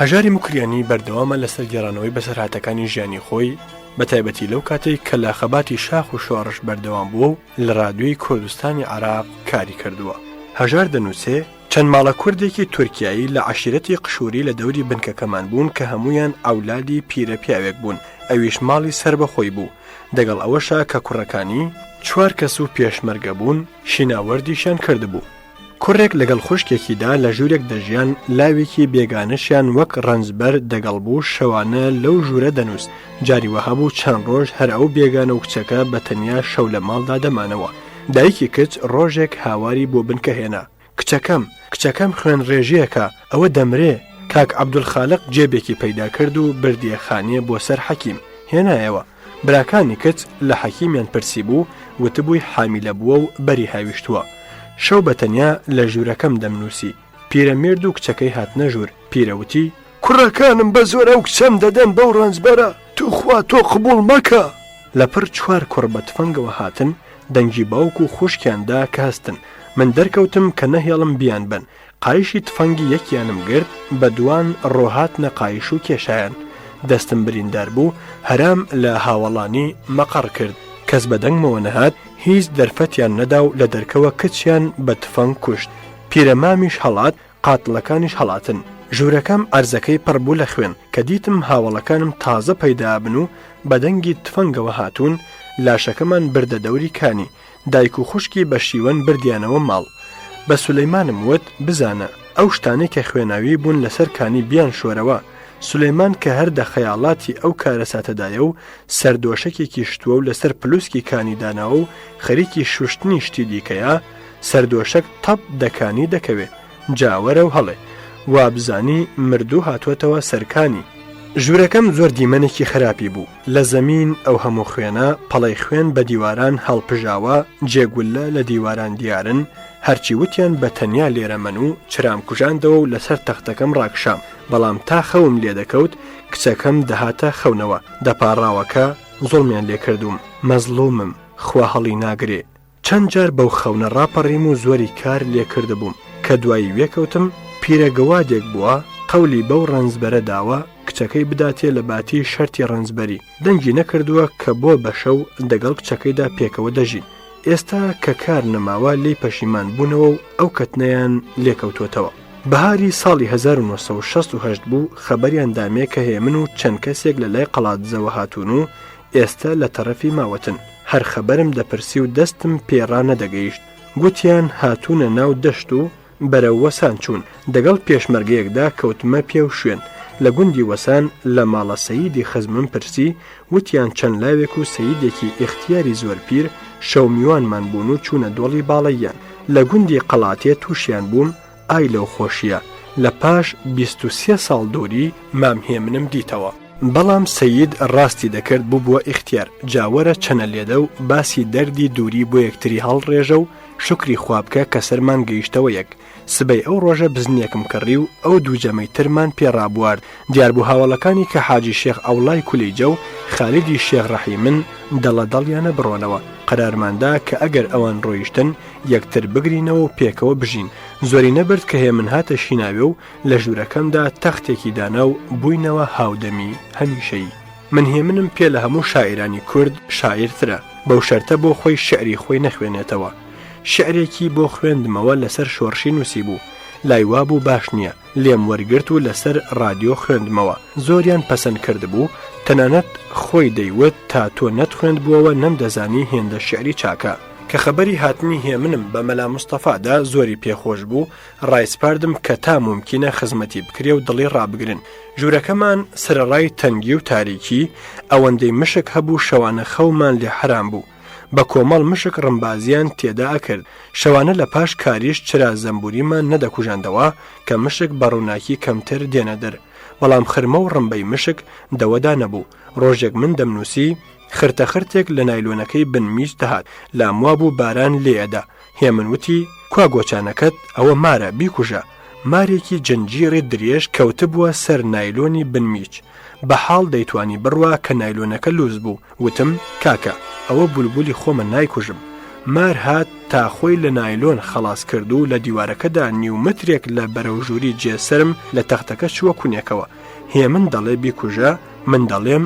نایکوژم وتی یاخوا ئەمشەو پێتەوە بدا وەک ڕەشکە کا هەڵت ئاوسێنێ منیش وتم با بە منیشەوە بدا تا ڕۆژی دووهەم مارمان نەدیت جارێک سەری دەرهێنا نەخێر ئێمە سەیری ناکەین وردە سامیشکە هاتە دەر چووە بنمیچ زیکەی لە مشک هەستان هەیجانمی تاژیە جنجیر دەی مشک ڕاوکە قەت مشکێکی بنمیچ نەما ئەم جار بۆیان هاتە خوار لە بەرچاوی ئێمە ڕاوی مشکی دەناو دەیگرت خواوەت حەسێنێ قەت تاقە مشکێکی بۆ دەرمانیش نەهێشت ورکەنانمان بۆ دەڕشتە بنتەخت کرتەکرد دەی خوارد دەچووە ئاو خواردنەوە و دەهاتەوە ماڵەکەی خۆی لە پشت سرم زۆر لە مێش ساڵە بڕوام وایە هیچ مارێک ئەگەر ئازار نەدرێ زیان نادا و لە خۆڕا بە کەسەوە نادا ئەو مارە بڕواکەی منی ئیسپات کرد ببووە پشیلێکی پاکی خۆشەویستی بێپیسایی و میاو پاش چەند مانگێک کە ئەو شوێنەمان بەجێهێشت پێشمەرگەی فارسباوی چوبوونێ باسی ژوورەکەم کرد فارسباوە وتی کردومەتە ژووری خۆم وتم تخوا کاک فارس مارێکی لەو ڕەنگەی تێدایە ئاگات لێ بێ نەیکوژن فارس زەرد هەڵگەڕا گوتی ئەوە چیەڵێ هەر ئەمڕۆ دەبێت چۆڵی کەم چۆن پیاو دەگەڵ مار لە ژوورێکدا دەژی باسی ژیانی ئەو ڕۆژانەی شیناوێ هێمن لە پێشەکی شەرەفنامەکەمدا زۆر جوانی نووسیوە چەند جارێک لە شیناوێ زۆر پیس بۆمباران کراین و بە سەلامەت دەرچوین چونکە لە مانگی نوێی ساڵی 1968دا کە بەعسی هاتبوونەوە سەرکار دیسان شەڕیان پێفرۆشتینەوە ڕۆژانە هەر گرمەی تەیارە و قرمەی شێستیر و زرمەی تۆپان و خرمەی بۆمبا بوو شەوێک دەوروبەری رادیۆ بۆمباران کرا من لە ژوورێکدا بووم فانۆسێکم لە پێش بوو دەمنووسی لاوێک لە ڕیزی مهندیسەکانی رادیۆ خۆی بە ژووردا کرد من خۆڵ و گڵی سەربانم لە تەوژمی بۆمباوە بەسەردا باری بوو خۆڵەکەی مێزی نووسینم خاوێن دەکردەوە گوتی مام هەژار لە بۆمبا زۆر ترسام بەسەر سیمی خارداردا کەوتم بریندار بووم بیکە بە خاتری خوددا فێرم کە تۆ چۆن لە تەیارە ناترسی. وتم کاکە من هەر لەشم دژی تەیارەیە وەک سەعات کە دژی ئاوتێچوونە. مامهێ منم لێ دوورکەوتەوە کە لە گەرما و مێشولە خۆی ڕزگارکە و بەرەو کوێستان چوو. منیش لەبەر چەند شتێک دڵم لە رادیۆ هەڵقەندرا و لەسەر داوای خۆم چوومەوە سەر چاپخانە. ڕافیق چالاک کە لە حکوومەتەوە پەنای پێهێنا بووین و کاری رادیۆی دەگەڵ دەکردین هەر خەریکی شەیتانیکردن بوو. گەرەکە ئەمە بڵێم کە کوردی عراقی خوێندەوارەکانیان زۆر گوێ بە ئەخلاقی باش نادەن، پیاوی زۆر باشیان تێدا هەڵدەکەوێ، بەڵام کەمێک لە ناو زۆری نالەبار و بێباردا. تەبەقەی سادە و کەم خوێندەواری کوردی عراقی لە کوردی هەموو شوێنەکانی تری کە دیو من پیاوتر و ڕاست و بێفێڵتر و سەخی و خۆڕاگرترن. پیاو حەق بڵێ زۆر لە پڕایی کوردی ئێران نەجیبتر و بەوەفا و ئەمەکترن. ماوەیەکی تر لە سوورەبان مامەوە ئەو جار چاپخانەمان گوێستەوە بۆ بێخۆڵان کە جەنگەڵێک بوو لە نزیک چۆمان. خانوویەکمان لە نزیک خانوویەکی کە بۆ کارکەرانی رادیۆ کرابوو بۆ چاپخانە دروست کرد و دەگەڵ کاک عەبدولخالق و هاوڵانی رادیۆ بووینەوە جیران.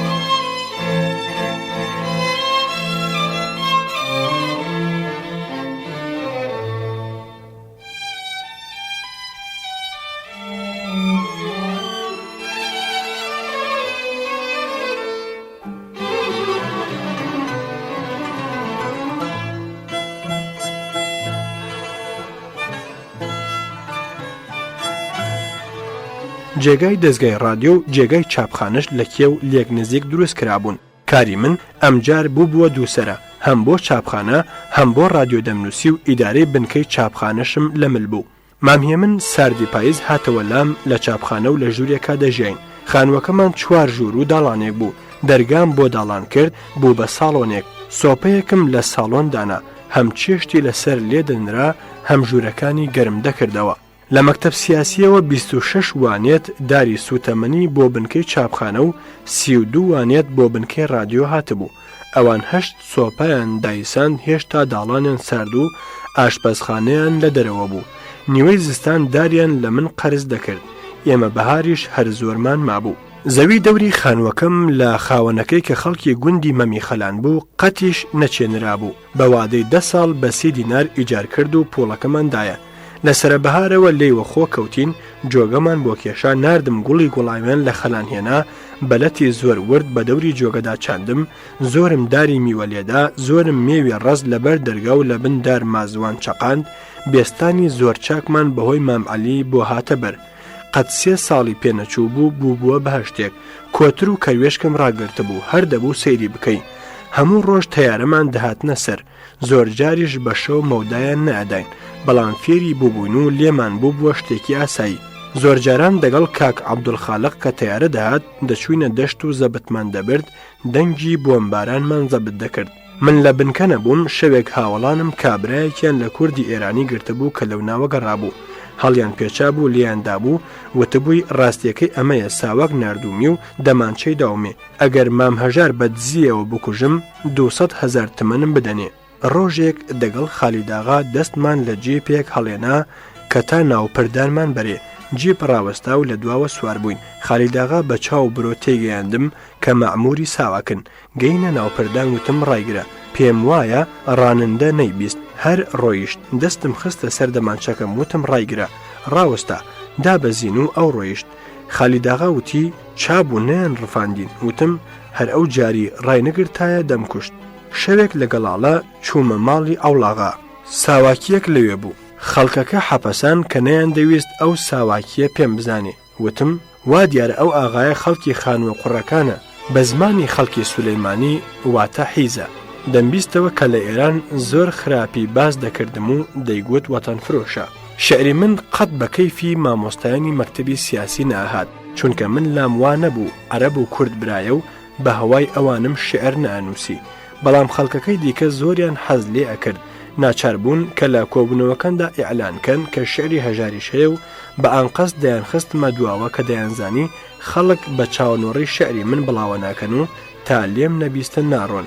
ئەوان بە سیاسەتی خۆیان دەکرد و من تەرجمانی ناودڵی گەلە ڕەشاییەکە بووم. کاک عەبدولخالق فرستندەیەکی دروست کردبوو بە قەد قوتووە سیغارێکی چکۆڵە بە بزمارێک لە ژووری ماڵە خۆی دابوو.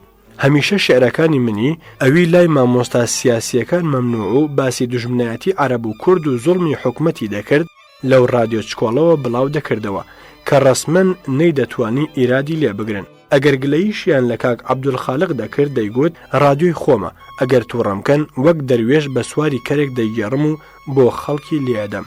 داوام لە مەکتەب کرد دیوانی شێعرەکانم بۆ چاپکەن، جوابیان نەدامەوە. بە بارزانیم گوت ئەمری کرد چاپ بکرێ، ئەویشم لە چاپخانەی خۆمان چاپ کرد. وەرگێڕاوی خەیامیشم کە لە سۆنێ تەواو کردبوو هەر لەوێ بە چاپگەیان. لە شەڕێکدا لە دەشتی هەولێر جاشەکان 400 جەڵد لە دیوانەکەمیان بە تاڵان برد و سووتاندیان. ئەوەندەی مابوو بەر نەدەکەوت و زۆر زوو خەڵاس بوو. لە ساڵی 1970دا بۆ جاری دووهەم چاپم کردەوە بەو زیادیانەوە کە لە ساڵی 1966 را لێم زیاد کردبوو. بەڵام بارزانی ئیجازەی نەدا بڵاوی بکەمەوە چونکە زۆری هجووم بۆ عەرەب و ئێران تێدا بوو. لە 100 نوسخەیەکی پتر بڵاو نەکرایەوە.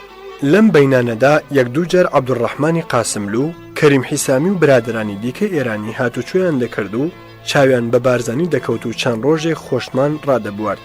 هاوین ماڵ و منداڵم هاتنە بێخۆڵان، خێوەتێکم لەو لای خانوەکە هەڵدا. سولەیمان کە ناوی ئەسڵی بابەکر و خەڵکی گەرگول و چەند ساڵێک بوو پێشمەرگەی بەردەستی من بوو کاری بۆ ئەکردین. گیاوگژی دەوری خێوەت زەرد بوو. وتم سولەیمان ئاوی لێنێ باشین بێتەوە دیمەنی خۆشتر بێ. ئێوارە هاتمەوە ماڵ هەرا بوو. مەعسووم وتی لەو ئاو لە دەشتانە سولەیمان 5 ماری کوشتووە، ناوێرم لێرە بم. منیش وتم دەهەر ئەو 5 مارە بووە و ئەویش کوژراون، ئیتر تازە مار نەما. واموت و خانی کوڕم وتی ئەوە تا مارێک سەری لە بن حەسیرەوە دەرێ نابوو. گرتم دەشوشەیەکم هاویشت و گەڵم دەپاڵ کرد و سەرقاپی شوشەم بۆ کون کرد کە ڕایگرم. لە پڕ مارێکی تر لە لای سولەیمانەوە سەری دەرهێنا. سولەیمان ویستی لاسام بکاتەوە، پڕی پێدا کرد و دەستی کێشایەوە کە من پێکەنیم. هەرسی بزوت و ئەویش گرتی و خستمانە شوشەیەکی ترەوە، بەڵام هیچیان لە 3 ڕۆژ پتر نەژیان و لە ناو شوشەکەدا مردن. سولەیمان زۆر ئەنگێوەی چاک بوو. تەیرێک هەیە لە کوێستانان ناوی کەودەریە، زۆر لە قەلەمونە مێوە دەکا، زۆر لەسەر هەستە، هەمیشە لە ناو بەفراندا دەژی، کەمتر دەکەوێتە بەرسێرەی تفەنگ. سولەیمان یەکی لەوانە کوشتە بوو، گۆشتێکی زۆر چەوری هەبوو. شەوێک لە غوڕابی خەودا بووین، تەقەی تفەنگ هات، ڕاپەڕین. سولەیمان پشی لە کێویەکی گوشتە بوو کە هەتبووە زگ ئاشپەزخانە. 2 بەچکەکەویان بۆ لە قەندیلەوە هێنابووم. زۆر زوو وەک مریشک فێر بووبوون، دەچوونە دەشت بۆ لەوەڕ و ئێوارە دەهاتنەوە. وتیان بیان خەنە قەفەسەوە دەخوێنن. جووتەکەوێکی ڕاویان لێ پەیدا بوو. حاجی محێدینی بازرگانی زینوەیی جووتێک قالیچەی دامێ نەمدایە. ڕۆژێک سولەیمان 5 کەوی نێری پێڕاو کردبوون، هەمووی خستبوونە ژوورێکەوە. کەوا کێویەکان سەری هەردووکانیان لە قەفەس کۆڵی بوو مردن. لەو دوو کەوانە ڕۆژێک یەکیان بربوو دایەکێ و بۆمان نەگیراوە. قەفەسی هاوڵەکەیان لە سەرباندانا خوێندی، هەڵاتوەکە جوابی داوە. قەفەسەکەمان بردە ئەو نزیکە کە کەوە هەڵاتوەکە لی دەخوێند، سربەخۆ خۆی خزاندەوە ناو قەفەسەکەی. دیار بۆ فێری ژیانی زیندان بوو بەلایەوە ناخۆش نەدەهات.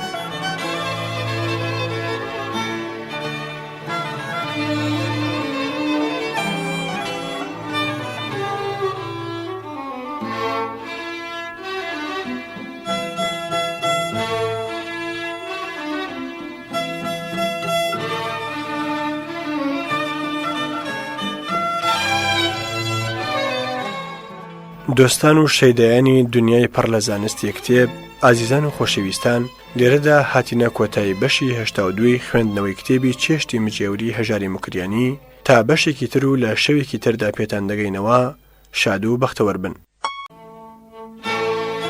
هەژار بەسەرهاتەکانی لەگەڵ مامهێمنی شاعردا دەگەڕێتەوە. دەڵێت هێمن ددانەکانی دەستکرد بوون. دەیگوت ددانم زۆر مابوون. دکتۆر ئەبریشمی لە سابڵاغ گوتوویە شاعری وەک تۆ بە قیمەت حەیفە ددانی خراپ بن. کێشاوێ و ددانی بۆ دروست کردوم. بەڵام چۆن ددانێک هەمیشە لە گیرفانیدا بوون. دەمی نان خواردن دەدەمی دەکردن و پاش نان خواردن بە بێشوشتن دەیخستنەوە گیرفانی و لە قسەدا هەر پەڵتەی دەهات. ڕۆژێکی زستان هەوای ئاغایەتی قەدیم هەڵی گرت. دەگەڵ سولەیمان چوونە ڕاو، زۆر گەڕا بوون کەروێشکیان دەست نەکەوتبوو. پاش نوێژ هاتنەوە. لەپڕ هێمن گوتی ددانم لە کێو بەجێ ماون، بڕۆن بۆم بێننەوە. ئێمەش وتمان کاکە بەفر چوەتەوە، ئەو هەموو دنیاە گەڕاون، چۆن دەبینرێنەوە؟ وتی نەخێر، هەر دەبێت سولەیمان بچێ لێیان بگەڕێ. وتم مام هێمن تۆ بڵێ لە ژوورەوە بەجێت نەهێشت بێ هاتە جواب وتی شێتم یەڵا سولەیمان تۆ بچۆکیە و یەکیش بچێتە گەڵاڵە کۆنە دەستە ددانێکم لای حاجی حەمەد هەیە بۆم بێنێ بەڵێ با بچن خۆم چوومە ژوور ددان لە بن سەنیردا بوون هێنام و هەرام کرد وەرنەوە ددان دۆزرایەوە شەوێک لەسەر جێڕاکشا بووم مامهێمن و چەند پێشمەرگە لە سەربان نووسە بوون دیتم گڕەئاگرێک بەرز بووەوە و کوژایەوە پرسییم ئەوە چییە؟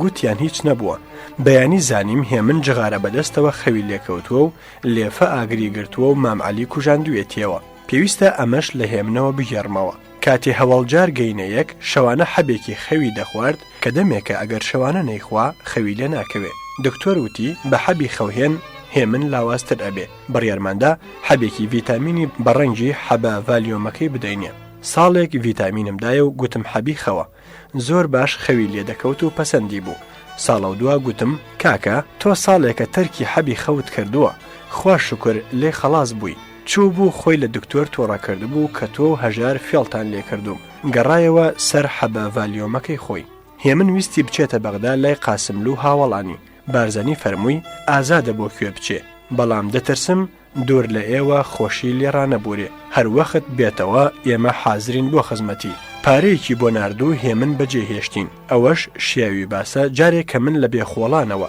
چوو بوومە بەغدا هێمن لە جێی من بەسەر بنکە ڕادەگەیشت ڕۆژێک کارگەران بووبووە شەڕیان سەفەر گونی مەلاسەی دەڕەحمانی بادا بوو دڵی بورا بووەوە شکایەت گەی بووە مەکتەبی سیاسی نردبوویان هێمن چوو بوو وتبوویان دەی مامۆستا خەتای کێ بووە هەژار وتبووی کاکە تا تابلۆی چاپخانە لا نەبن و لێی نەنووسن خەساسخانە من قسە ناکەم لەو بە قوڕێگیراوە پیاو دەخەسێنێ لەو چەند ساڵی پێشمەرگەیدا بە هەزاران ئاشنا و دۆستم بۆ پەیدا بوو کە بە زۆربیان زۆر دڵخۆش بووم بەڵام بە تایبەتی دەگەڵ عەبدولخالق و فەرەنسوا حەریری کە موعەلمێکی حەریر و مەسیحی بوو لەو سەردەمانەدا بەسەر گەڵاڵە ڕادەگەیشت و زۆر لە شۆڕشدا محتەرەم بوو زیاد لە خەڵکی دی عەلاقەم دەگەڵیان هەبوو پتر لە هەموو برایەک بە گیان و دڵ دۆست بووین فەرەنسوام بۆ هەوڵجار لە بارزان دیت و بووینە ئاشنا لە منتیقەی باڵەکیش پێگەیشت بووینەوە هەر کارێک من و عەبدولخالق پێمان وایە قەت لە پێکێنانی درێغی نەدەکرد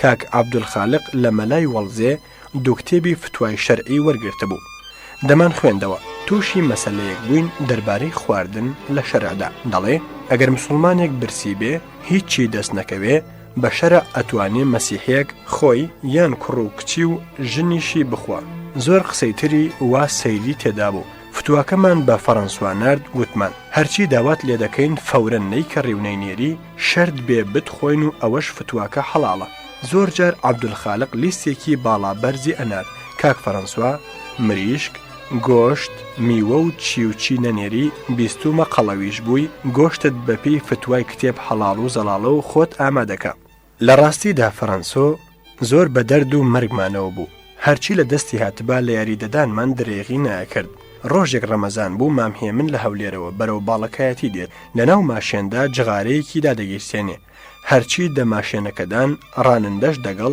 بەگژی دادێن پێی دەڵێن ئای پیرەمێرد پێت لەسەر لەوێ قەبرە لە خوددا ناترسی و بەو ڕەمەزانێتیە ڕۆژ و دەشکێنی ئەویش دەڵێ بۆچی کاکە ئێوە پێتان وایە من کێم ئەوانیشەڵێن چوزانین پیرەمێردێکی و بە ڕۆژوو نیت هێمن دەڵێ کاکە من فەلەم باوکی فەرەنسوا حەریریم کوڕم حاکمە لە گەڵاڵە و دەچم سەریەدەم ئەوانیش دەڵێن ئای مامە دەبێت بمان بەخشی نەمانزانی هێمن دەیگوت ئەو جار جغارەیان بۆ دادەگیرساندم و دەیاندامێ ئاویان بۆ دەهێنام کە نەوەک حاکمی کوڕم بزانێ و لێیان تۆڕە بێ فەرەنسۆ نەقلەکەی بیست بووەوە و بووە مایەی پێکەنین و ئێستاش هەر دەڵێ هێمنی باوکم هێشتا هەر لە سوورەبان بووم و نەهات بووینە بێخۆڵان جارێک نامەی ئەحمەد تەوفیقم بۆ هات کە ئەو چەند ساڵە دوور لە کار و باری سیاسی و دوور لە سنووری ئێران ڕای بواردووە ئێستاش هیچ هومێدێک نییە کە بارزانی ڕێگە بدا کارێک لە دیوی ئێران بکەین و هەردێ و دەسەڵاتی ساواک لەسەرمان تونتر دەبێ ئەمجار لەم سنوورە دوور دەستەش هیچ حرمەتێکمان نەماوە و بە ئەنقەست کاریوا لە وەکیلانی شۆڕش دەبینم کە دیارە حەز لە چارم ناکەن نەخۆشیشم پشت ئێشەمە ئەگەر بارزانی دڵی نەڕەنجێ دەمەوێت بچمە خارج هەم بۆ مداوە هەم بەڵکو بتوانم کارێک بۆ کوردی ئێران بکەم قسەکەم گەیاند و زۆریشم لاگیری لێ کرد. بارزانی وتی مەسلحەتی شۆڕشەکەمان وای ویستووە ئەحمەد لەم نزیکانە نەبێ من دەسپێرم کە بەدڵی ئەو بجوڵێنەوە ئەگەر بشتێتە خارج موافقم و چی دەوێ بۆی دەکەم. پاشماوەیەک لە جوابی نامەکەمدا پێشمەرگەیەکی ئەحمەد هاتە سوورەبان و بەمنی گوت کاک ئەحمەد قەراری داوە تا سەری مانگ برواری چۆڵکا و بچێتە بەغدایە چونکە تەواو وەگیان هاتووە و ژیانی لە تەنگانەدایە ئەگەر دەکرێت کارێک و چارێک بکەن. بە هەڵادەوان خۆم گەیاندە حاجی عومەران بە پەلە گوتم دەمەوێت مەلا مستەفا ببینم. گوتیان کەسێکی لەلایە. ڕاوەستا. وتم پێم خۆشە هەر ئێستا بیبینم. ئیتر چوم بە تەنیا دانیشتین و دوور و درێژ باسی ئەحمەدم کرد کە حەیفە زۆر لە ڕێگەی کورد و بە تایبەتی شۆڕشی تۆدا زەحمەتی کێشاوە ئێستا بچێتە لای دوژمنانی کوردستان تا سەری مانگ 7 ڕۆژی ماوە وا بکە دڵی بدەنەوە با نەڕوە. فەرمووی تۆ درەنگ خەبەرت زانیوە. ئەحمەد ڕۆیوە بۆ بەغدا و لە دەست دەرچووە. تەلگرافێکی بێسیمی نیشاندام کە ئەسعەد بۆی ناردبوو. دوایی کە دەگەڵ دەوڵەت ئاگربەسمان کردبوو چاوەنۆڕی حکمی زاتی بووین. ڕۆژێک لە بەغدا تووشی ئەحمەد هاتم کە هەرچەند لە شۆڕش ڕۆیشتووە و دەگەڵ باسی بووە تا ئاشنا بەڵام هەرگیز خیانەت بە بارزانی و کوردستان بە دڵی ئەودا ڕانەبردووە و ڕاشنابوورێ.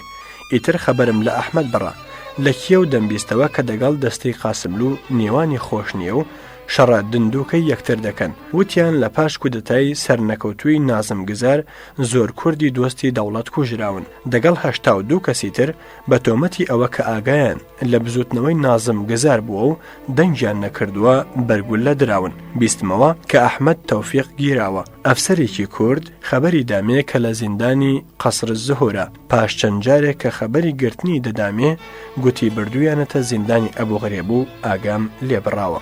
جارێک لە کێو لە دەربەند بووم دوو پێشمەرگە لەو لای منەوە قسەیانە کرد. یەکیان گوتی گوێ بگرە من لە زیندانی ئەبوغرێب بووم سلولەکەم دەگەڵ سلولێکی دیکە کەلێنێکی هەبوو پیاوێکی تێدا حەبس کرابوو ڕۆژانە یەکتریمان لەو کەلێنەوە ئادوان دەیگوت نێو مەحمەد تەوفیقە خەبەرم لێ دراوە کە دەگەڵ کارداری سەفارەتی ئەمریکا لە سەفارەتی سویس قسەم کردووە و بوختانێکە بۆم هەڵبەسترا هەموو ڕۆژ دەیان بردە دەرێ ئەشکەنجەیان دەکرد و بە کەلالەی دەیان هێناوە ناو سلولەکەی جارێک بردیان و نەهاتەوە و ئەدیارە و فەقیرەشیان کوشتووە.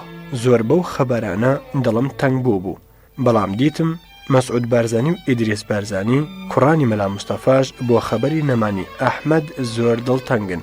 وام لێ مەعلوم بوو کە لە بەغداشەوە عەلاقەی دەگەڵ مەرکەزی فەرماندەی بارزانی هەر نەپساندوێتەوە بە خەبەر بۆ ناردن یاریدەی شۆڕشی داوە. بە بڕوای من بەعسی هەستیان بەوە کردووە و بەهانەیەکی دیکەیان بۆ تاشیوە و لە ناویان بردووە. ئیتر خوا دەیزانی هەرچیەک بێ من برادێکی زۆر خۆشەویست و زۆر ئازا و بەکارم لە دەست چوو.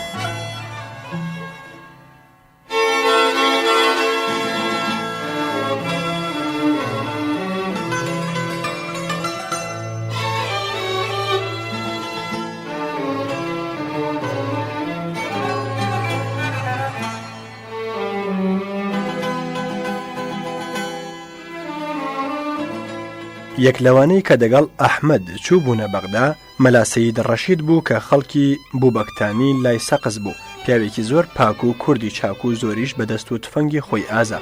لە بەغدا لە چینی دووهەمی خانوەکەی من دەژیا دەپێشدا هەردەمناسی لە سۆنیە و زۆر شوێنی تر دیتە بووم. لە شەڕێک کە دەگەڵ دەوڵەت لە سەرچاوێ کرا ناوبانگی ئازایەتی دەرکرد ئەو بینەکە پێکەوە لە ماڵێکدا بووین هەمیشە زۆر بە ئیحترامەوە باسی ئەحمەد تەوفیقی دەکرد و بە کوردێکی نمونەی دەزانی.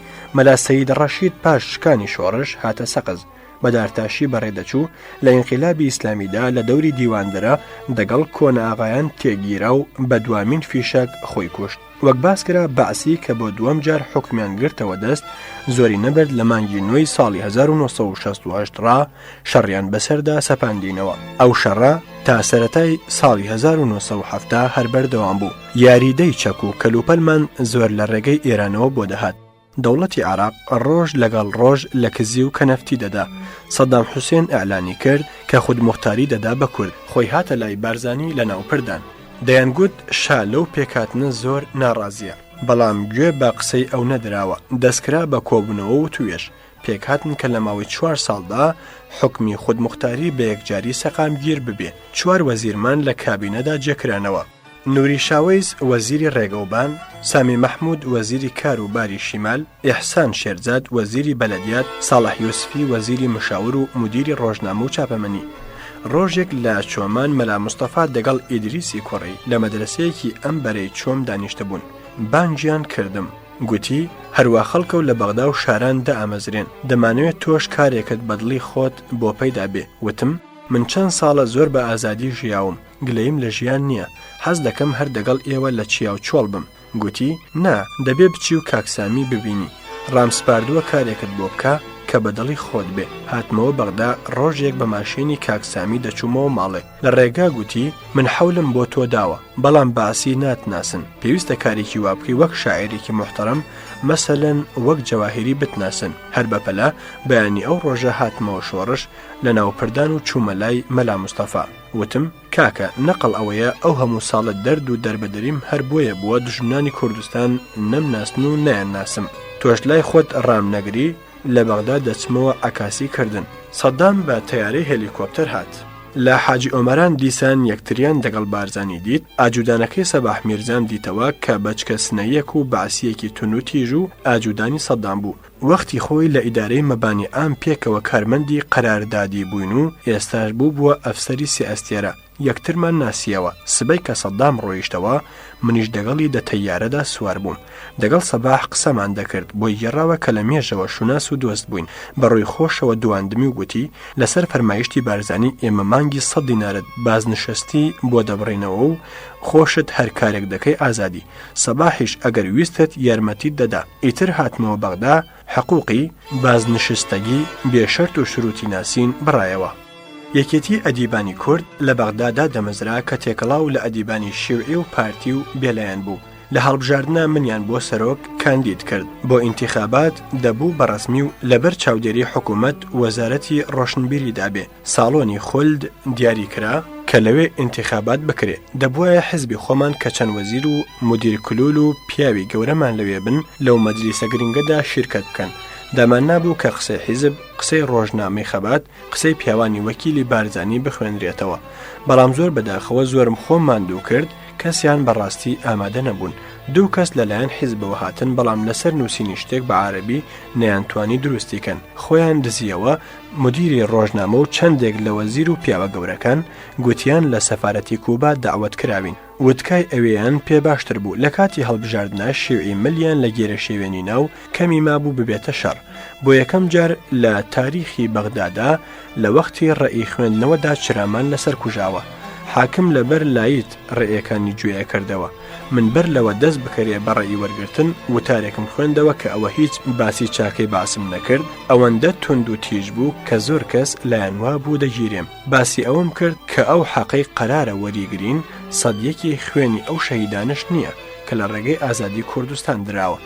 با هومێدم کە پیا و عاقڵانی عەرەب ئەو شەرتە بەرنەسەر و چیری تووشی براکوشتن نەبینەوە.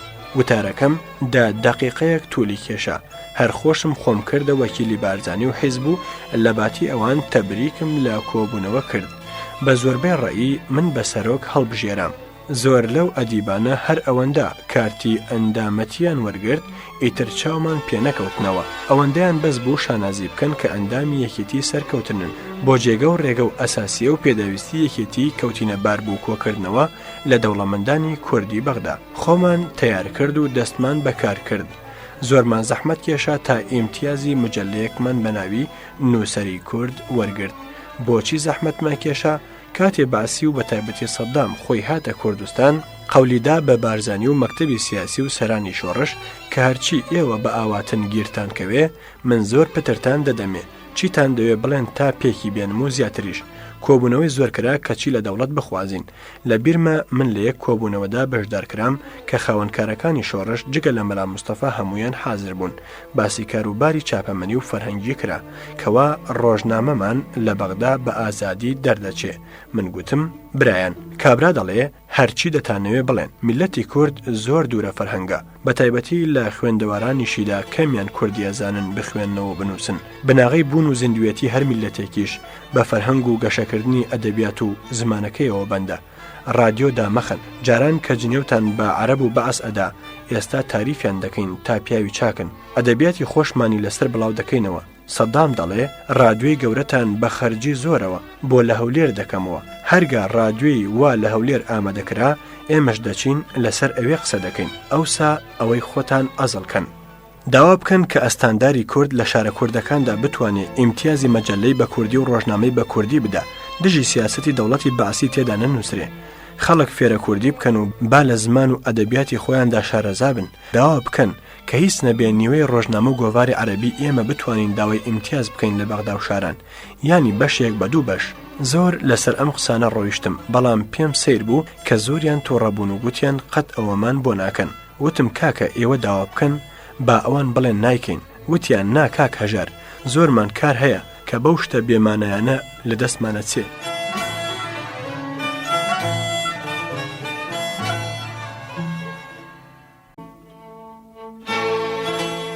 هەژاری موکریانی باس لەو ساتانەی ژیانی خۆی دەکا کە سەرۆکی یەکێتی ئەدیبانی کورد بووە. هەژار دەنووسێت کە لە بەغدا داوای ئیمتیازی مەجەللەی کوردیمان دەکرد، دەوڵەت دەیگوت ئێمە ئیمتیازی 113 نەشرەمان داوە، ئیتر جێگە نەماوە. هەرچی دادمان دەکرد کە 113 بە عەرەبی دەبێت چواری کوردیشی دەگەڵ بێ، هەرچۆنێک بوو ساندمان. ئەویش نە یاریدەدانی دەوڵەت، نە ئیعلان، ناچار بەبار بوو کۆکردنەوە چاپمان کرد. ئەو ساڵە لام وایە توانیمان 8 ژمارە دەرکەین کەوا دەبوو ژمارەیەکمان دەکردە هید و مانگ. لە زمانی سەرۆکایەتیم لە یەکێتی نووسرانی کورددا حەمەدەمین مەنگوڕی کە وەختی خۆی لە سەرا دەگەڵ حەمە ڕەشید خان و ئێستا مامۆستا بوو لە ڕانیە پەیدا بوو. دەیوت فڵان کەس خەڵکی ڕانیە بە عام بە شوێن مەلادا بەدار و بەردەوە هاتنە سرم، بە هەزار ناری عەلی ڕزگارم بوو. هەڵاتم دادم بپرسە، وتم چیت لێ قەوماوە؟ وتی کتێبی چون چوومە مەریخ، نووسراوی عەبدوڵڵا بەگی ناهیدم کردوێتە کوردی و چاپم کردووە. مەلای ڕانیە کۆڵەوەش لەسەرشان دەنگی خەڵکی لێداوم. ئەو کافرە کوفری کردووە، ژن و پیا و لە مەریخ نییە، وەرن بیکوژن غەزایە. لە ترسان خۆم نەقڵ کردوەتە تەوێڵە. وتم کاکە پیرۆزبایت لێ یەکەم. مەلا ڕەسوڵی سادقی کە شاعیرێک بوو بە ناوی ئەدیب لە پەسوێ مامۆستای کوڕانی قەرەنیاغا بوو. بووە موریدێکی وشکی خەیام و لایوا بوو تازە مردوو زیندوو نابێتەوە. لە پەسوێ بە فیتە و بەردەباران دەریان کرد. هەرچەند خۆی بە ڕەحمەت چووە، ئێستاش زۆر ئومەتی هەیە و بە نیمچە پێغەمبەرێکی ئەزانن. هەربینا تۆش بوویە شتێکی وا و دەڵێن لە سەردینی مەنگۆڕیە. شەوێک بەناو شەوی شێعرمان بوو. من کە بەناو سەرۆکی یەکێتیەکەم خۆم کێشاوە و گوێگرێک بووم، هەر شاعیر و نووسەرە شێعری یەکێتری هەڵدەسەنگان. شێرکۆبێکەس شێعرێکی منی خوێندەوە لە دەمی نەهەنگدا کە لە دیوانەکەمدا چاپ کراوە. وتی ئەمە چیرۆکە بۆ منداڵ نووسراوە، ماناشی تێدا نییە، بەڵام ڕەنگە منداڵ حەزی لێ بکەن. من وە جواب نەهاتم. تەنانەت سەعید ناکامیش کە دەپێشدا لای خۆم زۆری ئەو شێعرە بەلاوە پەسەند بوو، پێشیوا بوو زۆر باش چۆنیەتی ئەمڕۆی کوردم دەبەر دەستی بەعسیدا باس کردووە، دیفاعی لێ نەکردم. هەرچەند خۆم لام وا بوو ئەم شێعرەم بۆ منداڵی 20 هەتا 90 ساڵە وتووە، ئەمما دیسان دڵم خۆش بوو کە شاعیر شێرکۆ و گوێگران بە شێعرێکی منداڵانەیان زانی. کە دەگەڵ سەدام هاتمەوە، ساڵح یوسفیش لە تەیارەکەدا بوو کە لە کەرکووکەوە هێلیکۆپتەر گۆڕدرا و بە تەیاری دیکە هاتین. لە فرودگاوە دەگەڵ هەردان تەکریتی سواری ماشێن بووین کە بمان گەیەنە ماڵەوە. لە ڕێگە هەردان پرسی دیارە هەژار شاعیرێکی بەناوبانگە، بارزانی زۆری تاریف کرد. ساڵح یوسفی وتی من لە کورداندا لە هەموو کەس شاعیرترم و ناوبانگم یەکجار زۆرە. جاکە بزانی ئەو فەقیرە لە عمریدا تاقە شعرێکی بە ناوی هەوارە نووسیوە و ئەویش هەر دەبێ خۆی بزانێت چۆن میعرێکە سیر نامێنێ. هەر چۆنێک بوو بە هەزار عەزاب و دڵتەنگی ساڵم لە سەرۆکایەتی یەکێتی ئەدیباندا گوزەران. لەم بەینەدا دەوڵەت داوەتی بۆ ناردین کە وەرن لە کۆنگرەی ئەدیبانی عەرەب لە ئیربیت لای بەسرە بەشدار بن. وتم من ناچم، جێگەیەک باسی کورد و ئەدەبیاتی کوردی لێ نەبێ من نازانم تاریفی شعری عەرەبان بکەم و سەڵاوەت لە دیداری بەعز بدەم. ناچار یەکی تر لە ئێمە چوو. دیارە ئەگەر بە تەمای یاریدەدانێکی پارەی دەوڵەتیش بوو بین بە یەکجاری هومێدەکە فەوتە. سەری ساڵی دووەم وتیان لە هەولێر کۆ دەبینەوە و هەڵبژاردننی نوێ دەست پێ دەکەینەوە، بەڵام پۆڵمان نییە. 500 دینارم لە مەلا مستەفا وەرگرت کە هەڵبژاردننی ئەدیبانی کورد بەڕێوە بچێ. لە هەولێر زۆر بە حیساب و کتاب کۆنگرەم ساز کرد.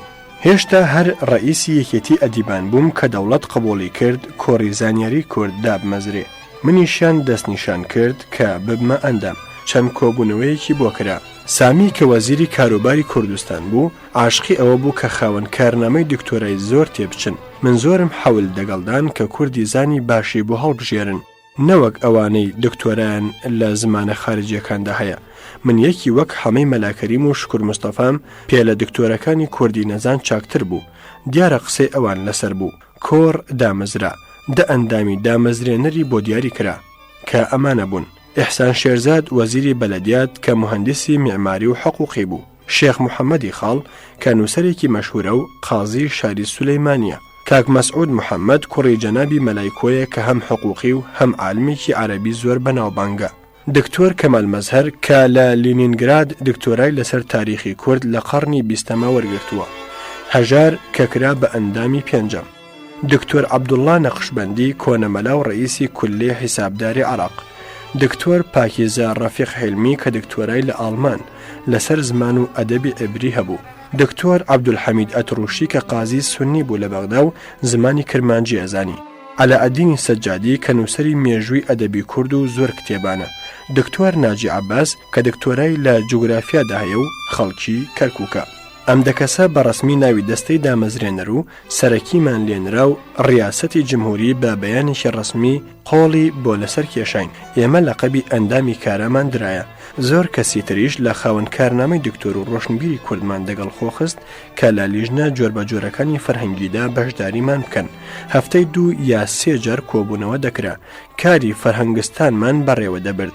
ئەحمەد حەسەن بەکر 40,000 دیناری بودجە بۆ ناردین.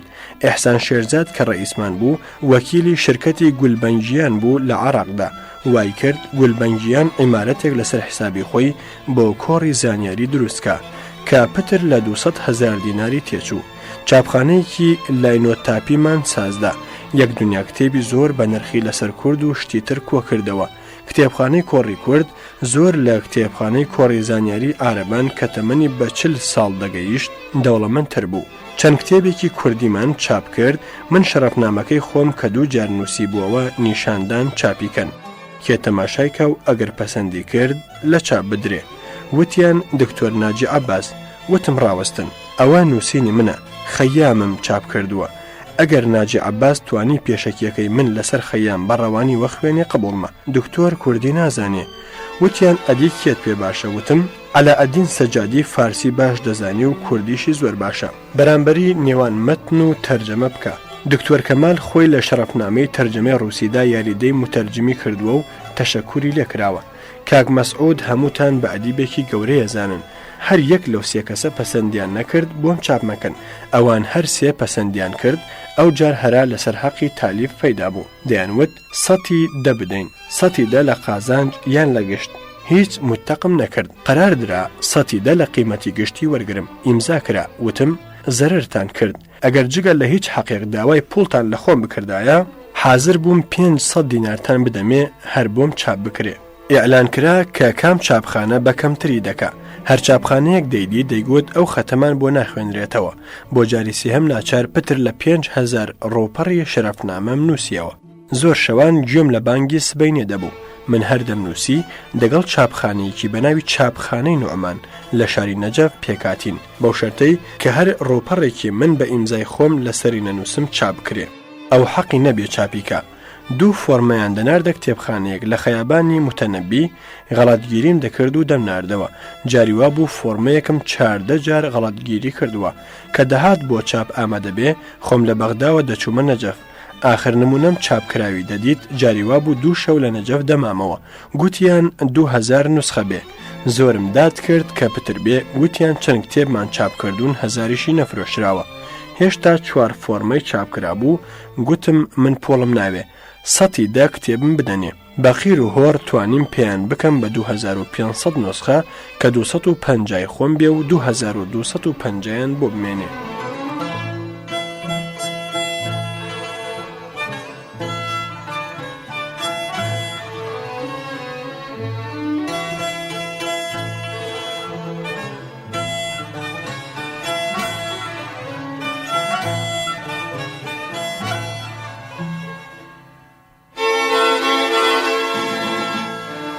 نرخی دینار و ڕوبع دانرا کە دەبووە 25 تمەن. کتێبفرۆشی هەولێر و کەرکووک و سلەیمانی نەدیدە کڕیان و تا سەتی بەرگ دەگیرا بۆ ئەوانمان دەنارد. بازاری ڕەشی پەیدا کرد، زۆر زوو بە 5 دینار هەر فڕکەی دەهات. 250 نوسخەی خۆم وەرگرت، دەبووایە بە قانونی کۆر 100 نوسخە بۆ نووسەر بەخشش بێ، نەیەندامێ. لە پاییزی ساڵی 1972 درابوو بە چاپخانە، لە سەرەتای هاوینی ساڵی 1973 تەواو بوو. داوەتێک بۆ کۆری زانیاری کورد لە فەڕەنساوە هات کە لە کۆنگرەی ڕۆژهەڵات ناسانی دنیادا کە هەر بە 4 ساڵ جارێک دەبەسترێ بەشدار بین. دکتۆر کەمال مەزهەر و منیان دەستنیشان کرد. بە تەیارە گەیشتینە فڕگەی ئۆرلی. خانم جۆیس بلۆ دەگەڵ لاوێکی سەرخڕ چاوەنۆڕی دەکردین. 27 ساڵ بوو برایەکم لە کلاسی دووەمی ئیبتیدایی لە بۆکان بەجێهێشتە بوو. ئێستا لە فەڕەنسایە و بۆ دکتۆرای شیمی دەخوێنێ. بە سەرخڕەکەی لە دوور ناسیمەوە، بە دیتنەوەی گریانم هات. ژیانی ئەو چەند ساڵ لێک هەڵبڕانم وەک شریتێکی سینەمایی هاتەوە بەرچاو. سادقی برام کە بە ناو مەولانای خاڵی باوکمەوە کرابوو، تەمەنی 8 مانگ بوو. باوکم مرد. هەم باوکی بووم هەم دایکی، چونکە دایکی لە پاش ساڵێک مەرگی بابم مێردی کردەوە و بەجێهێشت. منداڵێکی زۆر خوێن شیرین بوو. جاری وا هەبوو ژنانی دێ لێیان دەدزین، شێت دەبووین تا بۆیان دەهێناینەوە. هەموو دڵوجیان و ئیمانم بەسەر خۆشەویستی ئەودا ساخ بووبووەوە کە بوو 4 ساڵە کەمێک دەرسم پێگوت. زۆر زیرەک بوو کە هاتینە بۆکان لە مەدرسە دامەزران. هەمیشە لە نمرە کۆکردنەوەی حوتانشدا هەر یەکەم بوو. لە بیر مەجارێک لە ماڵە ساڵحی شاتری بووم لە سابڵاق. وتیان سادق لە بۆکان نەخۆشە. لە بیرم چوو کەوش دەپێکم بە تای گۆرەوی ڕامکردە دەر. لە کۆڵان کەوشەکانیان بۆهێنام و بەپەلە خۆم گەیاندەوە لای. شەقی زەمانە وای هەڵداشتم کە سادقم لە کلاسی دووهەمی سەرەتایی بەجێهێشت و لێم بوو بەداخ و حەسرەتێکی گەورە. تەنیا جارێک کە لە جەزیرەی سووریا دەژیام، ینی پاش 11 ساڵ دووری، نامەیەکی سادقم لە تارانەوە بوو هات. نووسی بووی پارەکە خەبەری تۆیان داومەتێک کە لە قبورالبەیضی باسی خۆی کردبوو کە دوای دیپلۆم وەرگرتنی لە دانشگای پزیشکی قبول کراوە. بەڵام چونکە عەبدوڵڵای برای دەستی باش ناڕوە و پزیشکی مەخاریج و ماوەی زۆری دەوێ، وازی هێناوە و لە دارولموعەلمینی بەرزدا دامەزراوە. ئیتر خەبەرم لێ بڕابوو. ئەوا دیسان لە فەڕەنسا دەیبینمەوە. زۆرم سوپاسی خانم جۆیس بلۆ کرد کە ئەم دیاریە بە قیمەتەی نیشاندا. جۆیس بلۆ ژنێکی جوولەکەی فەڕەنسی بوو کە بە منداڵی لە میسر ژیا بوو. عەرەبی مسریانی وەک بولبول دەزانی. کاری لەسەر ئەدەبیاتی کورد دەکرد. دەرسێکی باسی کوردی لە سۆربۆن دەوتەوە. دەگەڵ دکتۆر کامران ئالی بەدرخان و خانمەکەیدا هاتبوونە ناوپەردان لە شۆڕش. بووبووینە ئاشنا هاتبووە بەغداش و داوەتم بۆ کردبوو. لە کۆڕی زانیاریشدا چەند ڕۆژێک پێکەوە بووین و دەگەڵ دکتۆر کەمال و مندا زۆر نێوانی خۆش بوو. وابزانم هەر ئەویش سپاردبووی کە لە کۆڕی زانیاری لە کەمال و من بگێڕنەوە. سادق ماڵێکی گرتبوو لە تەبەقەی هەمکەفی خانوویەکی 7 تەبەقەدا لە نزیک سۆربۆن. قەراردرا من میوانی ئەو بم. جۆیس خانوویەکی بەتاڵی پێسپێرا بوو کە خاوەنەکانی بە سەفەر چووبوون. ئەویش درا بە کەمال کە لی بنوێ و پارەی ئوتێل نەدەین. خوشکێکی جۆیس لە نەروێژەوە بە ماشینی خۆیەوە هاتبوو. ئیتر ماشینی جۆیس و خوشکەکەی کە ئەویش عەرەبی لەهجەی میسری باش دەزانی هەمیشە دەبەر دەستماندا بوون. لەو ڕۆژانەدا کە تازە چووم، سادق چاوەنۆڕ بوو ژنەکەی بە منداڵێکی ساواوە بێتە فەڕەنسا لە تارانەوە. ڕۆژانە دەچووە فەرگە و تا نیوەڕۆ نەدەهاتەوە. ڕۆژی وتی تۆ لە ماڵ بە، تەلەفۆنم کردووە یەخچاڵم تازە کڕیوە، لە کار وێستاوە. 2 جار موهەندیس هاتووە لە ماڵ نەبووم. ئەو ڕۆژە موهەندیس نەهات. سادق لە داخان شەقێکی دە یەخچال هەڵدا وە کار کەوت. موهەندیس هات وتی هیچ عیبی نییە. گوتی بەڵێ فێرە شەقتی هەڵدان بوو، نەمزانی بوو. لەم تەبەقەی هەمکەفە حەمام هەبوو، بەڵام لە تەبەقەکانی باڵا نەبوو. دەیانگوت لە ماڵە فەڕەنسیاندا حەمام زۆر کەمە، حەمامی وەک وڵاتی خۆشمان نییە. دەیانگوت ئەو هەموو عەترە کە لە فەڕەنسا دروست دەکرێ و سەتان ساڵە جێگای عەتری هەرە باشە، هەر بۆیەیە کە بۆ گەنیوی خۆنەشۆران داپۆشێ. ژن و منداڵی سادق هاتن، ئیتر لە بابەت چێشت و نانیش حەساینەوە. خوا تازە کوڕێکی دابوو بە ناوی شاهین کە من وتم دەبێ ناوی شاهۆ بێ بە ناوی کێوی کوردستان. ژنی سادق کچی سەید عەبدوڵڵای ئەیوبیانی خاوەن دەرمانخانەی مەهاباد بوو کە پیاوحەق بڵێ زۆر کابان و دەستا و خۆش بوو بە ناوی نوسرەت خانم کە ئێستاش هەر ژنێتی و دایکی 3 منداڵانە بە ناوی شاهۆ و ڕامین و سارا و لە تەراندەژی. ڕۆژانە پەنجەرەی کۆڵانم دەکردەوە، وتیان لە فەڕەنسا کەس پەنجەرە ناکاتەوە، ڕەنگە جیران پێی تۆڕە بن، گوێم نەدا کەچی چەند ماڵە جیرانێکی تریش چاویان لە من کرد و پەنجەرەیان دەکردەوە و هیچ دنیاش خراپ نەبوو. کە لەسەری کۆڵان بات دەداوە بەرەو میترۆ دوکانێک جوچکە مریشکی یەک ڕۆژە و دوو ڕۆژەی لێ ئەفرۆشرا. پشیلەیەکی زەلامی زەردی ملوکلک ئەستور پاسەوانی جوچکان بوو، لە ناو ویترینەکەدا دەنووست. جوچکە بەسەر دەم و چاو کلک و لاقیدا هەڵپەز و هەڵپەزیان بوو، ئەو پەرخەی دەهات. ئەگەر کەسێک دەستی لە شوشەی ویترین دەدا ڕاستەوە دەبوو، کلکی قنج دەکرد و دەیویست بەگشت دوژمنی جوچکاندا بچێ. زۆرم پێسەیر بوو، زۆر جار لە دیاری دەوێستم. میترۆی پاریس زۆر دوور و درێژە و زۆر کلکی لێ دەبنەوە، بەڵام بە جوانی و ڕێکوپێکی میترۆی مۆسکۆ نییە. شەوانە بەسەتان لە ئاوارە و بێماڵ و حاڵان لە ناو میترۆدا دەنووستن. سادق نەخشەیەکی چکۆڵەی میترۆی دابوومێ کە گوم نەبم. کوێم بیویستایە بە ئیشارە نیشانم دەدا و دەچوم. جۆیس زۆر جێگەی وای پێدەزانی کە نەهار و شامی هەرزان و بۆ دانیشتجویان بوو. زۆرمان لەو بەهرە دەبرد. ڕۆژێک دەگەڵ جۆیس بەبەر مغازەیەکدا ڕابردین لەسەر پاڵتۆیەکی ژنانە کە نازانم کەوڵی چ بوو نووسرا بوو 130,000 فرانک کە دەیکردە 13,000 دیناری عراقی. جۆیس قسەی دەگەڵ ژنە مغازەدار کرد، وتی وتومە بۆ ئاگرانە. ئەویش دەڵێ ئەوە بۆ ژنە فەڕەنسایی نییە، ژنێکی ملیۆنەری ئەمریکایی کە دەیبینێ بە هەرزانیشی دەزانێ و چەکێک دەنووسێ و دەیکاتە بەر.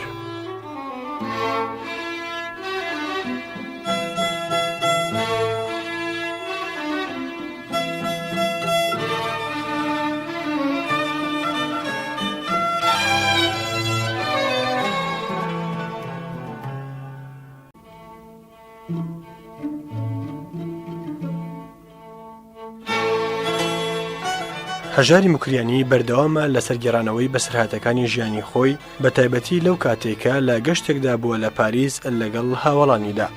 هەژار دەنووسێ بەڕاستی کە دەڵێن پاریس بۆکی جیهانە ڕاست دەکەن، شارێکی زۆر جوانە پەڕە لە باخچە و سەیرانگا، شینایی و کەسکایی ئەوێم پێ لە کەسکایی گیا و مێرگی وڵاتی تر کەسکتر دەهاتە بەرچاو.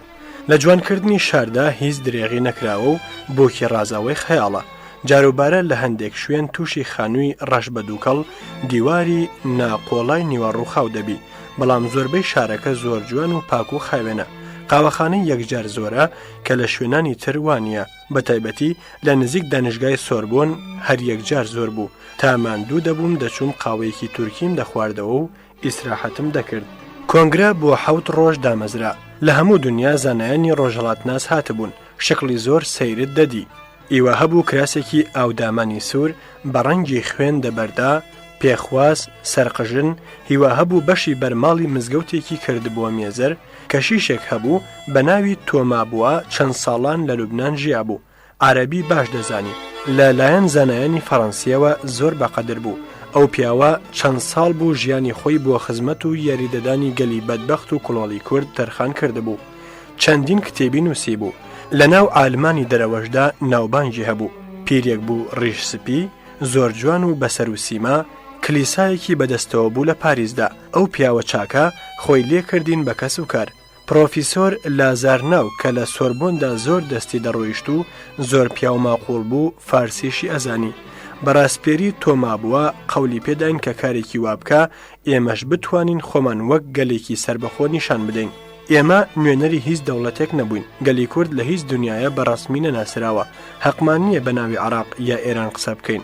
کە ڕۆژهەڵاتناسانی تورک و ئێرانی و عراقیشی لێبوون، بەڵام نەفوزی کەشە تۆمابووە و ماندووبوونی جۆیس و بەزەیی پرۆفیسۆر لازەر بەرامبەر بە کورد کارێکیان کرد کە ڕۆژێک لە سەعات 9 تا 12 جەلسەیەکی بەتەنیا تایبەتی کورد ڕێک بخرێ و هاواری کورد بکرێ. حەولماندا تا بتوانین زانایانی کوردی زۆر لێ کۆکەینەوە کە قەدرێکی زیاتری هەبێ. وتیان دکتۆر کامەران عالی بەدرخان لە جەنوبی فەڕەنسایە و ژنی نەخۆشە، دکتۆر مەکنزی ئینگلیسمان هاتەلا کە زۆر کوردیزان و شارەزای کاروبار و حاڵی کوردستانە، دکتۆر شەفیق قەزاز، دکتۆر محەممەدی وەرزێر، خەڵکی سولەیمانی، ژنی وەرزێر کە کیژێکی چیکۆسلۆواکی و کوردی ناسێکی باش بوو، دانیشتجوویەکی عراقی بە ناوی مەزهەر، سادقی برام، کەشیش یوسف مەتا کە خەڵکی سولەیمانی بوو ساز بوون. بە جۆی سموت دەڵێن دکتۆر محەممەدی مکری ئێرانی لە پاریسە، بابەویش بڵین وەک بە دە کەسان قەدیلکەی بدەن لە پڕمەی پێکەنینیدا و هەرخاو نەدەبووەوە. وتم جۆیس گاڵتەم نەکردووە بۆ پێدەکەنی؟ وتی ماڵاوە لەوە جۆک خۆشتر چۆن دەبێ؟ دکتۆر مکری نەخۆشی خەیاڵات و ئەوهامە، دەردی ئەو لە معالەجە دەرچووە بە کەس چاری ناکرێ، لە سێبەری خۆیە ترسێ، هەر کەس زەنگی دەرکەی لێدا یان تەلەفۆنی بۆ بکە لای وایە هاتوون بیکوژن، خۆی لە حەوت کوناندا تاقەت دەکا. جنێوی گەورە لای ئەو ئەمەیە کە بڵێن تۆ کوردی، ئێستا چۆنەتەو قسە قۆڕەوە بیرهات کە ئەویش لەم کۆبوونەوە بەشدار بێ و دیفاع لەگەلی کورد بکە. مەقالێکم نووسی بوو کە بیخوێنمەوە.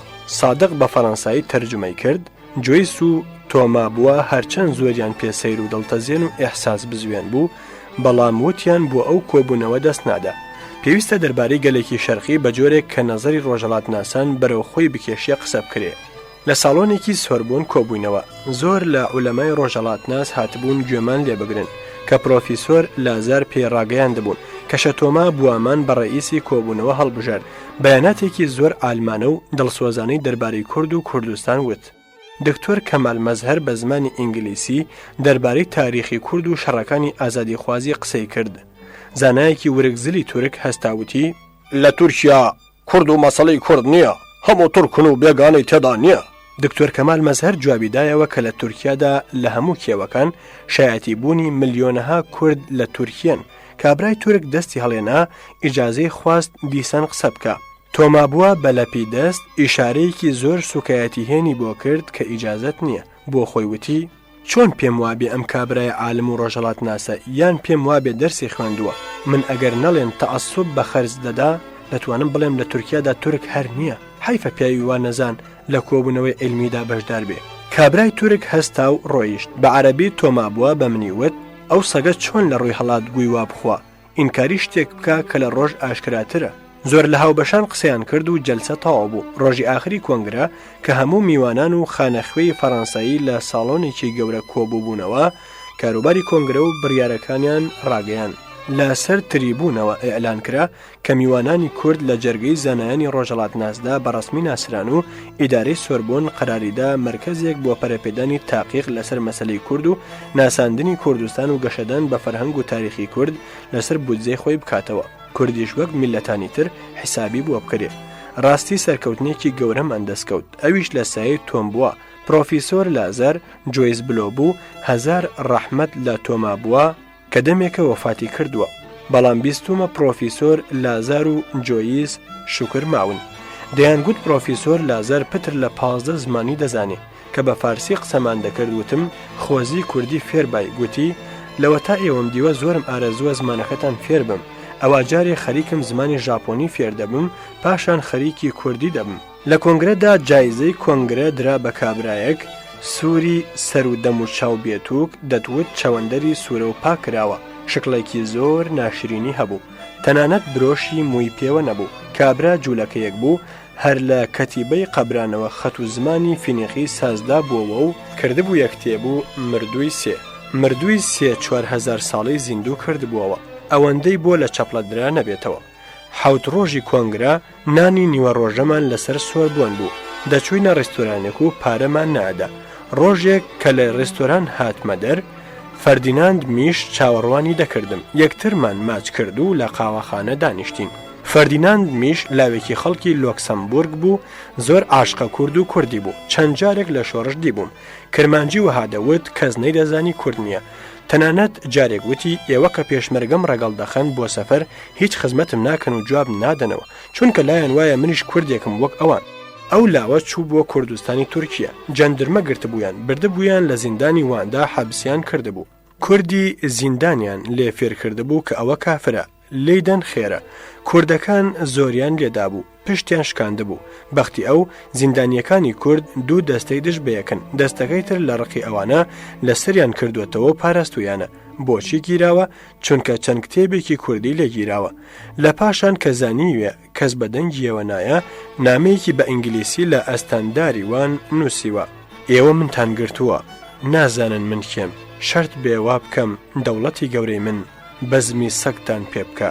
دەیگوت وا دیار بوو ئەستاندار نەیدەزانی لۆکسەمبورگ لە دەوڵەتە گەورەکان نییە و نفوسی بە حاڵ دەگاتە 400,000 ترسا و عوزری لێ خواستمەوە و بەریاندا هاتمەوە لۆکسەمبورگ شکایەتم لای وەزیری دەرەوە کرد وەزیرەکەمان بەڕازەکە مەزنە گوتی تۆ کێشەمان بۆ ساز دەکەی ساڵی بای $500,000 سەودا و مامەڵەمان لەگەڵ تورک هەیە کەنجێ ئەو کوردەی تۆ دەڵێ مەزلۆمن توانیان ساڵی بای $600,000 مامەڵەمان لەگەڵ بکەن دەڵێم هەقتە و لەسرت وە جواب دێین جا فەردیناند هاتووە لە پاریس منی پەیدا کردووە هەڵی پێچا بووم دەبێ بچینە لۆکسەمبورگ دایکم شیوت بۆ لێنێ وتم کاکە فەردیناند پیا و 600 کیلۆمەتر بۆ شیوی دایکت سەفەر ناکە فەردیناند گوتی خەریکم فارسی لە لۆکسەمبورگ دەخوێنم تا بچم لە ئەفغانستان بگەڕێم بەڵام مامۆستاکەمان کوردێکی بیژووە وتم بەچی دەزانی وتی ڕۆژێک وشەیەکی کوردی وتم ئەوە کوردیە تۆ کوردی گوتی نا فارسم بەڵام تۆزێک کوردی فێر بووم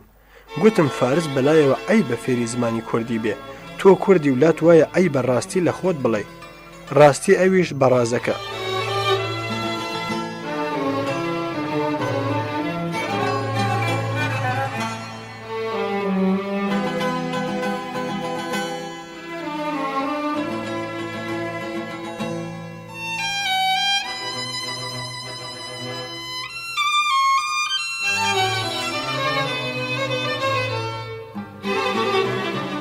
ڕۆژی دوای کۆنگرە و ڕۆژانی پێش کۆنگرە بە پاریسدا دەگەڕین چوینە بورجی ئیڤڵ چوینە کاتدراڵی نۆتردام لە نۆتردام کۆتەڵی کەشەیەکم دیت لە زێڕ بوو بە خوشکی جۆیسم گوت ئەوە کۆتەڵی مامی خۆمە دەبێ بیسێنمەوە هەرای لە جۆیس کرد وەرە کەشە فڵان مامی هەژار بووە جۆیس گوتی ئەحمەق هەژار گاڵتەت پێیەکە تۆ لێت بۆتە ڕاستی چوینە مەقبەرەی ناپلیۆن لە جیاتی هەڵوا و خێرمان بدەنێ یەکی 3 فرانکیان پۆڵ لێ ساندین ڕاستی مەقبەرەیەکی دیدەنیە چەک و ئەسپاپی سەربازانی ئەو زەمانە وەک خۆی ڕاگیراوە چوینە مۆزەی لۆڤەر چەند سەعاتێکی تێدا گەڕاین کە لێمڕۆنە مانگێکی دەوێت تا ئەو ئاسەوارە هونەریە ببینی ڕۆژێک تووشی کاروانێکی قەرەجی بووین لە نزیک چۆمیسێن چەند کەرێکی بە کورتان و 4 ئەسپی چکۆڵەی تۆپەڵ کە گەورەترەکەیان نەدەگەیشتە ئەستورای ڕانم ئەسپێکیان لەوانە عەرابەیەکی تێخرابوو پێیان بوو زۆرم لا سەیر بوو پرسیمان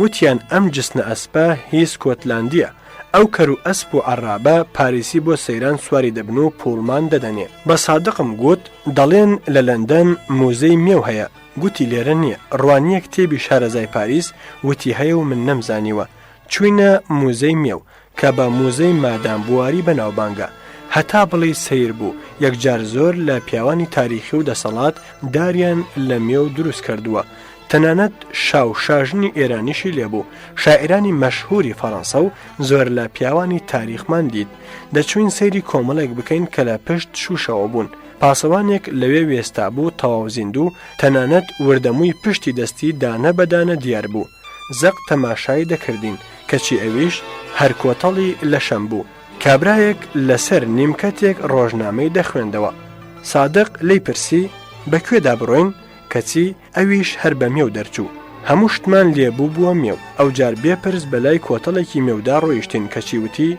بێرەدا قەدەغەیە ئەویشم پێ زۆر سیر بوو دارخەیزەرانێکم دیت لە باخچەیەکدا پتر لە 16 میتر بەرز و قەفقەف کەسک قەت ڕووشێکی تێدا نەبوو داری دەوری خەیابانی شانزەلیزەم زۆر پێجوان بوون کەڕوانیم هەمووی داربەڕوە خاسەی خۆمانە کەشە یوسف زۆری هاتوچۆ دەکردین کوردی سولەیمانی بوو چەند ساڵ پێشمەرگە بوو هاتبووە فەڕەنسا لە 2 مانگدا توانی بووی پێشنوێژی 3 کڵێسا پەیداکە وتم کاک یوسف تا جارێکی تر دێمەوە یان دوکانی عەکسی ڕوت فرۆشتنت دەبێ یان دەبی بە پاپ لە ڕۆم داواتی کردم بۆ کڵێسایەک بانگی کرد 4 بوتڵ شەراب بێنن وتم بەخوا من لەگەڵتان ناخۆمەوە وتی باشتر من ئەمانە بۆ خۆمە دزم گوتیشی ئەگەر دەگەڵ کەمال دەستنە گەڕەکی ساندۆنی کە گەڕەکی بێ ئابڕووی پاریسا من برن نەوەک لات و پات ڕوتان بکەن وتم شکر پارەی جێگەی وامان پێ نییە شەوێک لەبەر قاوەخانەیەک لەسەر کورسی دانیشت بوون کابرایەکی زۆر مەست تلاوتل هات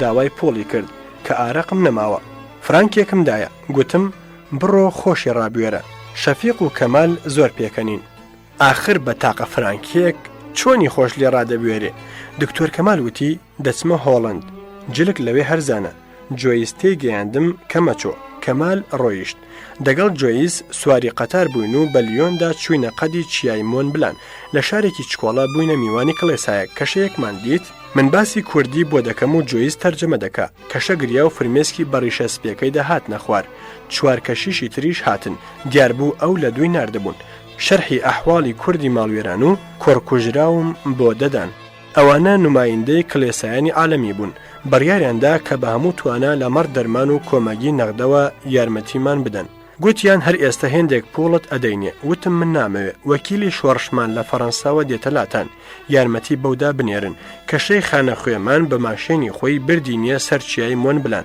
بەرامبەر بە دیمەنی ژنێوی سویس نەهارێکی زۆر باشی داینێ جۆیس دەیگوت کە گریاندوتە وای زانیوە ئێستا بۆ خۆت برسیتە شەو لەو شارە لە ئوتێل ماینەوە سبەی هاتینەوە و بە قەتار بەرەو پاریس لە ڕێگە بە مەزرادا کە دەڕۆیشتین لە هەموو مەزرایان لام وا بوو توتن کراوە لە شوێنێ قەتار وێستا کە 5 سەعات و نیوێک دەڕوە چوومە مەزرا دیتم ئەوی من بە توتنم زانی بوو ڕەزی مێون هەرمیەوەی کەمتر لە میترێک بڵند زۆر ئەستور و پڕلک زۆر ڕێک و پێک پێم وایە هێشووی 20 کیلۆیی لە زۆربەی میێوەکانەوە کەوتبووە سەرزەوی جگە لە ڕەز زۆربەی چێندراویان نیسک بوو کە سەرەکەیان بە ماشێن بەڕیبوون و کایەکەیان بە ماشێن دەدرووەوە نەقلی ئەو سەفەرم بە کەمال نەگوت دەگەڵ ئەویشدا زۆر جێگەی واچوین کە داوای یارمەتیمان بۆ کورد لێکردن زۆریان جوابی دڵخۆشکەریان داینەوە لە چەند ماڵێک داوەتکراین کە تێگەیشتم جوولەکەی زۆر پایەبەرزی فەڕەنسان بە تایبەتی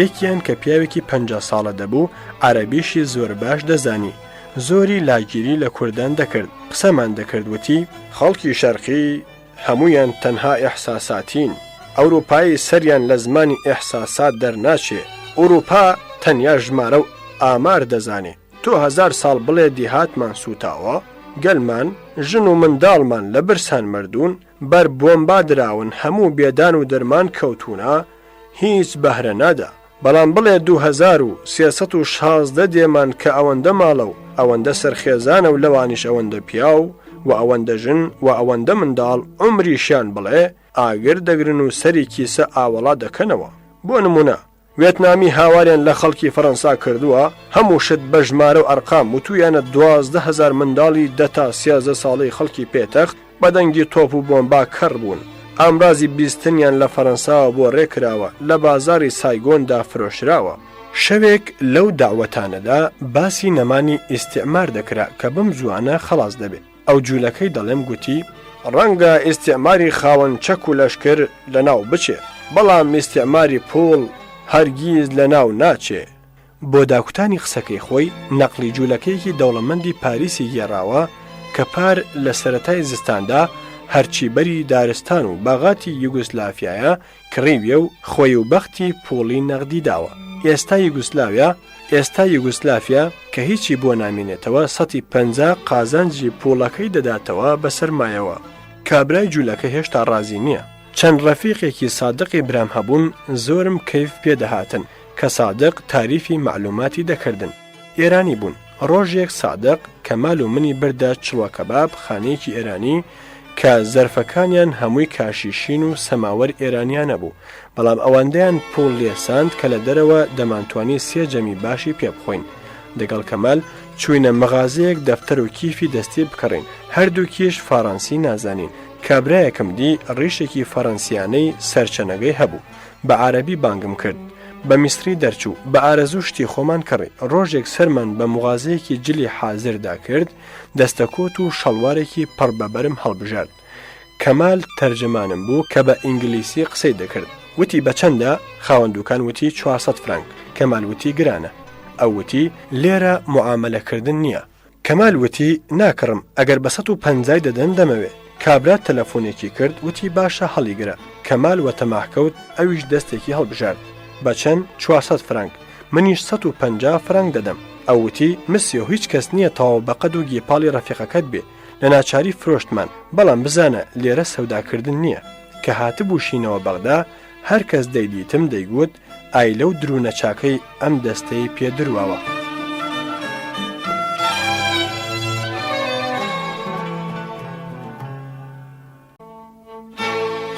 هەژاری مکریانی بەردەوامە لەسەر گێڕانەوەی بەسەرهاتەکانی ژیانی لەو کاتەی کە لە پاریس بووە و ئەو بۆمان باز دەکات ژنوپیاوی فەڕەنساییم زۆر بە شێکپۆشی ئەدیت درونی جل کارێکی گەورە دەکا باوەڕکە ژنێکم دیت کۆت و شەرواڵەکەی خامی سپی بوو بەڵام وا جوان دروا بوو هەر حەزت دەکرد لێی بڕوانی دەگەڵ سادق چوینە بازار و گەڕەکی مۆنمارتر بە سەدان دوکانی بە حەسیری بۆربا و تەنەکە پڕ لە پیاوی ڕەش و سووری مسلمان پڕ لە کتێبی دوعای عارەبی شاخەمار شتی جادوگەری و تڕ و تەوێڵەیان دەفرۆشت بۆ سادق لەوێ لە دوکانێکی جلفرۆشت دەستێک کۆت و شەڵوارمان کڕی کە لە ئێران بە نرخی نەدەهات هەمووی بە 160 فرانک شەوی 14 ژولای چوینە سەیرانی جێژنی ئازادی فەڕەنسا سەیری فەوارە و تۆپ تەقاندن و بەزم و شایی ئەو گەلە سەربڵیندەمان کرد جۆیس وتی ژەنەراڵ دیگۆڵ لە نوتقی جێژنەدا گوتی مەسەلەیەکی کوردان هەیە دەڵێ پیاوان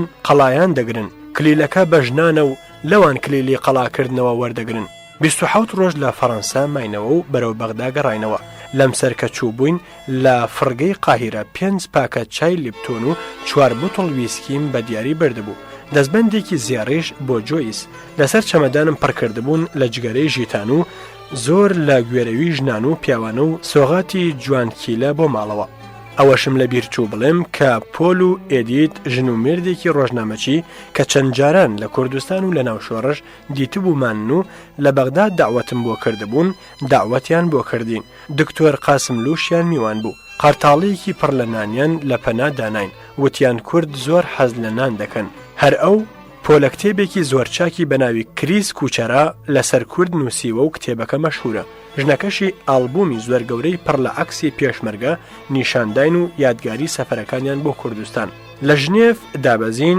بە بن پردۆکێکدا دەبوو تێپەڕین منیان ڕاگرت لە شمگەڕان قوتووە سیغارێکم پێبوو دەستگای پشکنین ئیشارەتی دابووە ئاسنم پێە ویان زانی بوو چەکم هەڵگرتووە لە ئیتالیا لە فڕگە سەعاتێک ماینەوە ڕوانیم لە سەعاتێک نووسرا بوو نرخی 8,000 لیرە فیتەیەکم بۆ لێدا کابرایەکی عراقی لەو لامەوە وتی فیتەی ناوێ بای 4 دینارە زۆر هەرزانە لە فڕگەی بینە الملەلی قاهێرە دابەزین هەموو زەوق و خۆشی دیمەنی پاریسیانم لە بیرچووەوە گارسۆن بە کراسی شۆڕی عارەبی ڕەش وەک قیل بۆ ماوەیەک دەبوو لە 4 فیش ئیمزاکەن کەمال کیف دەستەیەکی کڕی بە 5 دینار من نەمکڕی کە هاتینە بەغدا نرخی 17 دینار بوو ئێحسان شێرزاد و چەند لە هاوکارانمان لە فڕگە چاوە نۆڕمان بوون جگە لە ماڵ و منداڵی خۆشمان بە دەردی کورد وەتەنی زۆر بەدەستی پڕ هاتبووینەوە و زۆریان کەیف بە بەهرەی سەفەرەکەمان هاتوو کۆڕی زانیاری قەدرزانی لێکردین چوم خەبەری کڵێسای عالەمیشم بە بارزانیدا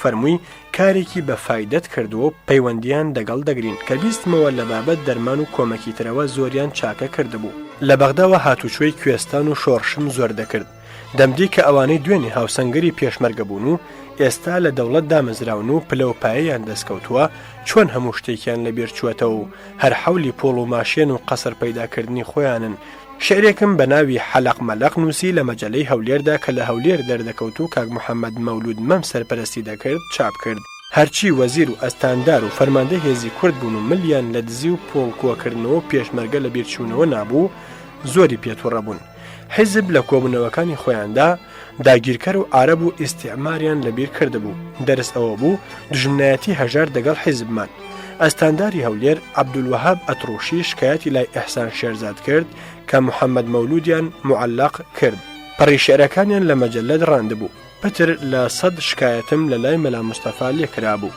حاصل بە فەرمانی بارزانی کاک محەممەد مەولود ڕزگاری هات بەڵام قبوڵی نەکردەوە کە سەرپەرستی مەجەلەی هەولێر بکە جارێک بەر لەو هەراو چەقەیە مەقالێکم هەر بۆ مەجەلەی هەولێر نووسی بەو مانایەکە لەبەر دوکانێکی بەغدا ڕادەبوردم چەقەڵێکی مۆمیایی کراو لە بنی نووسرا بوو نرخی 25 دینارە بەبیرم داهات کە بێ و نەبێ ئەو چەقەڵە بە زیندوی شاعیری کورد بووە کە 50 چەقەڵی زیندوو قرانێک نایەنێ و بە مردووی نرخی ئەوەندە باڵا دەچێ زۆر لە شاعیر و هونەرمەندانی کوردم بە نمونەی ئەو چەقەڵە باس کردبوو هاوینان کۆڕی زانیاری و چانی بوو بە ماڵ و منداڵەوە هاتمەوە کوێستان و لە لای زینوێ و حاجی ئۆمەران دەژین ڕۆژێک سەید عوبەیدیلای ئەیوبیم لێ پەیدا بوو 15 ڕۆژێک لام مایەوە لە ڕێی تورکیاوە هاتبوو لەسەر داوای ئەو دەگەڵی چوومە لای بارزانی بە بارزانی گوت دەمەوێت بچمەوە لە فەڕەنسا بخوێنم بارزانی فەرمووی هەژار تۆ بە مەکتەب سیاسی بسپێرە کە هەرچی دەیەوێ بۆی بکەن.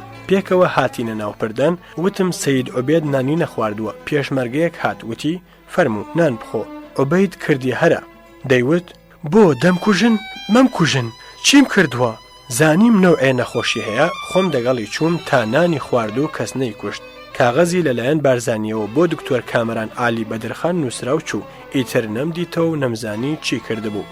ئەحمەدی بارام میرزا لەو ساوەفایق و جەماعەت چووبوونە دیوی ئێران جێپێکی پەیدا کردبوو، ڕانندەگی دەکرد. ئەغڵب لە ماڵە من دەنووست و دەیخوارد.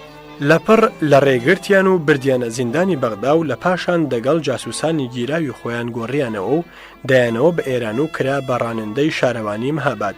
ئێستاش هەر لە کەرەجە و ڕانندەی دەکا و هاتوچۆم هەردەکا. کاک ئەمیری قازی زۆر جار سەری دەدام و پێکەوە دەژیان. بەڕاستی زۆرم کەیف گرتبووی و هیچ عیبم تێدا نەدی.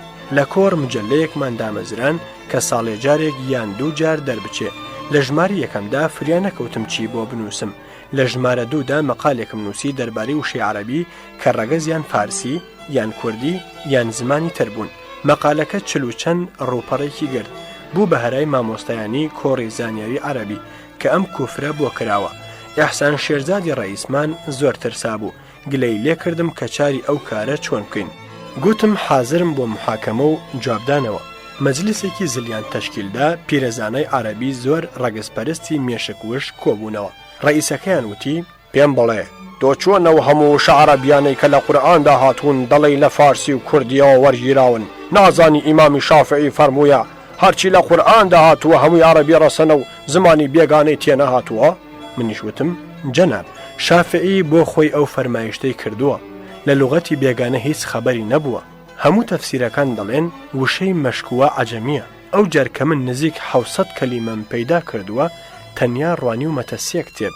وشەی فارسی بە عەرەبی کرا و نووسینی کەشەی ماردین ئەددای کە لە ساڵی 1909 چاپ کراوە. دووهەم ئەلمعریب الجەوالیقی کە لە چەرخی چوارەمی کۆچی نووسراوە و چەند جار چاپ کراوە. سێهەم ئەلمونجید کە سەر لە بەرم پشکنیوە. ئێوە هەرچی نووسیومە لەم سێ کتێبەدا نەتاندیتەوە لەسەر منی حسابکەن. ئەگەرچی بۆ خۆم پتر لە 1400 وشەی عەرەبیم دۆزیوەتەوە کە لە کوردی و فارسی و ئیتاڵی و حەبەشی و عیبری و ئارامی و فیرعونی و فەڕەنسی و ڕووسی وەرگیراون، بەڵام من ئەوانی خۆم نەنووسیوە. کێشەیان لەبیر چووەوە ئەم جاردەیان گوت چۆن باوەڕ بکەین کە تۆ حوسڵەت هەبووە هەموو ئەلمونجید بخوێنیەوە. ئیدی بە سەلامەت لە کێشەکەیان ڕزگارم بوو.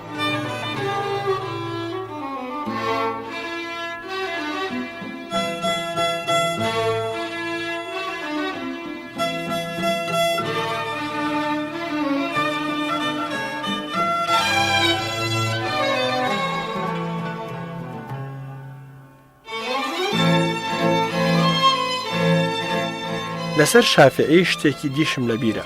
لە خێوەتی شێخ عوبێدیلا چەند مەلایەک میوان بوون. باسی خوتبەی جومعە و تەڵقینی مردووکرا کە شافعی دەڵێ دەبێ بە عەرەبی بن. وتم لە پێش خوتبەی جومعەدا حەدیسێک دەخوێنرێتەوە کە دوو خوتبە لە جێگەی دوور کاتی جەماعەتە. ئەگەر وتاربێژ چووە سەر مینبەر کەس قسە ناکا، گوێ بگرن، کەسێک قسە بکە پڕوپوچە، کێ پڕوپوچ بڵێ نوێژی جومعەی بەرناکەوێ. یانی نەسحەتتان دەکەن. کابرای کورد یان تورک کە نازانێت چییە گوێ بگرێ و نەگرێ هەر هیچە کەوابێ قەت نوێژی جومعەی ئەوانەی عەرەبی نازانن بەرنەکەوتووە. تەڵقین بۆ مردوو نییە، بۆ ئەو زیندوانەیە کە هاتوون مردوو بنێژن. دڵیان نەرمە و مردنیان لە بیرە. نەسحەتیان دەکرێت کە ئەگەر پیاوی چاک نەبن پاشە ڕۆژیان خراپ دەبێ، کەوابوو دەبێ بە زمانی خۆیان نەسحەتیان بکرێ. مەلایەکم لێ ڕاست بووەوە وتی تۆ چۆن بێئەدەبی دەگەڵ ئیمامی شافعی دەکەی؟ زۆریان خۆیان لێ تووڕە کرد کە قسەی هەژار حسابیە و ئێمە بیرمان لێ نەکردوێتەوە. لە کۆڕ نامێلکەیەکم دەربارەی عەشیرەتی گاوانی کورد کە لە زمانی عەباسیدا خاوەن ناوبوون و شاری حیلەیان دروست کردووە لە عەرەبیەوە کردە کوردی و چاپ کرا. هەفتەی 2 جار یان 3 جار کۆدەبووینەوە. ئیستلاحاتی عەرەبیمان بە کوردی ئەدیتەوە. هەر کەسەش دەبوایە ساڵیانە حیسابی بەرهەمی بکرێ بزانین لە ساڵێکدا چی کردووە کە خزمەت بە کۆمەڵ بێ.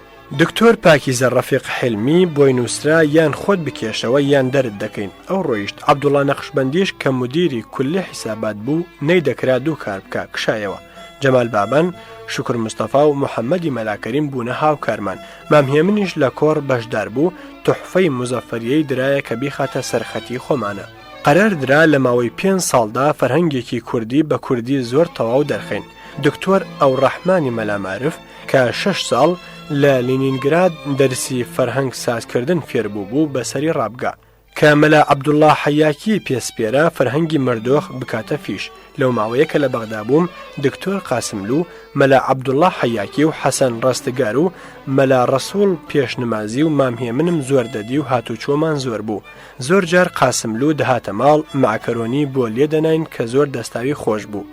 قاسملو ماوەیەک مامۆستای دانشگا بوو. پاش سەفەری ئەوروپای جارێکی تر کە هاتەوە لە وەزارەتی تەختیت تەرەحڕێزی دامەزرا بوو. مانگی 300 دیناری وەردەگرت و دەیکردە مەخارجی هاوڵانی حزبی خۆی.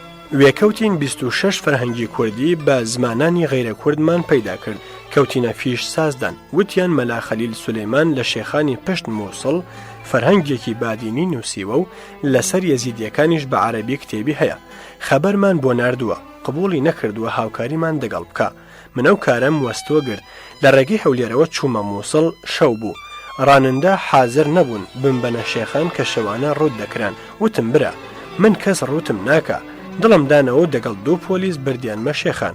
بوومە میوانی فەرماندار کە ناوی حاجی ڕەسوڵ و خەڵکی سولەیمانی بوو. ناردم لە دوی مەلا خەلیل. دەمێک بوو دەمناسی، شاعیرێکی زۆر پیر و زۆر فەقیر. شەو زۆر خۆشمان ڕابوارد و سبەی مەلا خەلیل بردمیەوە ماڵە خۆی.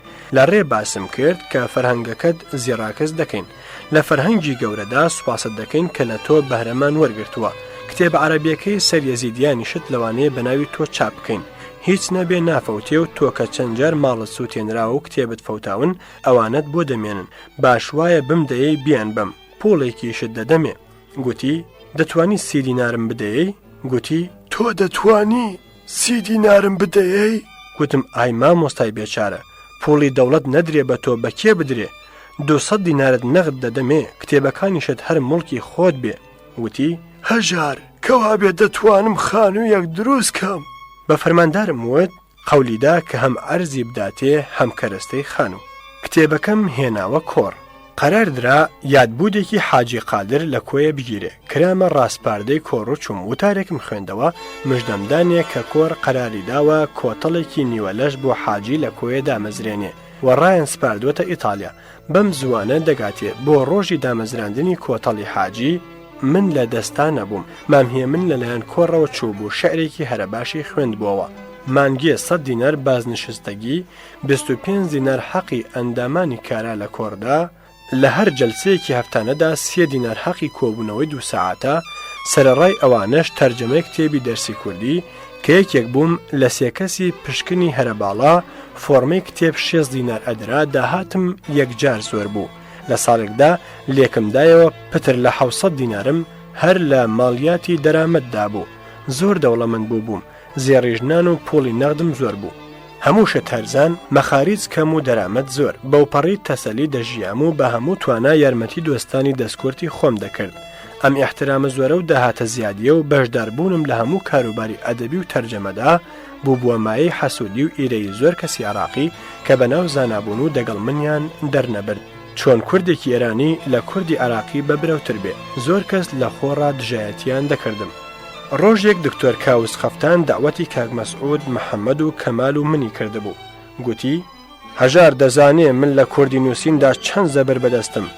گوتم کاکە تا نەچوویە رووسیا باش بووی، لەوە تا هاتوویەوە ئەسڵەن کوردی نازانی و شایەتم ئەو داستانانەیە کە نووسیوتن. کە لە داوەتەکە دەرچوین کاک مەسعود محەممەد فەرمووی هەژار تۆ مەجامەلە و تەعارف نازانی، نەدەبوو ئەمە بە کاوس خەفتان بڵێ. وتم کاک مەسعود من ڕووبینی و مجامەلە بە نیفاق دەزانم، ئەمەش نەزەری خۆمە. ڕەنگە پاش 50 ساڵێک معلوم ببێ کە مجامەلەش هەر نیفاق و دووڕوویە. ڕۆژێک لە کۆمەڵی دراساتی کوردی بووم، گوێم لێ بوو کەسێک کە شاعیرەکە لە ژوورێکی تر بە مدیری دەوت مامۆستا عەبدوڵڵا شاڵی سەگبابی وامان لێ پەیدا بوون دەڵێن دەبێ کوردی لە شوان و ڕەنجبەری نەخوێندەوار فێربین. ئەدی چەند ساڵە ئێمە چیمان کردووە؟ چۆن زمانە ئەدەبیەکەمان تەرک بکەین و شوێن وەرزێر و گاوانان کەوین؟ کە ئەو گوێنەی دەگەڵ من بوو. هەمیشە من شەڕی ئەوانم دەکرد کە زمانی پاکی کوردی تێکەدەن و دانە بەدانە عەرەبی وەردەگێڕن و ئەویش بە ئیشتیای نەزانی خۆیان گاڵتەم پێدەکردن. لەبەر ئەوە زۆریان زۆر ڕقیان لە من دەبووەوە. نەبەزینم لە بەرامبەر ئەو نەزانە خۆبەزانە ناسانە سەرنجام کارێکی وای کردبوو کە زۆریان بیر لە حاڵی خۆیان و قسەی من بکەنە و ئەگەر چی خراپەیان دەوتم بێنە سەر قسەکانم. پێم وایە لەو شەڕ و هەرایانەدا توانیم تا ئەندازەیەکی باش گەشە بە زمانەکە و نووسینی کوردی بدەم.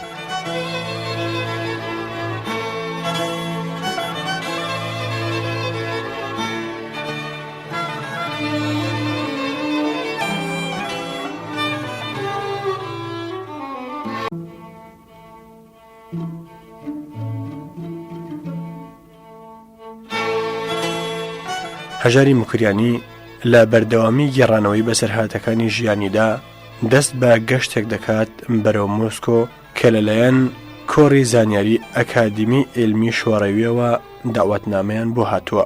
ئەو دەنووسێ لە ئاخر و ئۆخری پاییزی ساڵی 1970دا لەلایەن کۆڕی زانیاری ئەکادیمی علمی شۆڕەویەوە داوەتنامەیەک بۆ کۆڕی زانیاری عارەبی و کوردی هات کە 6 کەس بنێرن، 4 پیرە عارەب لەلایەن کۆڕی زانیاری عارەبی و کەمەل و من لەلایەن کۆڕی زانیاری کوردیەوە دەستنیشان کراین. هەروەک کە چوو بوومە پاریس چەندانەیەک شەرەفنامەم برد و پێشکەش بە شوێنەوارە زانستیەکان و پیاوانی وەک تەوفیق وەهبی و ئەدمۆنس و مستەر مەکنزیم کردبوو. 12 نوسخەم شەرەفنامە دەگەڵ خۆم بۆ شوڕەوی برد. بۆ جاری دووهەم پاش 14 ساڵ دیسان لە ڕۆژێکی پڕبەفردا گەیمە مۆسکۆ لە ئوتێل کۆنتینینتال لە مەیدانی سوور کە ئوتێلێکی قەدیمی و زۆر جوان و بەشان و شکۆ بوو. دیار بوو زۆر میوانی بەقەدرین، هەر کەسە ژوورێکی زۆر ساز و تەیار و جوانمان هەبوو. جاران کە میوانی نووسەران بووم، ئەم جار میوانی ئەکادیمی علوم بووم. چاکی هێنا بوو. عەرەبەکان کە هەمووی مێشک پوچەڵی ڕەگەزپەرست و دژی کورد و دژی ڕووسیە بوون و زۆربەیان ساڵها مەعاشخۆری ئینگلیسیان و سەفیری زەمانی نوری سەعید و پادشایی بوون، هیچیان کەلیمەیەک ڕووسیان نەدەزانی. تەرجمانی هەمووان دکتۆر کەمال مەزهەر بوو. هەر قسەیەکی بێتامیان دەکرد و هەر عەرەبایەتیەکیان دەنوان. کەمال بە ئارەزوی خۆی تەرجەمەی دەکرد. وای بەسەر هاتبوو کە عەرەبەکان ببوونە گاڵتەجاری زانایانی مۆسکۆ، بە تایبەتی دکتۆر پۆلیڤۆی کە سەرپەرستی میوانداری ئێمەی پێسپێرا بوو. هەر بەدڵ عەرەبەکانی ناخۆش دەویست و حەزی لە چارەیان نەکرد. دووجار بەبێ ئەوان هەر داوەتی بۆ ماڵە خۆی کردین. 3 جەلسە لە ئەکادیمی شۆڕەوی دەگەڵ زانایان کۆبووینەوە. قسە لە پەیوەندی دۆستانەی ئەکادیمی علمی عێراق و شۆڕەوی دەکرا. لە مەجلیسێکدا زانایەک وتی: وا دەردەکەوێت کە کوردستان پێش لە هەموو شوێنێکی ڕۆژهەڵات زۆر ئاوادان بووە.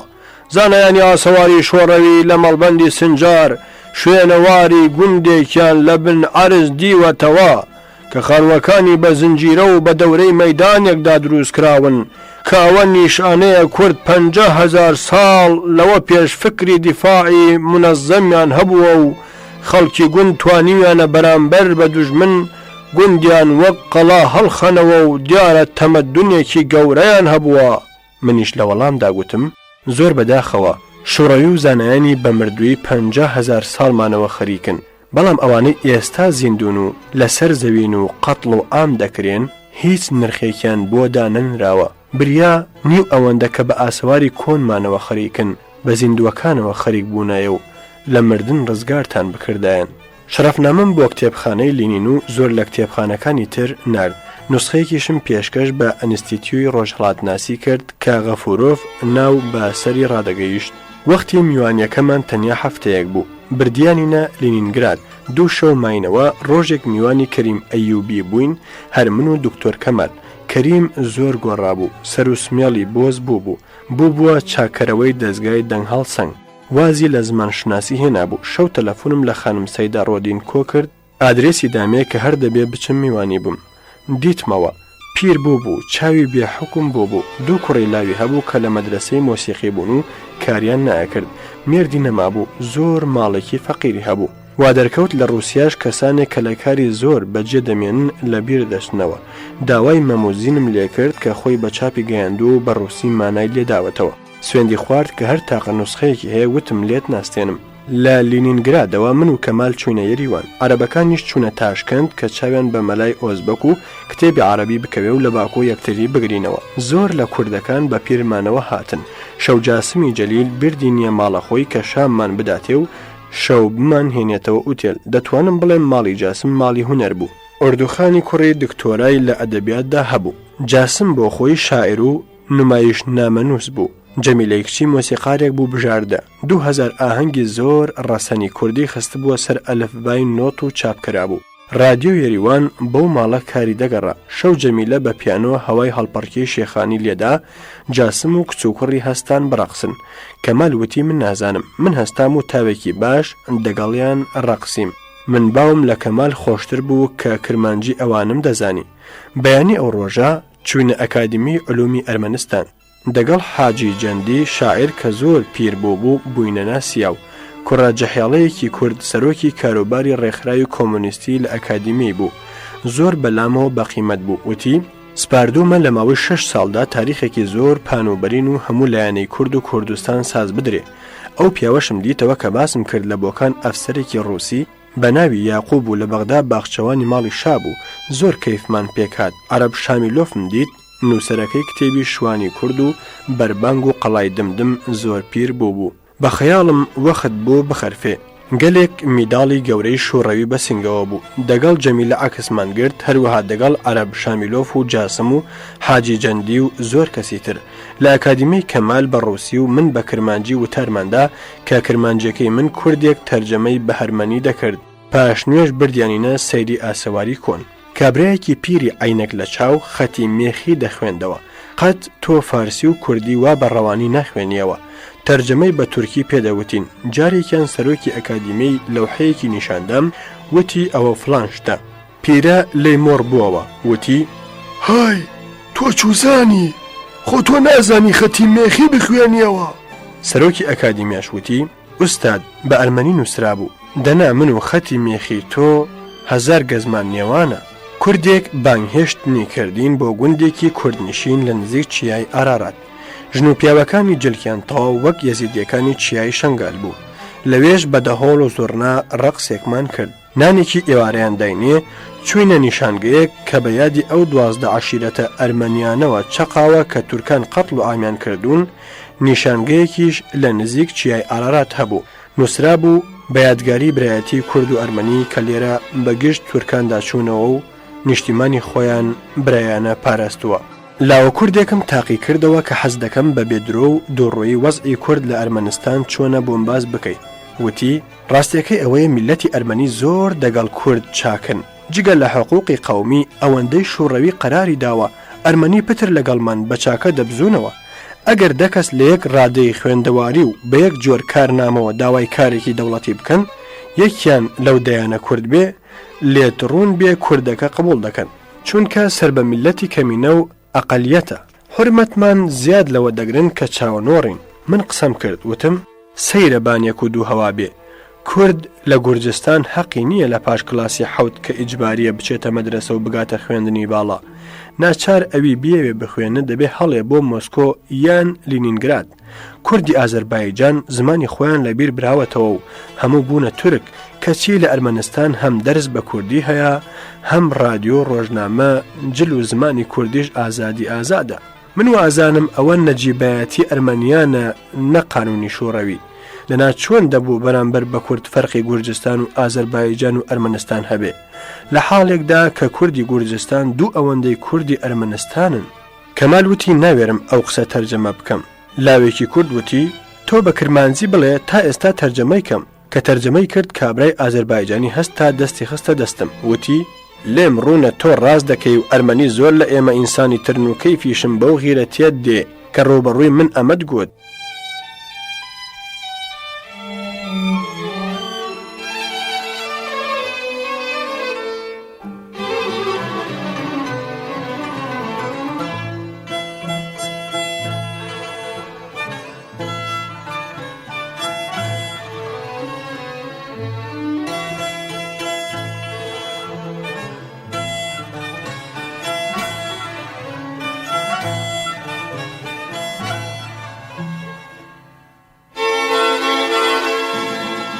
بەیانی ڕۆژی دووەم چووینە سەیری کتێبخانەی گەورەی یەریوان.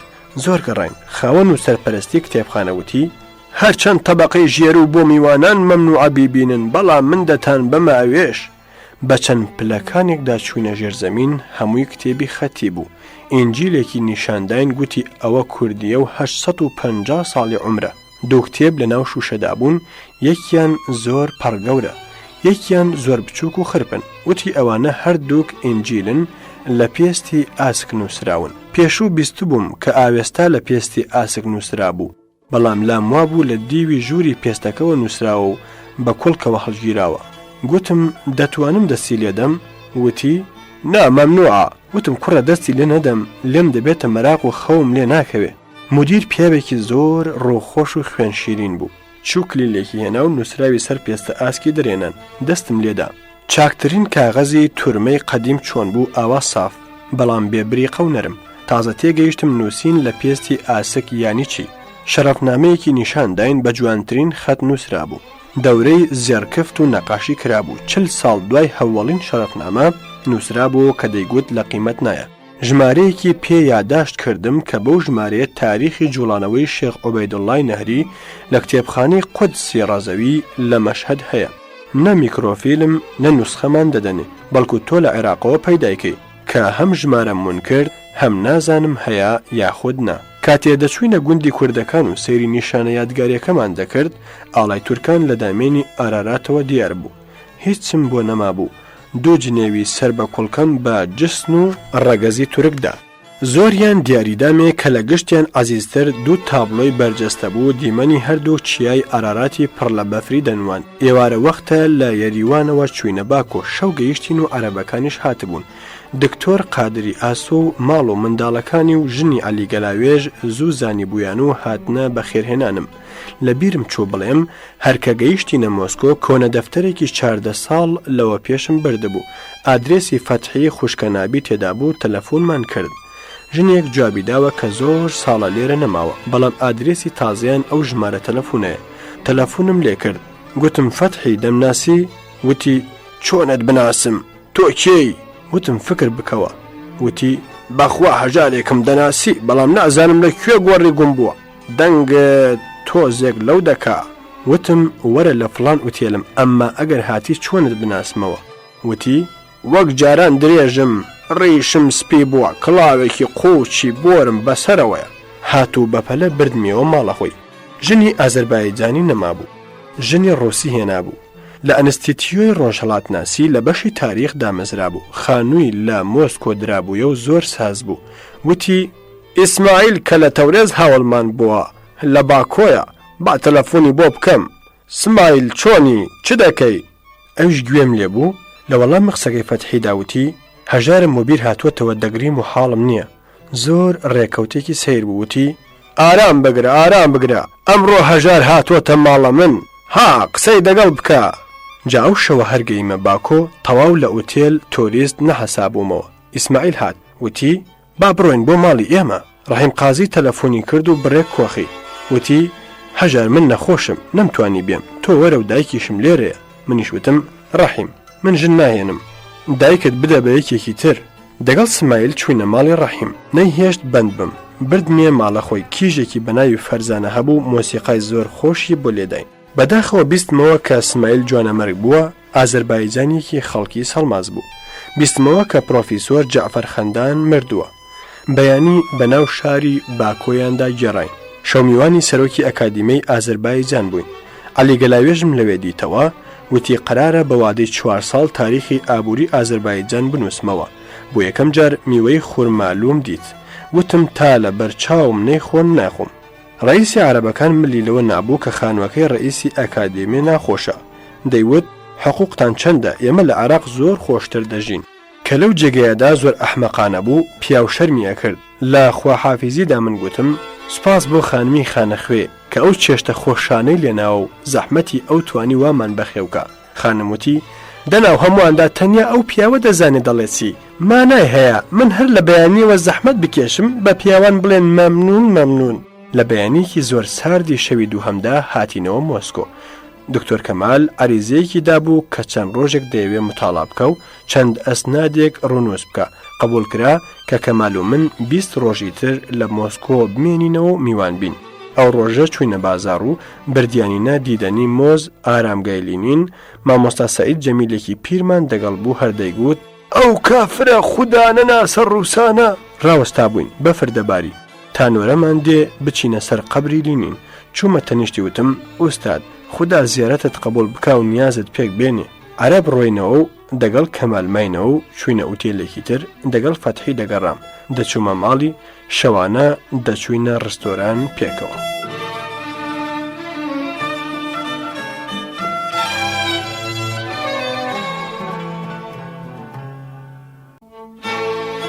هەژاری موکریانی بەردەوام دەبێت لەسەر گێڕانەوەی ئەو سات و ڕۆژانەی کە لە مۆسکۆ بەسەری بردوون. ئەو دەنووسێ ڕۆژێک دەگەڵ کەمال چوینە دیدەنی غەفورۆف. شەرەفنامەکەی لە پێش بوو. زۆری ئافریم لێکردم وتی هەژار بە قسەم بکە وەرە مۆسکۆ خانووت بۆ وەردەگرم لەم ئەنستیتیۆتە کارمان بە تۆ زۆر دەبێ نەخوازە کە زانی و مەعارەبی و فارسی و کوردی چاک دەزانی منداڵت زۆر باش دەخوێنن خۆشت زۆر خۆش بەڕێ دەچی هەر ئێستا با خەبەر بنێرم ماڵ و مناڵەکەت بێنە مۆسکۆ تۆ مەچۆوە. گوتم زۆر سپاست دەکەم بەڵام تا مەلا موستەفا منی بوێ لێ دوور ناکەومەوە ئەگەر ئەو پێم بڵێ دێم و پێم خۆشە. کەمال ڕۆیشت بۆ ساڵۆنی کتێب خوێندنەوە. غەفورۆف فارسی زمان بوو تاجێک بوو جگە لە سەرۆکایەتی ئەم ئەنستیتیۆتە لە مەکتەبی سیاسی حیزبی کۆمۆنیستی شوڕەوی ئەندامێکی باڵا بوو لەوانە بوو کە لە کرملین دەژین. کورسیەکی هێنا پێشوگوتی هەژار من زۆر دۆستی بارزانیم لە مەکتەبی سیاسی حیزبدا دۆستی هەن بەڵام هەشن کە ناخۆشیان دەوێ ئێستا قازانجی شوڕەوی لەوەدایە کە هیچ کێشە لە عراقدا نەبێ جاکە عراق داوای کردووە جەبهەیەکی یەکگرتوو لە نێوان حیزبی بەعز حیزبی شیوعی و حیزبی پارتی بارزانیدا پێک بێ بە مەسلحەتی سیاسەتی باڵای شوڕەویە لە زمانی منەوە بە بارزانی بڵێ خۆ نەگرێ و بچێتە ئەو جەبهەوە. گوتم جەناب دەزانم شوڕەوی و هەموو دەوڵەتێک دەڕوانێتە قازانجی خۆی لێشم ڕوونە ئێوە بەعسی دەناسن کە چەند خوێن ڕێژ و دوور لە هەموو پەیمان و قانونێکن بەڵێ حیزبی شیوعی لە پاش ئەو قەتڵ و ئامەی بەعسی لیان کرد بە ئەمری ئێوە چوونەتە بەردەستی باس و ئێستا بەگشت ئێمەدا دێن کە ئەگەر نێنە جەبهە و شەر هەڵگیرسێتەوە یارمەتی دەوڵەتی باسی دەکەین خەت و شوێنێکی باسی بوو ئەو جەبهەیان کێشاوە ئاشکرا هەرچی حقوقی میلی ئێمە و هەرچی داوای حیزبی کۆمۆنیستە دەماڵێتەوە دەبێت نۆکەری ئەڵقە بەگوێی بەعز بین 15 ساڵە شەڕ و لێکدانمانە هەزاران لاوی کورد لەم ڕێگەیەدا خوێنی ڕژاوە بە هەزاران ماڵ سووتێنراوە و وێران بووە چۆن باوەڕ بکەم بارزانی بێوەرگرتنی هیچ حەقێک دەست لەسەر دەستدانێ چی جوابی گەلە لێ قەوماوەکەی بداتەوە ئایا شوڕەوی دەستەبەر دەبێت کە بەعسی خود مختاریمان بێکەم و زیاد بدەنێ و پەیمانێکی داویانە پێکی بێنن کو ئەو شەرتە شوڕەوی دەگرێتە ئەستۆ ئەگەر هەر مەسلحەتی شوڕەویە و ناتان کرێ حەقمان بۆ بچەسپێنن مانای وایە ئێمە پاش 12 ساڵ گەڕاینەوە سەرخەتی هەوڵێ و ئەو جار بەعسی تۆڵەی ئەو چەند ساڵەشمان لێەکەنەوە. غەفورۆف وتی من خۆم باوەڕ ناکەم باسی پەیمان بەرنە سەر باوەڕ ناکەم جەبهە بە تەواوی نەگرنە دەست خۆیان تەنانەت باوەڕم نییە کە شێوەیەکانیش لە دەست باس ئاسوودە بن بەڵام وەک پێم وتی مەسلحەتی شوڕەوی ئەوەیە عراق یەک پارچە و بێکێشە و هەرابێ شوڕەوی بشڵێ ناتوانێت عەرەبان ناچار بکە پەیمانیان کە بە کورداوە پێکی بێنن بەڵام دەڵێم زۆر لە سیاست مەدارانی شوڕەوی دەیانەوەی عراق هیچ کێشە و سەرێشەی تێدا نەبێ ئەگەر بارزانی ئەمەش قبول بکە دیارە زیانێتی بەڵام ممکنە فرسەتێکی تر هەڵکەوێ. گوتم باشە هەموو شتێکی پێ دەڵێم ئەویش کەیفی خۆیەتی.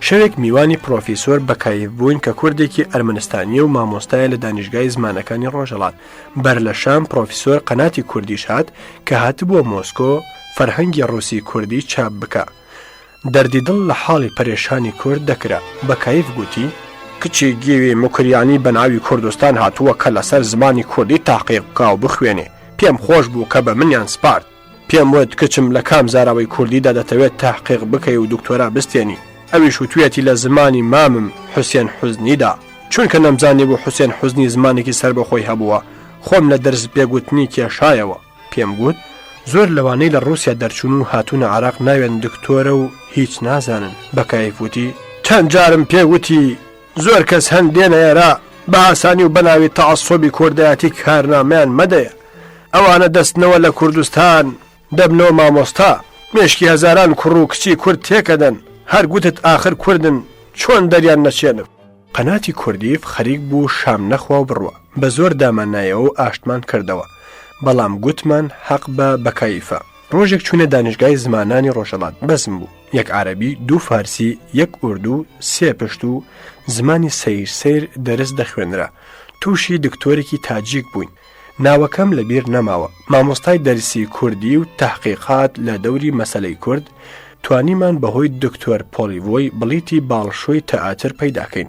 ئۆپرای کارمن بوو. لە دکتۆر پۆلیڤۆیم پرسی تۆ لەگەڵ ئەو پۆلیڤۆیی کە پاڵەوانی داستانی پیاوێکی بەڕاستی کە فڕۆکەوانێک بووە و لە پاش لاقپەڕین دووبارە بووەتەوە فڕۆکەوان لە شەڕی ئەڵمانان خزمی، گوتی نا هەر ناومان وێک دەچێ. ئەو دکتۆرە ژنەکەی تەتار بوو، کوڕێکی هەبوو لە تەمەنی 15 ساڵ. دەیگوت لە مەدرسە زۆر هاروهاجە. مامۆستایان شکایەتی ئەوەم لێ دەکەن و هەموو جاریش دەنووسن نەکەی دەڵی بەڕەنجێنی. یانی چی؟ دەڵێن ڕیاضیاتی زۆر بەهێزە و لەوانەیە ببێتە زانایەکی ئەتۆمی. ئەم جارش نزیک مانگێک لە ڕووسیا مامەوە. ڕۆژێک کە دەهاتین بڕۆین فەتحی گریا. وتمان ئەوە چییە؟ وتی لە تەورێز لێکگوێ بووینەوە، پاش 14 ساڵ یەکتریمان دیتەوە، چوویەوە عێراق، پاش 14 ساڵ دیسان دیتمیەوە. های زەمانە، 14 ساڵی ئایندە ناژیم بتبینمەوە. ڕایسپاردم کە لە بەغداوە ئەلمنجد و نەهجل بەلاغەی بۆ بنێرم، بۆم نارد. بەڵام بیستمەوە کە لە ئینقلابی ئیسلامیدا ناردرا بووە تەورێز کە فێرقە زیندوکاتەوە و نەشرەی ئازەربایجانی بنووسێ.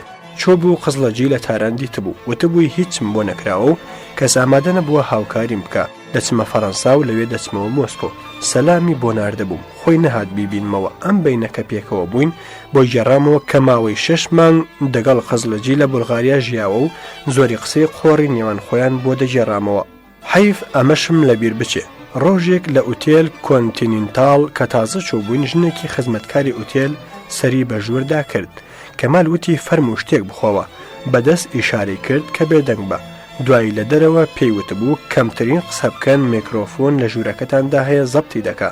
کە چوینە ئوتێلەکەی تر ئەو ژنە دەگەڵ یەکێکی تردا هاتبوونە دیدەنیمان. باسی خۆی کرد کە مێردی مهندسی کارخانە بووە. لە جەنگی کاردا بەر ماشین کەوتووە و مردووە. 2 منداڵی لە پاش بەجێماوە. حقوقی مێردەکەی و حەقی خۆی کە ڕۆژی 8 سەعات یان بە شەو یان 8 سەعات بە ڕۆژ لە ئوتێل ماندوو دەبێ، تێری خۆی و منداڵەکانی ناکا و حاڵی زۆر ناخۆشە. دکتۆر کەمال باسی فەرمایشتی مارکس و لینینی بۆ دەکا کە خەم مەخۆ. سۆسیالیستی دەبێتە کۆمۆنیستی و هەموو کەس حاڵی خۆش دەبێ. ژن لە دین دەرچوو لە داخان گریا. دەیوت من دەڵێ من و منداڵم تێر ناخۆین، ئەوە دەڵێ بە قسەی مارکس حاڵت خۆش دەبێ. ڕۆژێک دەگەڵ کەمال لە ئوتێل دەرچوین. ڕاستی پێمان وابوو تەزاهوراتە کە لە شوڕەوی قەت ڕوونادا. کەمال وتی با ڕاکەینەوە ئوتێل. گوتم هەر دەچم بزانم چییە. دڕم بە خەڵکدا. قەرتاڵەیەک پرتەقاڵی چکۆڵی شین بوو. ئەو خەڵکە دەیانەویست بیگەنێ و سەرویەکێک بکڕن کەوەبەر 21یان نەدەکەوت.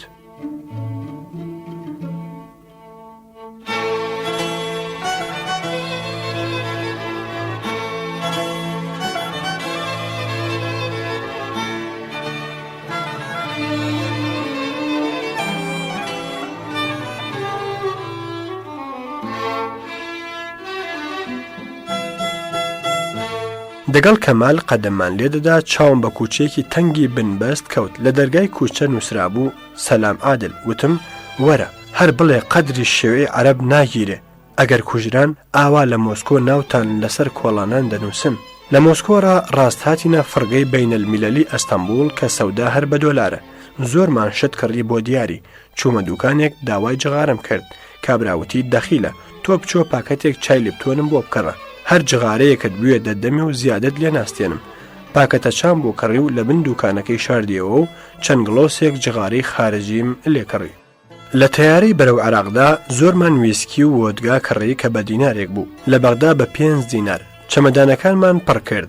لە 2 بوتڵ پتر مەمنوع بوو. وتمان ئەگەر لیان ساندین ئەوە چش ڕیسکی خۆمان دەکەین. شەو دەوری سەعاتێکی پاشنیوە شەو گەینە فڕگەی بەغدا. کەمال لە پێشدا چوو تەفتیش بکرێ. ئەفسەرە بەعسیەکە وتی کوا پێناست؟ دیتی وتی کوردن. کەمال وتی بەڵێ. ئەویش کوردێک بوو. وتی بڕۆ نەدەر. ئیحسان شێرزاد چاوە نۆڕمان بوو ئێمە پێدەکەنین. وتی دڵتان خۆشە دیارە لە ڕووسیا باش هاتوونەوە. وتمان بەڵێ باش هاتینەوە، بەڵام پێکەنینەکەمان بەو 2 چەمەدانە پڕ لە مەشروبەیە کە نەیان پشکنین. لە سایه سوالکردنی ئێمەوە یەکجار زۆر کتێبی زۆر باشمان بۆ کۆڕ پەیدا کردبوو. حاجی جوندی و قەنات بوونە ئەندامی فەخری کۆڕیزان یاری. زۆر زوو چوومە کوردستان و پەیامی غەفورۆفم بە بارزانی گەیان. بارزانی فەرمووی ڕووس لە پەیمان بەستن دەگەڵ باسدا کە خود مختاریمان بدەنێ خۆیان زۆریان حەولدا کەچی ئێستا دەیانەوێ بێ هیچ حەقێک خۆمان تەسلیمی ئەوان بکەین. مردن 100 جار لەوە بە شەرەفترە کە پاش ئەو هەموو خوێن ڕژانە سەر بۆ دوژمن شۆڕکەم و شەرمەزاری گەلم بم. ئەگەر مەسلحەتی شۆڕەوی لەو تەسلیم بوونەدایە مەسلحەتی کوردی تێدا نییە. لە پاش ئیعلانی خود مختاری ئەوانەی کە لە حیزب تۆرابوون هەموو دەستە و بەستەیان هاتنەوە لای بارزانی و عەفویکردن و لە چیا دەگەڵ خۆمان دەژیان وەک ئەوەی قەت نێوانمان ناخۆش نەبوو بێ. بەعسی کە پەیمانی 15 ساڵیان دەگەڵ ڕۆز بەستە بوو شێوعەکانیشان برد بووە لای خۆیان و چاوی هەموو خوێندەوار و بەکاری کوردیشی بە پوڵ و پلان و قاندبوو. دەیزانی زەحمەتە ئەم شۆڕشە دووبارە وەک جاران زیندوو بێتەوە. لێمان کەوتە گەندەڵ فێڵان. هاتو چۆکەر دەهاتن و لەلایەن دەوڵەتەوە گفتوگویان دەگەڵ بارزانی دەکرد و هەر خەریک بوون لە ناوی برن. ڕۆژی 29 مانگی 9 ساڵی 1970 11 مەلا لە نەجەف و بەغداوە هاتبوون کە چاویان بە بارزانی بکەوێ لە حاجی ئۆمەران. پێشتریش زۆر دەستە لە بەغداوە دەهاتن. مەلاکانم لە قاوەخانەی حاجی ئۆمەران دیت. ساڵح مەحموودیان دەگەڵ بوو. گوتی تۆشوەرە دیوەخان بزانە ئەو مەلایانە دەڵێن چی. گوتم من حەز لە چارەی مەلایان ناکەم. چووم لە ماڵی عەلیە کوردە خەوتم. لە خەوەکەم بە دەنگی تفەنگان ڕاپەڕیم. دیتم لە دەوری ماڵی مەلا موستەفا تەقەیەکی زۆر غاڵبە. ڕام کرد. کابرایەکم دیت هەڵدێت. هەرام کرد. مەهێڵن کەس لە دەرچێ مەهێڵن ڕێگەیان مەدەن. سولەمانی حاجی بەدری سەردەستەی حرەسەکانی بارزانی بوو. وتی کۆڵانان بگرن. گەیمە ناوەندی تەقەکە. وتیان بۆمبایان لە مەلا موستەفا تەقاندووە. دەگەڵ ئەوەشدا کە لە تاوان وەخت بوو شێت بم هەرام کرد. پیاوی چابن مەیان کوژن. بە ساغی بیان گرن خەبەریان لێوەردەگرین. کەس گوێی بە من نەدا. من هەر ئەو هاوارم دەکرد بە ناو تفەنگچیەکاندا دەسوڕامەوە. لەپەر بۆمبایە کە لە بن ماشینێکی تۆیۆتاوە قایم کرابوو تەقی. پتر لە 2 میتر لە جێ خۆم پەڕیم. بەڵام نەکەوتم. ڕانندەی تۆیۆتا کە ئەفسەرێکی باسی و باجلی ڕانندەی شەوە دەگەڵ مەلایەن هاتبوو لە بن تۆیۆتاکەوە تەقاندبووی. خۆشی کوژرا بوو. مەلا موستەفا و دکتۆر مەحموود لە ژوور هاتنە دەر. بارزانی سەر و چاوی خوێناوی بوو. زۆر شاد بووین کە نەکوژراوە. ئەویش بە سولەیمانی حاجی بەدری گوت مەیان کوژن. زۆر زوو تەقەوەستە. هێندێک لە مەلاکان کە پەنایان بە ئاودەست و ژووری تر بردبوو کوژران و کەلاکیان ڕاکێشان. هەوڵکەس من چوومە ژووری دانیشتنەکەوە. یەک لە مەلاکان لەسەر کورسیەک دەستی وەبەر چەنەی دابوو. دانیشتە بوو وامزانی زیندووە. کە بۆی چووم پارچەی بۆمباوە بن هەنگەڵی کەوتبوو. هەر لە جێدا مردبوو. ڕام کێشا سەر عەرز. کەلاکەکانی تریشیان هێنانە ئەو ژوورە. ئاگر بەربوو بووە ژووری نوێنان. پیاو لە دووکەڵ دەخنکە. دەگەڵ عەلیە کوردە خۆمان دەژووری ئاگر ڕاکرد و توانیمان بیکوژێنەوە و لە بەردووکەڵ و کۆخە چاومان سوور و هەڵامساو بوو. منیان کردە مەعموری پشکنینی کەلاکان. گیرفانم بەتاڵ کردن. یاداشت و نووسراوەکانیان و سەعات و پۆڵیانم کۆ کردەوە. هیچ شتێکی وامان دەست نەکەوت کە مەلا بۆیە هاتبن بارزانی بکوژن. لە گیرفانی یەکێکیاندا ڕۆژ بە ڕۆژی سەفەر لە نەجەف و نووسرا بوو کە شەو لە ئوتێل موختار بووین بەیانی سوار بووین و گەینە فڵان جێگە و فڵان شەو ڕامان بوارد. من بە بڕوای خۆم وای بۆ چووم مەلاکانیش خەبەریان لەو پلانە نەبووە. ناردوویانن کە ئێوە دەگەڵ بارزانی قسە بکەن. دەستگایەکیان لە قەدی یەکێکیان بەستووە کە ئەمانە زەبتی دەنگە. ئەگەر بارزانی دەستی بە قسە کرد ئەو دوگمەیە بکەوە. دەنگەکەی خۆیمان دەوێ. مەلا کە لە بەرامبەر بارزانی دانیشتووە هەرکە دوگمەی کردوێتەوە بۆمبا بووە و تەقیوە. بۆ خۆی بووە 50 پارچەش زیاتر. گۆشت و خوێنی بە میچی ژوورەکەەوە نووسا بوو. 2 ئەفسەری باسی بە ناوی ڕانندا کە مەلاکانیش نیان ناسی بوو ترۆری بارزانیان پێسپێرا بوو. تێشگەێنرابوون کە بارزانی لە فڵان وەتاغ میوانان دەبینێ. ماشینی تۆیۆتا لە بن دیواری ئەو وەتاغە پارک کرابوو. ماشینێکی تریشیان پێبوو کە جێگەی پارک کردنی لەوێ نەبوو. دوورتر ڕاگیرا بوو. بەڵام ئەو ڕۆژە بارزانی لە وەتاغێکی دیکەدا چاوی بە مەلایەن کەوت. ڕانندەکە زانی بووی کار لە کار ترازاوە بۆمبای بن ماشینی تەقان. سەربانی وەتاغەکەی نزیکی تەواو هەڵوەشاند و تێک و پێکیدا. گەیشتینە سەر ماشێنەکەی تر 2 بۆمبی زۆر درێژ و ئەستوری لە بن قایم کرابوو. 11 کەلاکمان بنگەڵخست و دوانیان وا لە بەریەک چوو بوون نەزانرا پارچەیان لەکوێیە. دوای 2 ڕۆژ پیاوی سەدام هاتن و حاشایان کرد کە دەوڵەت ئاگای لێ هەبووە. بارزانی هیچ لۆمەی سەدام و دەوڵەتی نەکرد و بەسەرخۆی نەهێنا. ئەو ڕۆژە دەتوانم بڵێم لە هەموو ڕۆژەکانم تاڵتر و دواییەکەی شیرینتر بوو کە دەمدی بارزانی لە کوشتن خەڵستووە. دوای لە بەغدا بیستمەوە کە ئاجودانی سەدام تەلەفۆنی بۆ کابرایەکی کوردی ئاشنای کردبوو کە بارزانیمان لە کۆڵ دنیا کردەوە. دوو مانگێک دوای ئەو بەڵایە کوردێکی سووریایی گیرا کە چەمەدانێکی زۆر جوانی بە دیاری بۆ بارزانی هێنابوو.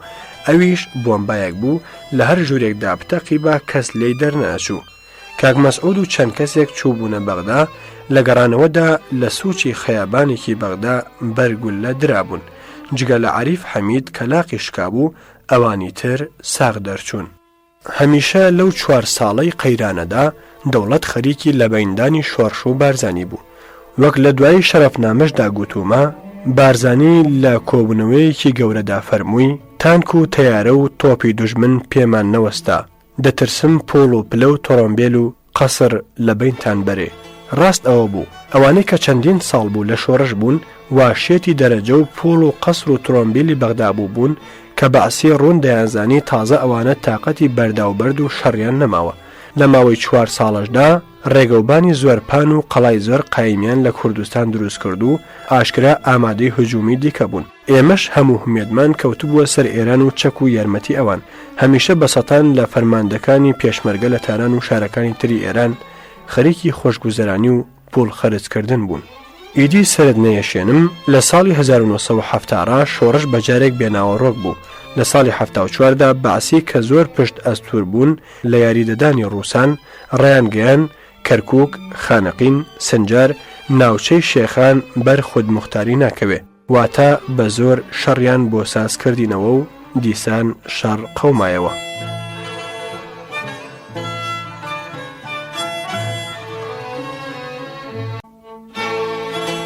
هەژاری مکریانی دوا بەدوای ئەو هەموو باس و خواسی بۆی گێڕاینەوە دەمەوێ وچانێک بدەم و باسێکی گشتی خۆم بکەم. ئەو چەند ساڵە کە من خۆم دەهاتمە شۆڕش چونکە لە شۆڕش بەناشکری ناڵێم مەدرسە و خوێندن نەبوو دەمگوت با منداڵەکانم لە خوێندن بێبەش نەبن واتە ڕیسکێکم دەکرد.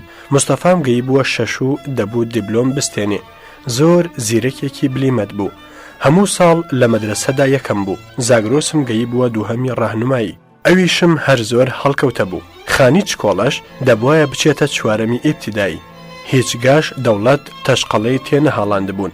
بەعسی لە ساڵی 1972دا وێکەوتن نزیکەی 40,000 کوردی فەیلی کە سەدها ساڵ بوو لە عێراق دەژیان بە تۆمەتی ئێرانی بوون دەرکرد کە هات دەگەڵ ئێمەشی تێکدایەوە بۆ ئەوە مەخاریج لەسەر بارزانی زیاد بکە و ئاوارەی زۆر ببنە دەست و پاگیر. هەرکەس شوبهەیان لێ دەکرد دەگەڵ شۆڕشی بارزانیە بە نیوە شەوێک لە بەغدا دەریان دەکردن کە لەوانەی هەوڵ کاروان ماڵی من و 100 ماڵی تر بوون. برادرێک کە لە بەغدا جیرانم بوو هاتبووە ناوپردان. وتم برا تکات لێ یەکەم محەممەدی ئیمامی و ژنەکەی بابچنە خانووی منەوە وا دەکەم منداڵ و ماڵەکەم بێنمە کێو. تۆمەز ئەو برادرە بۆ خۆی بووەتە پیاوی بەعسیان و خۆی پێفرۆشتون. ژنەکەشی جاسووسی سەفارەتی ڕووسە. چوو بوو باسی منی ورد و درشت بۆ ئیداری ئەمنی بەعس کردبوو. شەوێک سەعات 2 پاش نیوە شەو پیاوی ئەمنی بەعسی ڕژابوونە ماڵەکەم. کلیلی هەموو ژوورەکان و دەرکەیان لە ماسووم ساندەبوو بێ ئەوە بهێڵن ژن و منداڵ جلکی خەو بگۆڕن یان جلکیان هەڵگرن.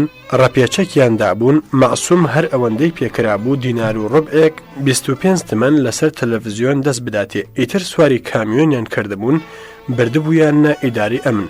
لەوێ لیان پرسی بوون ئیمامی و ژنەکەی کێن کە دەبوو بێنەوە ماڵتان. لەوێوە بردبوویانە دەری بەغدا دەگەڵ چەند ماڵی تر کە بەوانەوە دەبوونە 100 بە سەحرادا هێنابوویان و لە هەولێرەوە دەرچوو بوون و لە خوار هاوینە هەواری سەلاحەدین دەیان بەزاندبوون. هەر کوڕێکی تەمەنی لە 12 ساڵ و باڵاترە لە سەفیاندا بوون تیرباریان بەرامبەر دانابوون کە ئیعدامیان کەن. ئەفسەرێک لەو دەمەدا گەی بوویە نەیهێشت بوو مناڵەکان ئیعدام کەن بەڵام بەرهەڵدای چیا و چۆڵیان کردبوون کە بۆ کوێ دەچن بچن. بەپێ بەناو شاخ و جەنگڵدا هاتبوون. کابرایەک دوو منداڵەکەمی سواری کەر کردبوو گەی بوونە شەقلاوە سەرمایە و ڕوتن. ژنە لادەی جلەکۆنی خۆیان دابوو بە ژنان. پیاوان لە جلکی شەڕی خۆیان منداڵیان لە سەرما ڕزگار کردبوو.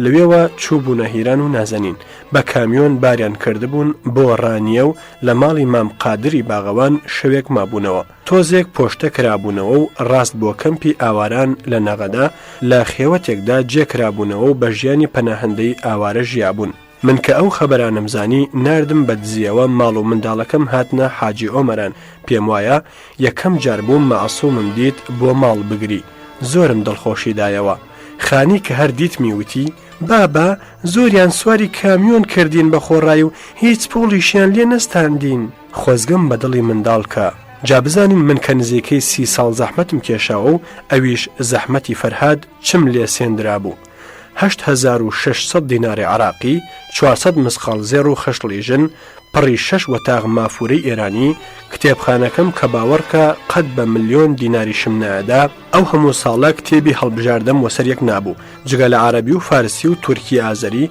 هەرچی بە کوردی لە ئەستەمبوڵ و عراق و سووریا چاپکرابوو هەم بوو 228 جەڵد هەر شەرەفنامەی دەست لێ نەدراوم هەبوو دیاری و جایزەی مەقالات و ئەو هەموو عەکسە یادگاریانە و خولاسە بای نزیکەی 12000 دینار خانوویەکی ئیسکان کە تەنیا قیستی 5 ساڵی مابوو تەلەڤیزیۆن و چەند رادیۆ فڕگازی ئیتاڵی و جلشۆر و هەموو کەلوپەلی ماڵی تەیار و سازی شارستانی مۆبلی هەرە چاک هەمووی لە سەعاتێکی نیوە شەودا موسادەرە کرا جا چۆن ژنێک کە بە خوێنی دڵ شەریکی پەیدابوونی ئەو هەموو داراییە بووە و دەگەڵ گەسکێکیش عەلاقەی دڵی زۆرە لە پڕ ببینێ هاتووەتەوە سەر سیفر و دەست بەتاڵ و نانی پەناهەندەی ئێرانی بخوا غەمگین نابێ بەڵام چارچیە دەڵێن جونەیدی بەغدادی وەعزی ئەدا لەو کاتەدا سەری کوڕەکەیان بڕی بوو لە کۆڵانەوە خستیانە ناو کۆشی لەوێ داوتی ئەو منجەڵەی من سەر ئاگرم نابوو دەبوایە کەلاکێکی عەزیزی تێدا بکڵێ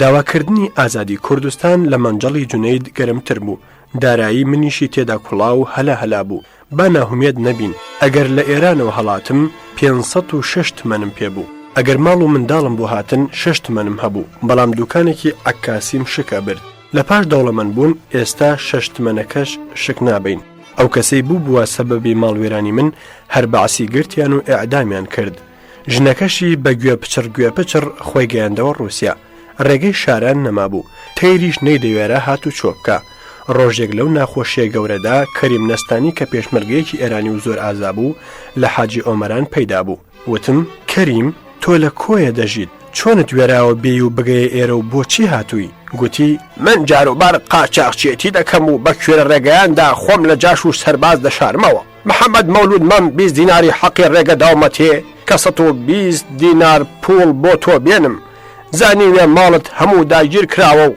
ئێستا بەدەستەنگی لە چیا ماویەوە لەو پیاوەتیە کە هیچ تەماحی دنیای تێدا ڕەچاو نەکراوە و لەو لێ قەومانە سەختەدا برادێکی دەستکورد ئاوای دۆستی خۆی لە بیر نەچوو بێتەوە گریانم هات جا چۆن نەڵێم ئافرین مەردایەتی ڕاست چۆن هەزار دۆستی زمان خۆش و لە کردداری پیاوانە بەدوور بە قوربانی دۆستێکی وانەکەم خێوەتێکمان پەیدا کرد ماڵەمەلا مستەفا دانەوێڵە و کەلوپەلیان بۆ ناردین و ژیانمان دامەزراندەوە هەموو ڕۆژ تەیارەمان دەهاتە سەر ماسووم لەوە ئەترسا من بەرکەوم کە خۆم ناشارمەوە ناچاری دەکردم کە هەتا من خۆم پەنانەدەم ئەویش خۆی نەشارێتەوە سەرما هاتبوو ماڵمان بردە چۆمان لە خانوویەکدا دەژین شەڕی ئەم جارە زۆر بێڕوحمانەتر بوو هەموو ڕۆژ هەموو ئاوەدانی بۆمباران دەکران ڕۆژ نەبوو چەند کەسێک لە بەرچاومان نەکوژرێ من دیسان هەر لەسەر ڕادیۆی کوردی کارم دەکرد ژیان لە چۆمان زۆر دژوار بوو دەترسام خانوەکە و منداڵەکانم وەبەر بۆمبایە کەون ناچار وتم بچنە سابڵاو و میوانی سەید عەبدوڵڵای کولیجی بن ئەگەر وێرای ڕاتانگرێ بمێننەوە ئەو ڕەنگە بتوانێت لە گرتن ڕزگارتان کە بەڵام عەبدوڵڵای برام هیچی بۆ ناکرێ لەوانەیە خۆشی تووشی گێچەڵی ساواک بێت بە ڕۆژێکی زۆر ساردی زستانی ناردمنەوە چوبوونە ماڵی سەید عەبدوڵڵا چوو بۆ سابڵاو گوتبووی هەژار خزمی منە منداڵی هاتوون میوان من ئەگەر ڕای نەگرم ئابڕووم دەچێ و دەبێت لەم شارە بارکەم گوتبوویان هیچ قەیدی نییە با میوانت بن طبقەی دووهەمی خانووەکەی خۆی بە هەموو ئەسپابێکەوە دابوونێ و ئەو پەڕی پیاوەتی نواندبوو هێشتان هەر پاییز بوو بارزانی لە سەفەرێکی تاران گەڕابووەوە فەرمووی دەگەڵ شا دەربارەی تۆ دواوم کە چەند ساڵە دۆستی منە و هاوکاری کردوم و دەبێ ببەخشرێ شاقەولی داوە کە پەروەندەکەت نەکەوێتە کار و تا خراپە دەگەڵ ئێران نەکا و گوناهی دژی دەوڵەتی شاهنشاهی لێڕوونەدا باسی نەکرێ و بابێتەوە ئێران دە ئێستا خۆت حازرکە بچۆ ورمێ و خۆت بە سەیادیان بناسیێنە. گوتم کاکە کاری ڕادیۆم یەکجار زۆرە بڕواش بە قەول و بەڵێنی شاناکەم هەرگیز ناچمەوە. فەرمووی آخر من قەولم داوە کە دەگەڵ خۆم بچیەوە و لە ڕابردوود نەپرسنەوە. گوتم کاکە هەرگا خۆت چوویەوە منیش دەگەڵت دێم بەڵام ئێستا کار بەجێ ناهێڵم.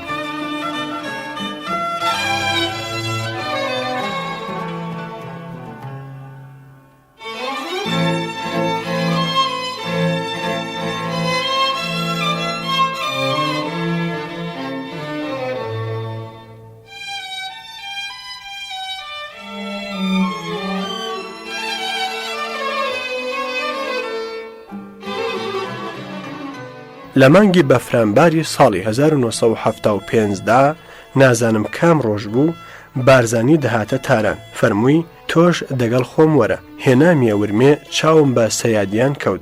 کوردێکی کرماشانی بوو کە گوتی بەڵێ مەراحەمی ملوکانە تۆی گرتووەتەوە ئێستا کە تۆ ئازادی. گوتم بەو شەرتە ساواک و ماواک لە سابلاغ لێم نەپرسن. وتی نا خاتر جەمبە هەر ئێستا کە چووی با ساواک بتبینن ئیتر کەس تازە باست ناکا. دەگەڵ دوو ساواکی ناردیانمەوە مەهاباد چوومە ئیدارەی ساواک. سەرهەنگ ڕەشیدینا و ڕئیسی ساواکی مەهاباد بوو. تەلەفۆنی لە کولیجی کرد کە وەرە کارێکی گرنگم پێت هەیە کە منی دیت گریە. دەگەڵ یا هاتمەوە ماڵەوە. دوایی وا بزانم 3 ڕۆژ چوومەوە ورمێ دەگەڵ مەلا مستەفا و چەندێک لە هاوڵانی هاتینە تاران لە جێگایەک دابەزین کە باشگای ساواک و جێگەی میوانی خارجی بوو بە ناوی شیان. لەو پەڕی ڕۆژەڵاتی تاران ماڵی ژەنەراڵ نەسیری سەرۆکی باڵای ساواک لە نزیکی ئەوێ بوو. دوو کەسی ساواک یەک بە ناوی ئەمانی کە بریکاری نەسیری بوو یەکی تریش بە ناوی کیسەچی هەمیشە لامان بوو. ئەمانی پیاوێکی سەر و ڕۆخۆش بوو زۆری من دەدوان. ڕۆژێک پرسییم نەسیری لە پێش تاوهەڵاتدا دەڕوا خوا غەزەبی لێگرتووە کە تێر ناخەوێ. گوتی نا ئەسیری بە ناو مەعاونی سەرۆک وەزیرە بەڵام سەرۆک وەزیر هۆیدا لە ماڵە خۆی دەرناکەوێ تا نەسیری نەچێ لە شاوە دەستوراتی کاری ڕۆژانە وەرنەگرێ و بە سەرۆک وەزیری نەدا جا نەسیری دەچێتە ماڵی شا کە لە خەو خەبەری بووەوە دەستوراتی لێوەردەگرێ و دەچێتە ماڵی هۆیدا پێی ڕادەکەێنێ. کارمان هەر خواردن و نووستن بوو. جارێک بارزانی و دکتۆر مەحموود چوونە لای شا خەبەرمان وەرگرت کە شا دەچێتە جەزایر. شەوێک ژەنەراڵ نەسیری هاتە لای بارزانی وەک هەمیشە ماچی کرد و دانیشت و زۆر قسەی خۆشی کرد. لەپڕ هەڵیدایە و گوتی شا دەگەڵ سەدام ئاشت بووەتەوە و لەمڕۆ بەولاوە لەشکری خۆمان دەکێشینەوە و ئێوەش دەبێت تەسلیمی بەعز بن. ئەگەر ڕاکەن و بێنە ئێران پەناتان دەدەین دەنا ئەگەر هەر شەڕ بکەن لێتان دەدەین و یاریدەی بەعز دەکەین. ئەوە پەیامی شاهنشام پێڕاگەیاندن خۆتان فکری لێ بکەنەوە. ئەمانە و چەندین قسەی تریش. ئیدی ئێمە کەوتینە خەمی ئەوە کە بارزانی بتوانێ لە گرتن ڕزگاری بێ. ڕۆژ بە ڕۆژیش خەبەر دەهات کە دوای ئەوە پێشمەرگە زانیویانە ئێران دەستی لێبەرداون و یاریدەیان نادا کەوتونە شەڕکردنێک کە هەرگیز نەدیتراوە. بە گۆشتی ڕوت هجوم دەکەن و عارەبان قڕ دەکەن. بە بارزانیمان پێشنیار کرد کە تەلەگراف لە مەسعود و ئیدریسەوە بێت بەو مانایە پێشمەرگە هیچی بە قسەی ئێمە ناکەن تا بارزانی خۆی نێتەوە. نەدەست لە شەڕ هەڵدەگرن نەواش دەکەن لەشکری ئێرانی بێتەوە سەریان بێکڵاو بمێنێتەوە. تەلەگرافەکە کاری خۆی کرد. ئێرانی گوتیان بارزانی زوو بگاتەوە پێشمەرگە ڕازیکە کە دەست لە شەڕ بەردن. لە ناو خۆدا هەر لە تاران قەراروادرا کە هەر کە بارزانی گەیشتەوە دێوی عێراق دەست لە شەڕی جەبهەی بەردا و مل لە شەڕی چریکی بنێتەوە. بارزانی نەگیرا و هاتینەوە ورمێ. لەوێوە سەرێکی ماڵەوەمدایەوە وەسیەتی یەکجاریم کرد کە دەچینەوە کێوان و شەڕ دەکەین. ئەسپابی پێشمەرگەی قڕوشکەی چا دەرزی و دەزوو وردە بابەتم تێکنا. چوومە نەغەدا دەگەڵ بارزانی چوومەوە حاجی ئۆمەران. لە ڕاستیدا پێشمەرگەی سادە کە دیتبوویان دەبێ هەر بڕوایان بە خۆیان بێ زۆر شەڕی زۆر پاڵەوانانیان کردبوو. دەشیان کرد زۆر باش گەرمدا هاتبوون. لەپڕ فەرمان دەرچوو کە پێشمەرگە لە هەموو جەبهەکان تفەنگدانیان و دەست لە شەڕ بەردن. لە ژیانمدا ڕۆژی وا تاڵم نەدی بوو. پێشمەرگەی کوردستان دەستە دەهاتن بەدەنگی بەرز دەگریان تفەنگیان دەشکاند و دەچۆمیان داویشتن تووشی هەر کۆنە فەرماندەیەک ببوونایە دەیان کوشت لەوە تاڵتر نابێ 15 ساڵ بە ئاواتی ئازادی کوردستان خۆت لە بەرامبەر گولەی داگیرکەراندا ڕاگرت بێ ئەو هەموو کوشتت دابێ ئەو هەمووت لە دوژمن کوشت بێ ئێستا بەجارێک هەموو ئاواتت تێک ڕووخابێ و بێهومێد و هەناسە سارد کەوت بێ دەشتەوە بەعسی ئەفویان ڕاگەیان بەڵام چەند ڕۆژی هەوڵ هەر پێشمەرگەیەک چوو خۆی تەسلیمکە دەست بەجێ کوشتیان چوومە کوێستانی حاجی ئۆمەران لەوێ بە برادرەکانم وت کاکە تا ئێستا خزمەتکارێکی کوردستان بووم ئێوەشم بە دروشمی ئەو خزمەتە زانیوە و ئێستا هەموو شتمان دۆڕاندووە من دەزانم نەشای ئێران قەول و قراری هەیە نە منیش ئافوو دەکرێم هاتووم خوا حافیزی یەکجاری بکەم و سەری خۆم هەڵگرم و بزانم لەکوێ شەرت و گوم دەبم هەرچۆنێک بێ ئەگەر ژیانم مابێ لە گوندێک دەبمە پەناهەندە دەرز بە منداڵیان دەڵێم مەلایەتیان بۆ دەکەم خۆم دەشارمەوە کەس خەبەرم نەزانێ ئەگەر بتوانم خۆم بگەێنمە سنووری سووریا دەچمەوە جزیرە و زۆر باش دەتوانم لەناو کوردەکان خۆم حاشاردم بەڵام بە هیچ جۆرێک حازر نیم بێمەوە ئێران چونکە دەزانم عەجەم هەرچی بڵێن درۆەکەن و لێم ڕوونە بە زەلیلی دەمکوژن یان دەبێ خزمەتی ساواک بکەم کە زۆرم لە مردن پێ ناخۆشترە و بە هیچ جۆرێک نایکەم یان دەبێت لە زیندان و ژێر ئەشکەنجەدا گیان بدەم گردنم ئازاکەن و خوا حافیزتان بزانین خوددا چی قەرار داوە بەڵام کە دوایی بیستم مەلا مستەفا زۆری پێ ناخۆشە من بچمەوە پێم وت ئامادەم تا دەمرم وەفادار بم لە ئێران بمکوژن یان حتا ئابڕوم بچێ کە لە کوشتن خراپترە بەجێت نایاڵم سرم لە ڕێتایە و لەکوێ تۆ پێت دابنەی خاکەکەی قیبلەی منە ئەوە گیانم پێشکەش بە وەفاداری تۆ بێ و تۆ بیخێ بەرسەگ فەخری پێ دەکەم هەرچەند لێم وەک ڕۆژی ڕووناک بوو کە ئێرانی دەسەرمەوە ناچن و قەت دە ڕۆژ نابات دەمگرن و هیچ نەبێ لە زینداندا دەمڕزێنن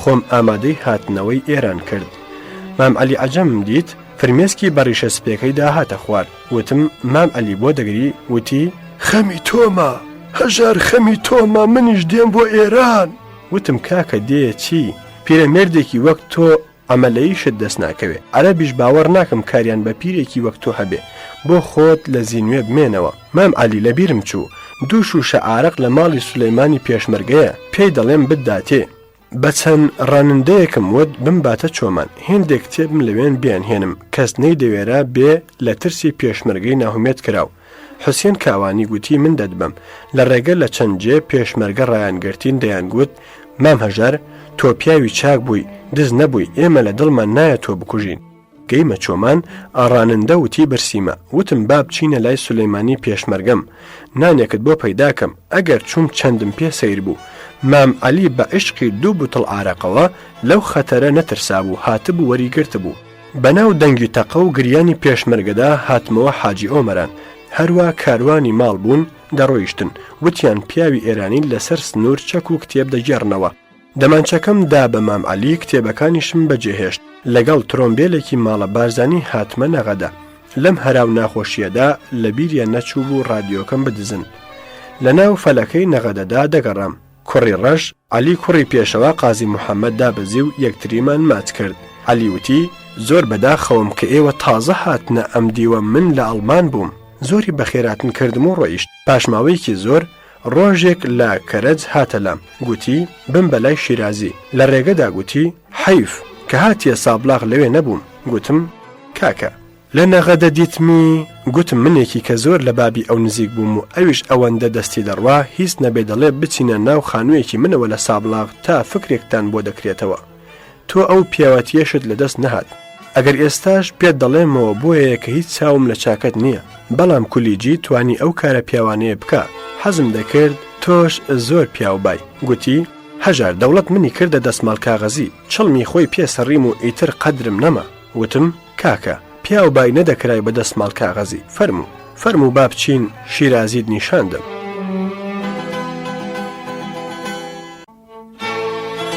هەژاری موکریانی لە بەردەوامی گەڕانەوەی دەچێتەوە ئێران و بەم شێوەیە بۆمان باس دەکا دوای چەند ڕۆژ لە نەغەدەوە ڕەگەڵ بارزانی کەوتم و هاتمەوە تاران ئەمجارە لە مەیدانی تەجریش لە ماڵێک بووین کە ئەویش هەر سەر بە ساواک بوو ڕۆژانە دەگەڵ حەمی عەزیز 6 سەعات بە پیادەی خەیابانی تارانمان گەز دەکرد نەکار و نەبار ئیجازەم وەرگرت بچمەوە سەری ماڵ و منداڵم بدەمەوە ئەمانی وتی لە مەهاباد شوناسنامەی خۆت وەرگراوە، دەفتەرچەی پەناهەندەگیت لێ دەستێنمەوە چوومەوە سابلاغ، دەڵێن شاعران بە خەیاڵ کۆشک لە پشت هەوران دروست دەکەن بەڵام ناتوانن تیابژین.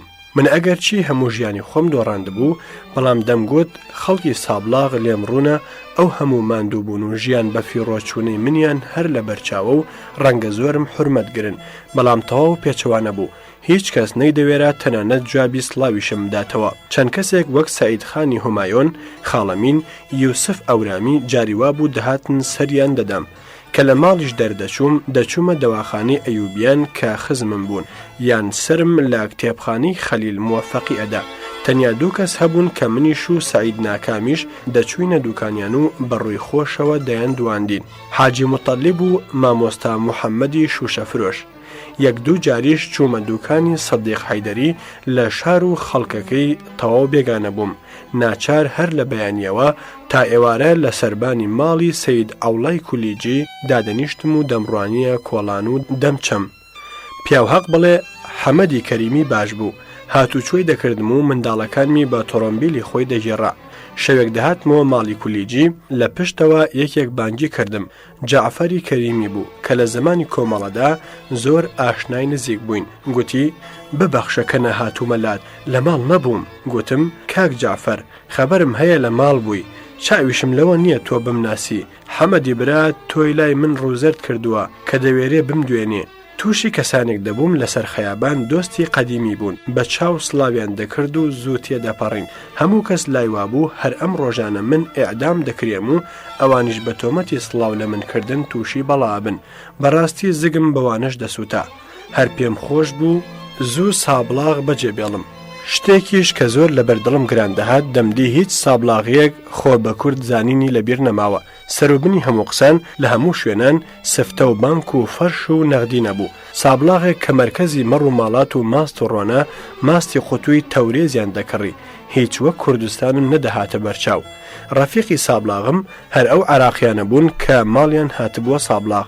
دەگەڵ ئەوان دەچوومە قاوەخانە و گەڕان.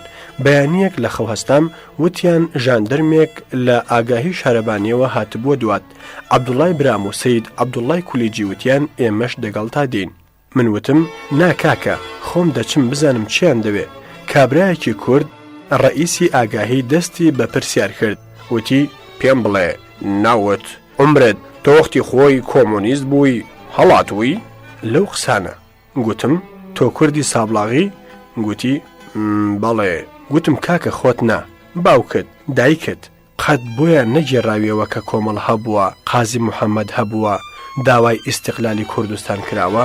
وتی نا نەمبیستووە. وتم حەزم دەکرد بیستبات. من داوای دابەشبوونی خاکی ئێران و ئیستیقلالی کوردستانم کردووە، قەت هێندە خوێڕی نەبووم کۆمۆنیست بم. وتی تۆ لە دوێنێەوە هاتوویە سابلاغ، بۆ خەبەرت بە شەهرەبانی نەداوە. لەو کاتەدا هەرچی دەپرسێ و جواب ئەدەمەوە دەینووسێ. وتم دوێنێ من وە 7 ڕۆژ هاتوومەوە، تۆ بە هەموو زیرەکی خۆت دوێنێت پێزانیوە کەچی ماڵەکەشم لە نزیک شارەبانیە. وتی بێنە ئەوانە ئیمزا بکە. خوێندمەوە نەینووسی بۆ 7 ڕۆژە هاتوێتەوە. گوتم تا نەنووسی ئیمزای ناکەم، دەبێت دەوڵەت بزانێ ئاگاهی چەند وریایە. ژاندارمێکی بەو پەروەندەوە دەگەڵ ناردم بۆ ساوا کە بەناو بازاردا تێپەڕین. لە ساوا کابرایەکم دیت بە ناوی توێسەرگانی، هەرمنی دیت ملی لە جنێودان بە ژاندرمەکەنە.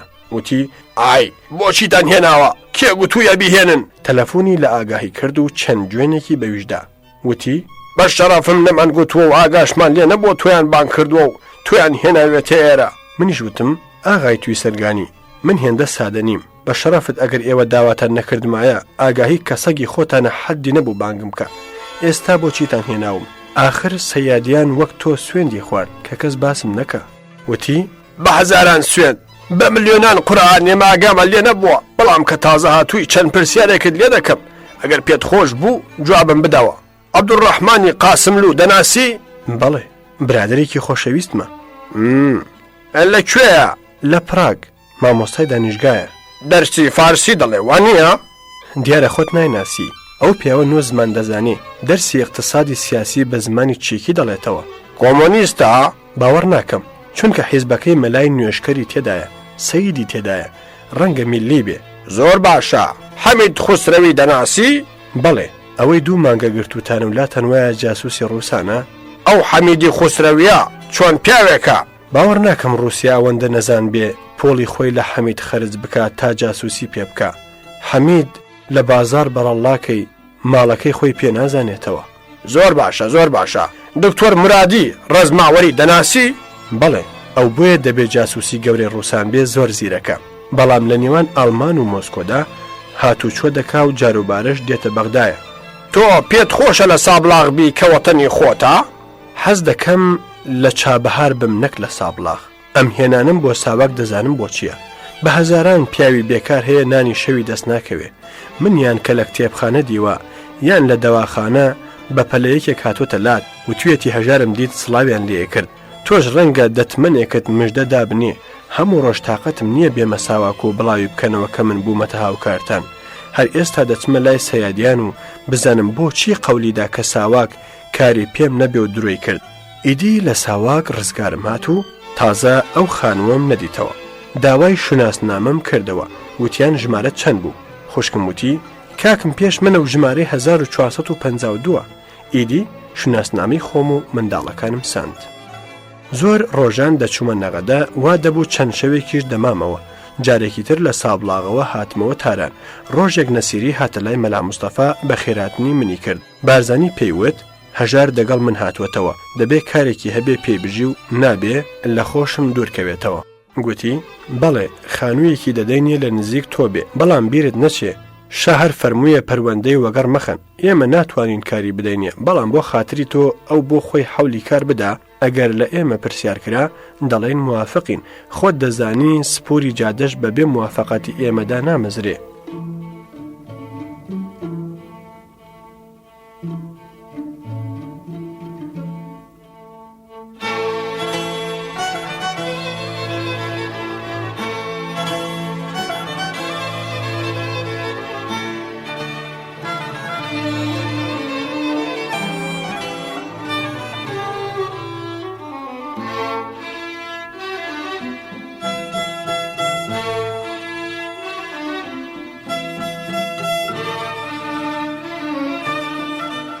ئیدی دواتر من چوومە ماڵەیە کە هەر ساواک بۆ دکتۆر شەفیق قەزازی گرتبوو. شاخەوانیش کە مهندسێکە هەر لەوێ دەژیا، حەقی نووسنم نەئەدا.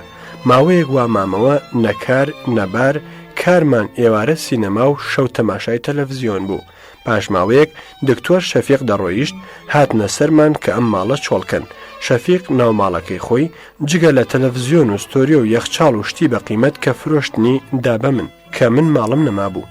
ئەوانم بردە ژوورێکەوە. کەسێک هەبوو کە چەند ساڵ بوو لە تارەندەژیا و کۆنە پێشمەرگە بوو، زۆربەی شتەکانی لێ دزی بووم. داخم ناچێت کە دەفتەرێکی شەعر و چەنیاداشتێکی منیشی دزی بوو، نەیدامەوە. ساواک خەریک بوو خانوو بۆ بارزانی و هاوڵانی پەیداکە. چەند شوێنێکمان دیت بارزانی ڕازی نەبوو. یەک لەوانە ئەمارەتێکی جێسەفارەتی ئینگلیز لە شاهاباد بوو لە بن چیای ئەلبرز کە خوڕەم کڕیبووی و دەستکاری تێدا دەکرد. خوڕەمم دی ئازربایجانیەکی زەبری قامک ئەستور کە دەیانگوت لە فعلەیەوە بووەتە خاوەنی ملیۆنها ملیۆن کە هات ئەمانی پێیگوت دەمانەوێت ئەم خانوەت لێ بکڕین. گوتی خدا شاهیدا من نۆکەری شاهیم.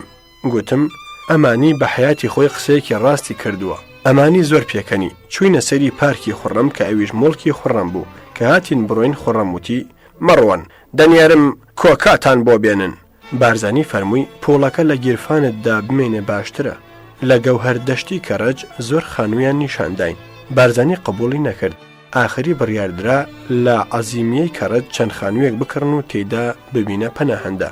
وەختێ لە خانووەکەی دەگەڵ شەفیقیان ڕاگوێستین، ئاغای موبینی ناوی ساواکی کە لە دوایە کرا بە ئەستانداری ورمێوتی تۆ لە ئوتێل دیامۆند دادەمەزرێنین لەسەر حسابی خۆمان. شەوێک لەوێ مام وەک لە تەوێڵەدا بم بەیانی بە کاک موحسین دزەیم گوت کە کاروباری ئێمەی ئاوارەی هاوڵانی بارزانی بەڕێوە دەبرد. کاکە نە شەو 4 دینار حەقی خەوم بۆ بدەن نە هیچم لێتانەوێ. چوومە لای ڕەسوڵی برام پەتوویەک و بەرهەیوانێک ئیتر لە منەتی ساواک حەسامەوە. خراپ نییە باسی ڕەسوڵت بۆ بکەم. گوتم دایکی براو خوشکەکانم ساڵێک دوای مەرگی بابم مێردی بە سەید حەمەدەمین ناوێک کردەوە کە وردە مالکێکی تەرەغە بوو. ڕەسوڵی برام لەو سەیدە بوو دایک کوێر بوو مێردەکەی لێ وەڕز بوو هێنامەوە لای خۆم لە بۆکان ڕەسوڵ منداڵێکی زۆر چکۆڵە بوو کە بەجێم هێشت لە ساڵانی ئاوارەیمدا خوێندبووی ڕۆژێک لە هەڵشۆ کابرایەک گوتی معلمێک لە سەردەشت زۆری یاریدەداوین دەڵێ برای هەژارم و ناوم ڕەسوڵ قادریە خوا شکر ڕەسوڵ گەیوەتیە و بووەتە پیاو لە ئازەربایجانەوە دوورخرابووەوە و لە تاران بوو بووە معلم و من کە هاتمەوە تاران لە ئاپارتمانێکدا دەژیا و معلمی دەکرد و کردبوومە خانەخوێی خۆم مەلا جەمیل ڕۆژبەیانی کە باسم کرد دۆستی زۆر لە مێژینەم بوو هەر لە بەغدا دەمناسی لە ئەدەبیاتی عەرەبی و کوردی و تورکی زۆر نووسەری چاکە لە هەمەدان هاتبووە تاران قەولیان پێدا بوو کە بیکەنە مامۆستای دانیشگا بەڵام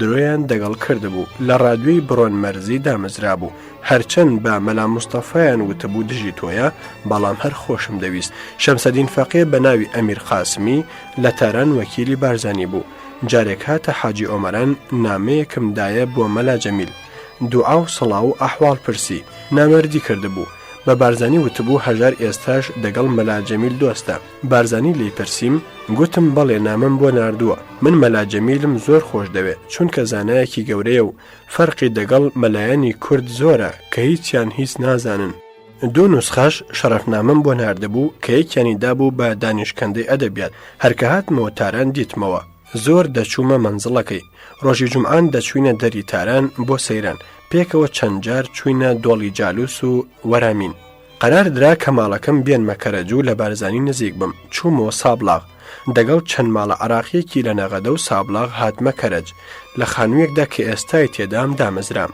دەگەڵ مەلا جەمیل کەوتینە کار پەیداکردن بۆ من عریزەیەکم نووسی بوو بەبێ ئەوە ناوی کەس بڵێم من کە ناوم و شۆرەتم فڵانە عەرەبی و فارسی و کوردی ئەزانم ئەگەر کارێک هەبێ دەیکەم دەگەڵ مەلا لە زۆر دەرگاماندا کەس گووی بە کڵاومان نەپێوە ڕۆژێک چوینە ئیدارەی خەنلەری کە شاعری مەشهورە و مەلا جەمیل وتی ئەم شێعری هەڵۆی کە تۆش نەزمت کردووەتە کوردی گوتی ئادرێسم دەنێ کارێکی بۆ ئەدوەزمەوە بەخوا ئەویش هیچی لێشین نەبوو عەلیخانی سەیفی قازی لە کەرەت جیرانم بوو ڕۆژێک گوتی لە کۆبنەوەیەکی ئەدیباندا چاوم بە جعفەریان کەوتووە وتومە پیاوێکی وا شاعیر و کوردەیە گوتی حەز دەکەم بیبینم دەگەڵ یا چووم بە نیشانەیەکی کە درابوو بە عەلیخان گەیشتمە جعفەریان هەر لە ڕێوە بە عەرەبی قسەی دەگەڵ کردم عەرەبی بە لەهجەی لوبنانی زۆر باش دەزانی زۆر شارەزای وڵاتی عەرەبان بوو باسی زۆر لە شاعران و نووسەرانی عەرەبی لێپرسیم عەریزە بۆرە بێناوەکەمدایە گوتم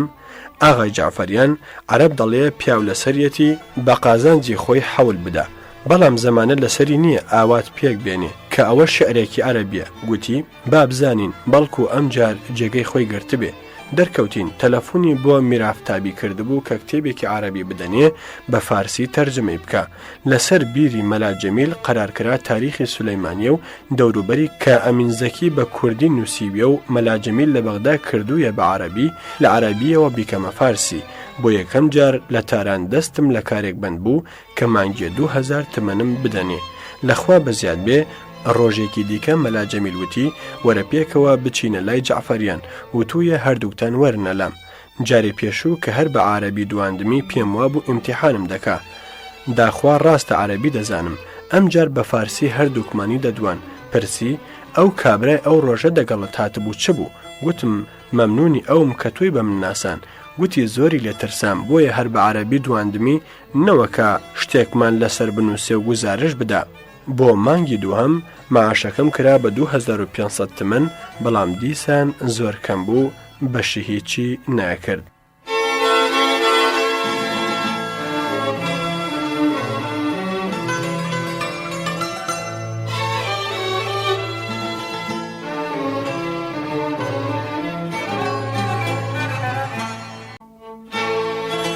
هەژاری مکریانی دەنووسێ ڕۆژێک دەگەڵ مەلا جەمیل چوینە ئینتیشاراتی دانیشگا لای دکتۆر فەڕەهوەشی عریزەی تاینەکەم لە پێشدانە گوتی بۆ تەجرەبە عەرەبیەکم بۆ تەرجەمەکە با بزانم چۆنە فۆرمەیەکیان دامێن نازانم لە کام کۆنە کتێب بوو باسی غەیبەتی ئەبوبەکر بوو کە گوتوویە ئەگەر تۆ ڕەبووم لێم نزیک مەبنەوە نەوەک وەک پشیلە بتان ڕنم تەرجەمەم کرد و بۆم بردنەوە گوتم دکتۆر ئەگەر ئەبوو بەکر گوربە پشیلە بوو بێ یان عەلی ئاسک بوو بێ فایدەی بۆ ئێران و قازانجی بۆ کۆمەڵی بنیادەم چییە؟ ئەگەر ئەم قسە قوڕانم پێتەرجەمەکەی بەخوا تێدا نیم.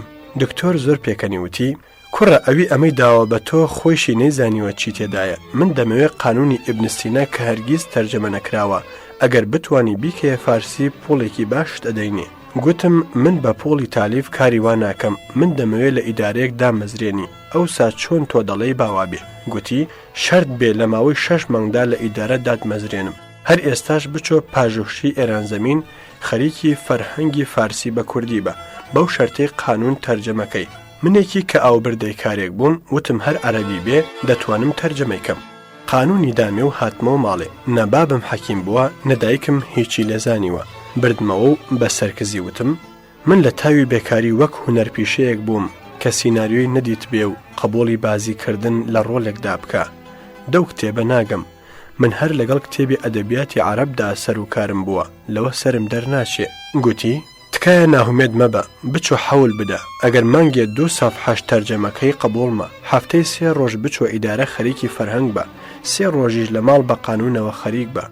دیسان هاتمەوە و بەسەر قانوندا کورک بووم تاتوانیم لە زمانی ئەبوو عەلی سینا تێبگەم چونکە نەوەک هیچ کتێبێکی عەرەبیە و هەمووی وەک لەغز پرسینەوە وایە. ملم لێنا زۆر شەوان گوێم لە بانگی سبەینێ دەبوو. من هەر خەریک بووم لە ئیدارەش بە هاوکاری خانم متەوەسیل کە سنەیی و لیسانز بوو کاری فەرهەنگم دەکرد. سەر لە هەواڵ دکتۆر فەرەهوەشی مانگێ 2000 تمەنی بۆ قەرار کردم. پاش 3 مانگ بۆی کردمە 3000. داوای کارمەندبوونی بۆ کردمم پاش 6 مانگ تازە گوتیان ئەوراقی لە ئیدارەی ساواک ون بووە. لەسەرڕا دەست پێ کرایەوە. بۆ ساڵی ئایندا قبول کرام کە کارمەندی قەراردادی بم. دکتۆر فەرەهوەشی وتی بە فەوقی لیسانسم قبولی و حقوقم یەکجێ بوو بە 6000 تمەن. لە ڕادیۆ و لە پەژوهەش کارم زۆر باش بوو. بیستمەوە کە لە سابلاغ ئەوانەی حازر نەبوون جوابی سڵاوم بدەنەوە کەوتونە پێو شوێنم. یەکێک لە ڕادیۆی سابلاغ گوتبووی هەژار هەر زۆر لە مێژە دۆستی ئێران و ساواکی بووە بۆیە ئێستا مانگی 7000 تمەن وەردەگرێ. خەبەرم بۆ نارد کە حقوقم 9000 لێم کەم نەکاتەوە. سەید عەبدوڵڵای کولیجی وتی دەڵێن تۆ ناوت دەگەڵ ناوی ساواکیانە ڕاستە؟ وتم کاکە قسە زۆر دەکرێن بۆت معلوم دەبێ کە کێ ڕاستە مەترسە من خۆفرۆش نیم. لە دوای تەرجەمەی تاریخی سولەیمانیە کتێبێکی دیکەیان لە ڕادیۆدامیۆ بە ناوی ئێران و عەرەب کە بیکەمە فارسی. کابرایەکی مەسیحی بە ناوی سەلیم واکیم کە نووسی بووی ئەندام لە کۆمەڵی تاریخ نووسانی دنیادا و گەورەترین تاریخی ڕۆژەڵاتناس نزیکەی نیوەم تەرجەمە کرد بوو. نووسی بووی ئیمام ڕەزا دەگەڵ مەئمون دەچوونە بەغدا لە نیوەڕێ لە کەربەلا کوژرا و ئێستا قەبرەکەی زیارەتگایە. جاروبارێکیش نووسی بووی خەلیج هی ئێرانە لە حاشیە نووسیم بەداخەوە ئەو کابرایە تاریخزان نەبووە و کڵاوبەردارە. ئەگەر بڕوانی بە ئەلمونجید کە هاودینی خۆی تالیفی کردووە دەیزانی ئیمام ڕەزا لە مەشهەد مردووە و کەربەلاش لەسەر ڕێگای بەغدا نییە. جەعفەریان وتی من ئەوەم نەزانی بوو بەڵام دەزانم 3 ملیۆن تمەنی لێ ساندوین. کتێبێکی دیکەم وەرگرت پەیوەندی فەرهەنگی ئێران و میسر. کۆمەڵێک لە زانایانی زۆر کارامەی میسری نووسی بوویان بەڕاستی کتێبێکی چاک بوو. دابوویان بە شێخ ئەمینی نەقشبەندی کە وتبووی عەرەبی دەزانم چاوی پێدا بژێڕێتەوە. گوزارشی لێدابووم کە هەژار خراپەی هێندێک لە مەشایەخی وتووە ئیتر نەیزانی بوو من تەرجمەی ئەمینم کردووە لەوەدا ڕووزەردی بۆ مایەوە. یەکێک بە ناوی یەزدان پەرست کە دەبوایە تەرجەمەکانی من ببینێ وتبووی مانگێ دەبێت 30 ڕوپەی تەرجەمە هەر بدە. بۆ جەعفەریانم نووسی بەسرتە بەو کارمەندەت تێبگەێنە کە تەرجەمە و شێلم هەردووکیان بە کیلۆ نین. تا ئاەتێکی قورئان مانە دەکەم دەتوانم 10 ڕووپەڕ داستانی ئەمیر ئەرسەلان بنووسم. هەرچەند مانگێ پتر لە 40 ڕووپەڕم بۆ بردووە. جەعفەریان وتی حەز دەکەم وشەی فارسی کە بوونەتە عەرەبی کۆکەیەوە و هەر کتێبێکت بوێ تەلیکی دەکەم و بە 2 ڕۆژ بۆ دێنن. لە بەشی کوردی چوو بوونە لای کە هەژار باکاری بەرنامەی کوردی بکە. وتبووی ئەگەر خۆی حەزنەکە نابێ کەس ناچاری بکە. دکتۆر محەممەد سەدیق موفتیزادە کە بەرپرسی بەرنامەی کوردی بوو زۆرم بە دەورە داهات کە هاوکاری بکەم. پێم وت برا بە ئارەزوی خۆم کاری خۆم هەڵ نەبژێرم نایکەم نەچی ئینقلابی سپی و تەمەدونی ڕەشم بدەیە. مەلای جزیری شەرا دەکەم و تاریخی ئەردەڵانیش ئیتر چیتر. ئەم جارە بە بەرنامە بوو هەر بەرنامەی 400 تمەن نزیکەی 5000 تمەن مانگانە دەکەوت. خواهیشم کرد خالیداغای حیسامی وەک من بەرنامە بنووسێ قبول کرا بەڵام زۆر زوو عریزەیدا بوو بە جعفەریان کە دەبێ منیش وەک هەژار حساب بکەن و بەقەد ئەوم بدەنێ. جعفەریان نووسی بووی هەر ڕای مەگرن، باوەڕ دەکەیانە کەیفی خۆتە.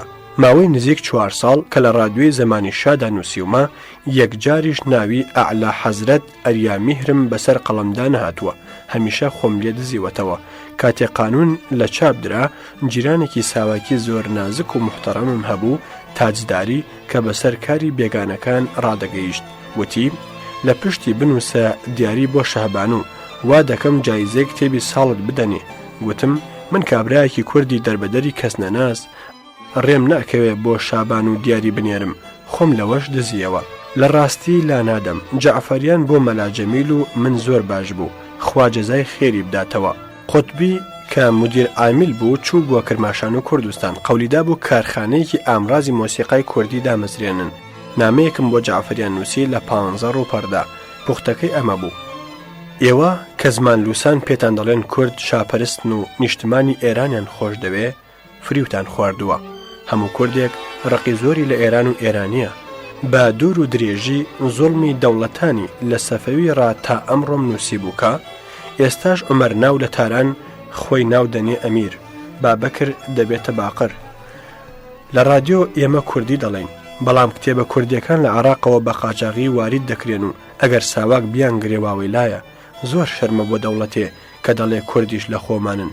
ڕێگەی چاپکردنی کوردی نەدا و عەرەب ڕێگە بدەن. ئەگەر قوتبی پۆڵی زۆرنا و دنبەگی دابە بە چاپخانەیەک و مانگوتایەکیە کتێبی بە کوردی هەیە، یان بۆی چاپ دەکەین و بە ئەقسات مەخارجی چاپەکەی بداتەوە، یان لی دەکڕین و چاپی دەکەین، ساواکیش تەماشای کردبا. ئەگەر دژی سیاسەتی شای تێدا بە لی فڕێ بدا، هەم کورد لێتان ڕازی دەبوو، هەم پێویست نەبوو بەدزیەوە کوردی چاپکرا و لە عێراقەوە وارد کەین و لە ترسی ساواک وەی شێرن. جعفەریان ئەو عەریزە دوور و درێژ و 15 ڕووپەڕی دابوو بە قوتبی. قوتبی مەلاجەمیل و منی بان کردە ماڵە خۆی، قەولیدا کە ئەم کارە بکە و چاپخانەیەک تەرخان بکە بۆ کوردی چاپکردن. بەڵام مەودا نەما تا بزانین دەیکایان نە. هەرای دژی شاقەومە جعفەریان ئیعدام کرا، قوتبی هەڵات. لە ڕۆژانی ئاخردا بوو، جعفەریان لە ماڵە خۆی بوو، وتبوویان جارێ لە کار دوور بێ. دەگەڵ مەلاجەمیل چوینە لای سولەیمانی کە مدیری برۆنمەرزی بوو لەوێ بوو. بە تەنیا پێیوتم جعفەریان تازە تەرجەمەی قانونی دیوە، پێشهاتنت بە منیوت زۆر بەداخەوەم کە قەدری هەژارم نەزانیوە، ئەو کاری ئەو کردوویە لە دەست کەس نایە. ئەگەر لەوە بەولاوە بچمەوە سەرکار دەبێ وەک لازمە قەدری بزانم. بوو بووە تەزاهورات و هەر کەسە شابمرێ شابمرێ بوو بووە بنێشتە خۆشکەی زاری.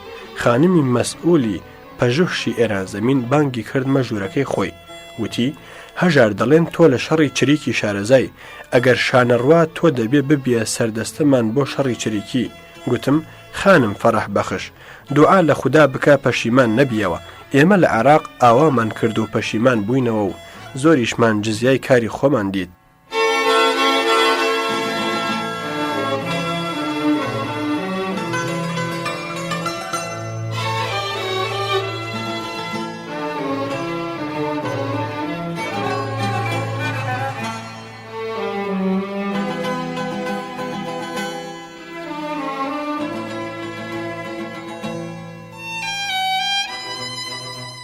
ئەو ڕۆژە بە قەڵسی جوابی دامەوە، بەڵام لە هەواڵین دەکەس کە دەریان کرد و گوتیان تاغوتیە، یەکیان ئەو خانمە بوو. ڕۆژێک هات وتی بەڵێ پەشیمانەکە منم و تازەش هیچم بۆ ناکرێ. من کە قانونم تەرجەمە کرد و چاپکرا، بەر لە چاپ دەرچوونی دکتۆر فەرەهوەشی لە ئینتیشارات نەما. دکتۆر عرفانی ناوێکی تورکی ئازەربایجانی هاتە جێگەی کە پاکنووسی قانونەکەی کردبوو. یەک بەش لە دوو بەشی حەقی تالیفی درابووە. لام وایە لەوە نانەجیبتر کەم هەبووە. گیاچەڵی تێهاڵاندم، پێشەکیەکم نووسی بوو، هەرچوون کە ناوی کوردی بردبوو قبولی نەکرد. دەبوایە 40 نوسخەم بداتێ، پەیداگرتە بوو کە 15 نوسخە بدە، کە دکتۆر فەرەهوەشی وتی دەبێت 40 نوسخەم بدەنێ، 39 دامێ. گوتی تۆ پەرپەر بردووەتە بۆ غەڵەتگیری، دەکاتە نوسخەیەک. ناچار ئەو نوسخەم بە پۆڵ لێکڕی. وتم بڵێ با بۆم بەرنە ئەمیراباد. گوتی ئاغا ئێمە ماشینمان نییە بیدەین بە تۆ بچۆ تاکسی بێنە. چاوەنۆڕی تاکسی بووم، دکتۆر سەید جەعفەری سەجادی هات بۆم گێڕاوە گەڕاینەوە. بە کارمەندێکی گوت کتێبەکانیان بۆ بردمە دوکانێک لە ئەمیراباد. لە حیسابدا دیتم عێرفانی دەیەوێ شتێکم لێ بدزێ. هەرچۆنێک بوو خەڵاسیم هات. جەڵدی دووهەمیشم تەرجەمە کردبوو. پاش 2 ڕۆژ عێرفانی تەلەفۆنی کرد. گوتی ئوستاد زۆر زوو جەڵدی دووهەم بێنە تا چاپی بکەین. گوتم جەناب تا تۆ ماوی نامەوێت بەقاڵێکی وەک تۆ ببینم. کتێب ئاگر دەدەم و نامەوێت چاپکرێ. هەر نەمدیتەوە تاگوتیان بە دەرمان خۆی کوشتووە. هەراو کوشت و کوشتار و تەزاهورات لە تاراندا پەریسەند. تەنانەت ڕۆژێک دەگەڵ زاگرۆسی کوڕم لە مەیدانی 24 ئیسفەند کەوتینە نێوان تەقەوە. زۆر کەسم دیت لە بەرچاومان کوژران. خۆمان خستە دوکانێکەوە کابرا دەرکەی داخست تا ئەهوەن بووەوە و دەرچوین. شاڕای کرد حکوومەتی مەلایەن دامەزرا. ڕۆژێک پیاوێکی ملباریک بە ناوی فەخرەدین ئەنوەر هات کە من ڕئیستانم. کۆی کردینەوە و قسەی بۆ کردین. وتی ئیتر لەمە بەولا باسی ئێران و ئێرانی نەما، دەبێ بڵێن موسڵمان و هیچی تر. زۆر فەرمایشتی تری لە دوادا. وتم من تێنەگەیشتوم. ئەوی من دەیزانم عەرەبی پێش ئیسلام تەنیا کتێبیان نەبووە. خوێندەواری بەعیب حیساب کراوە. تاجرانی مەکە بۆ حیسابی دەفتەرداری نووسەریان بەکرێگرتوون کە بە خەتی سووریانی بۆیان بنووسن. عەرەب نەیانزانیوە کەوش و دەرپێت چییە. لە پاش فتوحاتی ئیسلام جلدەبەرکردن و تەرزی خواردن و ژیان لە ئێرانیان فێر بوون. ئێستا چۆنەتەوێ باسی ئەبوو عەلی سینا ڕازی و زۆر لەو زانایانەی خزمەتی زۆریان بە ئیسلام و زمان و فەرهەنگی عەرەب کردووە. تەنیا بڵین مسلمان و نەوێرین بڵین خەڵکی کوێیان سەر بە کام نەژاد بوون. گوتی نا بەو ئەندازەش ناڵێم. لە پاشان لە هەر کەسەی پرسی کارە چییە دەبوایە کارەکەی دەگەڵ بەرنامەی تەلەڤیزیۆن پەیوەندی هەبێ کە لە منی پرسی وتم من لێرەدا سێفرم فەرهەنگ دەنووسم عەرەبیم تەرجەمە کردووە کە هیچیان بۆ تەلەڤیزیۆن نابن دەفەرمووی بڕۆم گوتی نا تۆ هەر کاری خۆت بکە بەوەدا بیرم کەوتەوە کە زەمانی شا جارێک چوینە لای کە مدیری بەشی دووهەمی تەلەڤیزیۆن بوو لە پاش زۆر تاریفکردن لە خۆی گوتی دەبێ کاری هەرکەس بۆیە ببێ کە بکرێتە فلیم و نیشان بدرێ یان سیناریۆی لێ دروست بێ یان نازانم چی. کە لە منی پرسی کارە چیە گوتم مەلایەک وەعزی دەدا گوتی هەرکەس چاوێکی نەبێ نیوە پیاوە هەرکەس علمی نەحوی نەخوێند بێ نیوە پیاوە هەرکەس مەلە نەزانێ نیوە پیاوە. کابرایەک هەڵیدایە گوتی لەو قەرارەی تۆ دەفەرمووی من نیوە پیاوێک قەرزکەم تازە دەبمە هیچ. ڕۆژێکی تر فەخرەدین ئەنوەر هاتوو هەمووی کۆ کردینەوە بە کزیەکە و لە بن لێوان بەیاناتێکی دەست پێ کرد وتی ئێمە دەبێ هێندێک کەسان لە ناو خۆمان هەڵوەژێرین دەبێ 100% ئیسلامی و بەرامبەر بەدڵی ڕژێم بمێنن.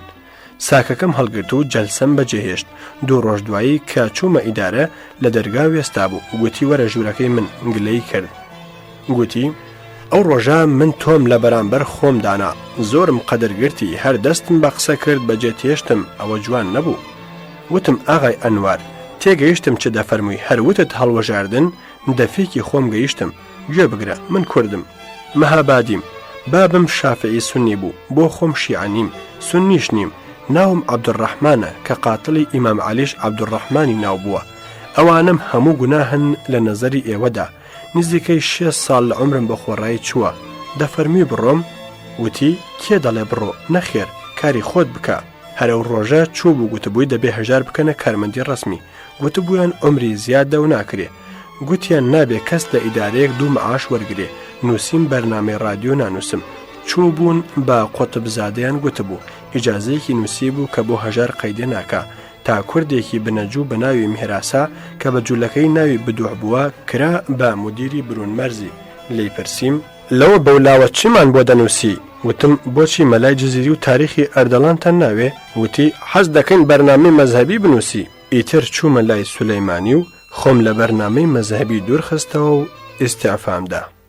ڕۆژێک فەخرەدین ئەنوار بردمیە جیهادی سازندگی کە لە مەیدانی ئینقلابە گوتیان بەرامبەر بە فەرمایشتی ئیمام دەستگایەک پێکدێ بۆ بڵاوکردنەوەی فەرهەنگی قەومیەتانی ئێرانی کورد ئازەربایجانی بەلوچ عەرەب تۆ مەجەلە کوردیەکە دەستەبەر بە دکتۆر سەدیق مفتیزادە و سەدیق بۆرەکەی بوونە هاوکارم بڕیاردرا مەجەلەیەک بە ناوی هیوا دەرکەین بەڵام من چەند شەرتێکم هەبوو پیاوێکی زل لە ئینقلابدا پێڕابگا حەقی کورد لە مەجلیسی خوبرەگان بکرێتە قانون و چەند جارێک لە ڕۆژنامە و تەلەڤیزیۆن ئەعلام بکرێ هەروەها ناوی ئەو مەجەلە کە ئەدەبیات و فەرهەنگی کورد بڵاو دەکاتەوە کێش ئیمتیازەکەی بەناو بێ گوتیان مەجلیسی خوبرەگان کاریان زۆرە ناپەرژێن منیش وتم بۆ دەپەرژێن نرخی تەماتە و کوولەکە دیاری بکەن بۆ ناپەرژێن بڵێن حەقی ملەتی کورد ئەوەندە دەدرێ خولاسە پێک نەهاتین ڕۆژێک ئەنوەر بردمی ئیدارەی سروش کە نەشریاتی دەوڵەتە سەید ئیبراهیمی ستوودە و چەند لاوێکی کوردی ڕیشتەنێک لەوێ بوون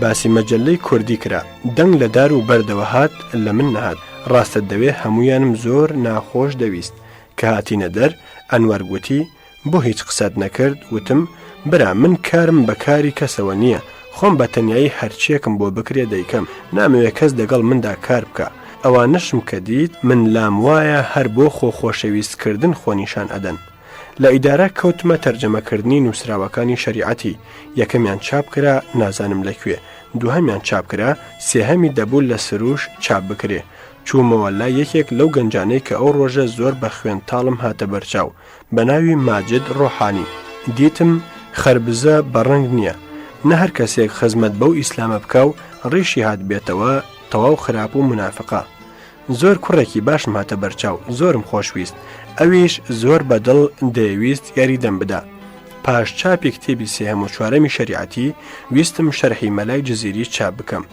ماجید زۆر موافق بوو پێشنیارم بە زەورەق کرد کە سەرپەرستی سروش بوو گوتم کتێبی عێرفانیە و ئەگەر عێرفانتان بوێ بۆم چاپ بکەن زەورەق لەسەر تاریفێ کە ماجید لە منی کردبوو وابزانم زۆریشی مبالەغە پێوە نابوو وتی باشە ئەگەر خۆت پەسەندی دەکەی چاپی دەکەین وتم نا تااقەتی ئەوەم نییە سبەینێ مەلایەکی سەرویشک یەخەم بگرێ ئەمە چییە مەیخانە و پیری موغان و ڕەقس و یاری قەتباریک و باڵابەرز و تەرزی تێدای و هەمووی حرامە گوتیان دیسان کوردی نازانین و کێ بۆ تەماشاکە وتم عەرەبیم هەیە بی بە نیشانی مەلایانی بدە ئەوسا ئەگەر قبول کرا چاپیکەن شەرحە عەرەبیەکەی زفنگیم بۆ هێنا لامۆیان نیشانی بەهشتی درابوو وتبووی ئەم دیوانە وەک دیوانی حافظ دەچێ ئیمام حافظی بەلاوە پیاوی چاکە باشە چاپی بکەن پیاوهاق بڵێ ماجید زۆر لە خۆمی پێوە ماندووتر بوو تا چاپ کرا و ئارەزووی چەند ساڵم پێکات بوومە ئاشنای ماڵی ماجید دەتوانم بڵێ ماڵی ئەخلاق بەرزن کە دەپێشدا هیچ چاوەنوەڕی نەبووم خەڵکی سنە ماڵی ئاوە ئەخلاق بەرز و کورد پەروەریان تێدا هەڵکەوێ برایانی ماجید هەموو پیاوی هەڵبژاردن دایکی ژنێکی زۆر کەی خوددایە و پیاو شەرمی لێیەکە باوکی بابە شێخی ڕۆحانی مەلایەکی زۆر زانایە 40 ساڵە وەک سەربازێکی گومنام سەری لێداخستووە و حەولیداوە ناودارانی کورد لە تاریخیدا کۆکاتەوە و سفرێکی زۆر گەورەی پێکەوە ناوە ئەگەر گەلی کورد قەدری خزمەتکارانی خۆی بزانێ بەڕاستی دەبێ ئەو پەڕی قەدری ئەو پیاوە بگیرێ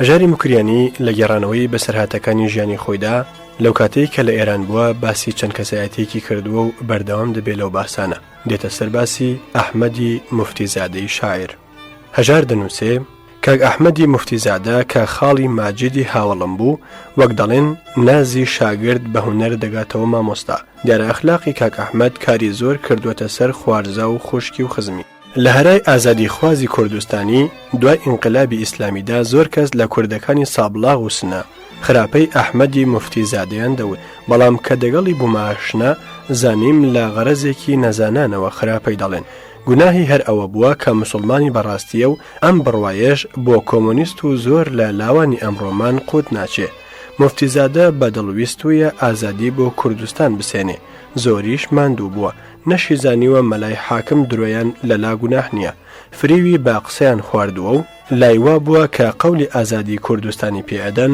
ڕاستەکەن خۆی کە بێ درۆ و دڵپاک بووە لایوا بووە قەول دەرەکانیش دڵپاکن و ئێستا کە ئەم ڕووپەڕانە دەنووسم کاک ئەحمەدی موفتیزادە لە زینداندایە و زۆر جزیا دەدرێ و باسەتان لە هاوکارانی کە زۆریان تازە لاون لە سوچی زیندان تون کراون و هیچیان لە پەیڕەوی کاک ئەحمەد پاشگەز نین و لەسەر بڕوای خۆیان سوورن لەو ساوە خۆم ڕۆبەڕوو کاک ئەحمەدم دیوە و سەفەرم بۆ شیمال دەگەڵ کردووە زۆر وەبەر دڵم کەوتووە لام وایە بە مردوویش هەزاران کۆمۆنیستی نەزانی دەبێ بە قوربان بکرێ کەسی دیشم کە لە هاتوچۆی لای ماجد ناسی هادی مرادی بوو کە ئەویش خەڵکی ستنەیە زۆر لە عەرەبی شارەزایە تاخوا حەسکا پیاوێکی نەرم و نیان و ئەخلاق باشە لە زمانی شادا فەرهەنگستانی زمانیش بە ئەندامی قبول کردبووم هەفتەی 2 جەلسە لەوێ حازر دەبووم سەرۆکی دکتۆرکیا بوو حەول دەدرا وشەی فارسی لە جێگەی عەرەبی دابنرێ دەگەڵ ئینقلاب ئەویش هەڵوەشا بە دکتۆر سەجادی موت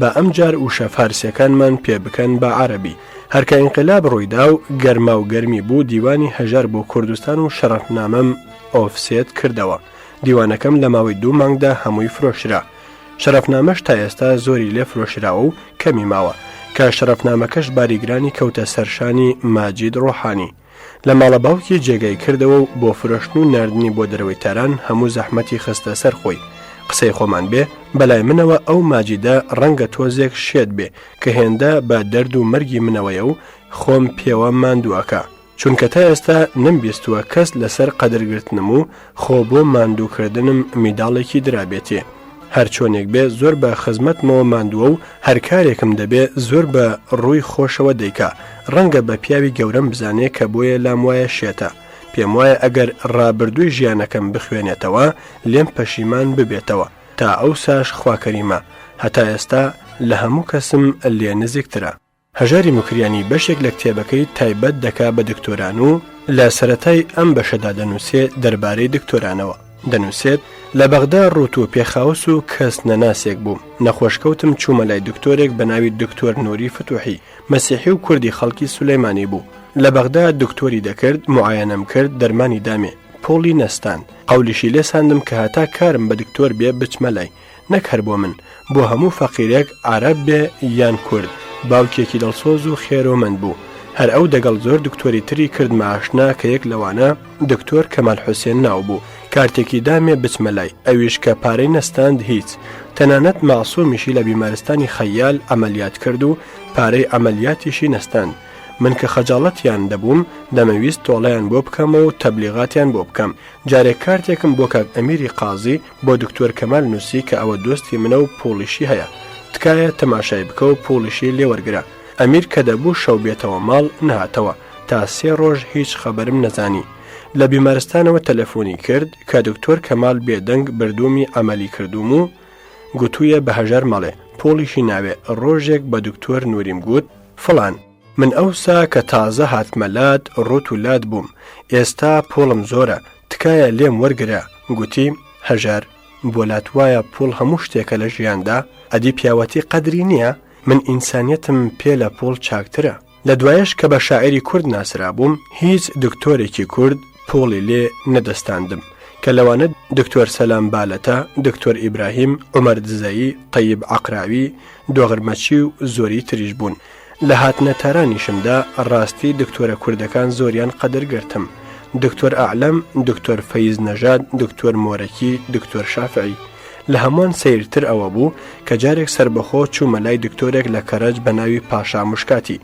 فارسە گوتی پۆڵم ناوێ گوتم دکتۆر دەمناسی دەتناسم یانی چی گوتی هەر خۆشم لە تۆ هاتووە و دەمەوێت دۆستت بم گوتم پۆڵم لێوەرنەگری نایەمەوەلات ئێستاش هەر زۆر دۆستمە جارێک لە بەغدا کاک محەممەد مەولود مەم نەخۆشی زراوی بوو چوینە لای دکتۆر کەمال حوسێن گوتی ئەمەلت دەکەم کاک مەم ڕازی نەبوو گوتی دەسمە بولغاریە ئەویش وتی کاکە من لە هەموو جەڕاحی بولغاری دکتۆرترم محەممەد مەولود مەم وتی نەخێر نایکەم دکتۆر کەمال حوسێن بە منی گوت لە هەولێر بچۆ لای دکتۆر مەزهەر ئەگەر ئەو پیاوە زوو ئەمەلیات نەکرێ خەتەرە کە بە دکتۆر مەزهەرم گوت وتی تۆ دەگەڵ خۆت بۆم بێنە بیمارستان و حەقت نەبێ بەو ناوە کە خۆم نەخۆشم مەم لەگەڵم هاتە بیمارستان لە ناو کۆریدۆردا 2 کەس تێنووسان و هەرچی هاواری کرد بردیان و بێهۆشیان کرد و ئەمەلکرا و هێنایانە سەر تەختێک ڕایان کێشە کاکە مەم لە نەخۆشی ڕزگاری هات لە عێراق بە هەزاران ئاشنام بەجێهێشتون بەڵام کاکە محەممەد مەولود و تاهێر تەوفیق و کاک عەبدولخالقم هەمیشە لە بیرە و ئارەزوو دەکەم دووبارە بیان بینمەوە زۆر بەداخەوە لە ساڵی 1984دا کاک عەبدولخالق لەسەر کتێبێکی کە دەربارەی ژن لە ئیسلامدا نووسی بووی و هەموو مەدرەکی لە قورئان و حەدیث و کتێبی ئەلئومی شافعی نیشاندا بوو مەلایەنی هەولێر فتوای کوشتنیاندا و لەسەر جادە تیرۆرکرا. هەرگا دەهاتمە هەولێر میوانی مەم دەبووم و گورجێت تاهیر تەوفیقم پەیدا دەکرد و دەگەڵیا ڕاماندە بوارد. تاهیر بەناو گۆرانی بێژە بەڵام نابێ وەک هیچ گۆرانی بێژێک حیساب بکرێ. زۆر پیاوێکی مرد و ڕەند و شەرم بەخۆیە و ئەوی لە بەرچاوی نەبێ ماڵی دنیاە لەو پەڕی سەربوڵندیدا دەژی و هەرچی جارێک دیویە خۆشی دەوێ و قەت لە دڵی دەرناچێ. وەختێک کە عەبدولوەهاب ئەتروشی ئەستانداری هەولێر بوو لە ناوپەردان دیتمی وتی کاک هەژار ئەستاندار لە مەڵبەندی ئەستاندا پادشایە تۆ من بە پیاو نازانی دێ هەولێر نایی سرم بدەی بەڵام دەگەڵ لۆتیەکی وەک تاهیر تەوفیق دەگەڕێی. گوتم کاکە پادشایەتیت لە خۆت مبارەک من هاوڵەتی تاهیر بە تەختی پادشایەتی نادەم چونکە خۆی لە من بەزلتر نازانێ دەشزانێ قسەی خۆش بکا و دەنگیشی خۆشە. کوردی ئێرانی زۆر زمانیان خۆشە بەڵام بەداخەوە کەم وایە زمان و دڵیان یەکتری بگرێتەوە. بە زمان زۆر دۆستی نزیکن و بەکردەوە زۆر بێگانە. زۆر کەسم لەوانە بوونە دۆست و زۆر کەمیان دڵمیان پێخۆشە. لەناو ئەوانەدا کە زۆرەوە بەر دڵم کەوتون ئەحمەدی قازی نووسەرە کوردەکە، حەسەن ئیسحاقی کۆنە پێشمەرگە و برازای ئەحمەد تەوفیق. زۆریش بەوە شانازی دەکەم کە لە نزیکەوە محەممەدی قازیم ناسیوە کە فارسی نووسە و گەورەترین متەرجمی ئێرانە و زۆر مەشهورە. لە ئەخلاقی زۆر خۆشم هاتووە بەڵام هەموو شۆمان کەمە. وابزانم تا ئێرە بەغارێک و بەپەلە ژیاننامەیەکی خۆم تێگەیاندی کە ئەگەر بە وردی لێی ورد ببیەوە بۆ خۆت دەتوانی پانتری لێ بڕوانی و بزانی چۆنم ژیان دۆڕاندووە. ئەمانم لە ساڵی 1970دا نووسیون و ئێستا کە سەرەتای ساڵی 1970 میلادیە سەری ژیاننامەکەم دەدەمەوە.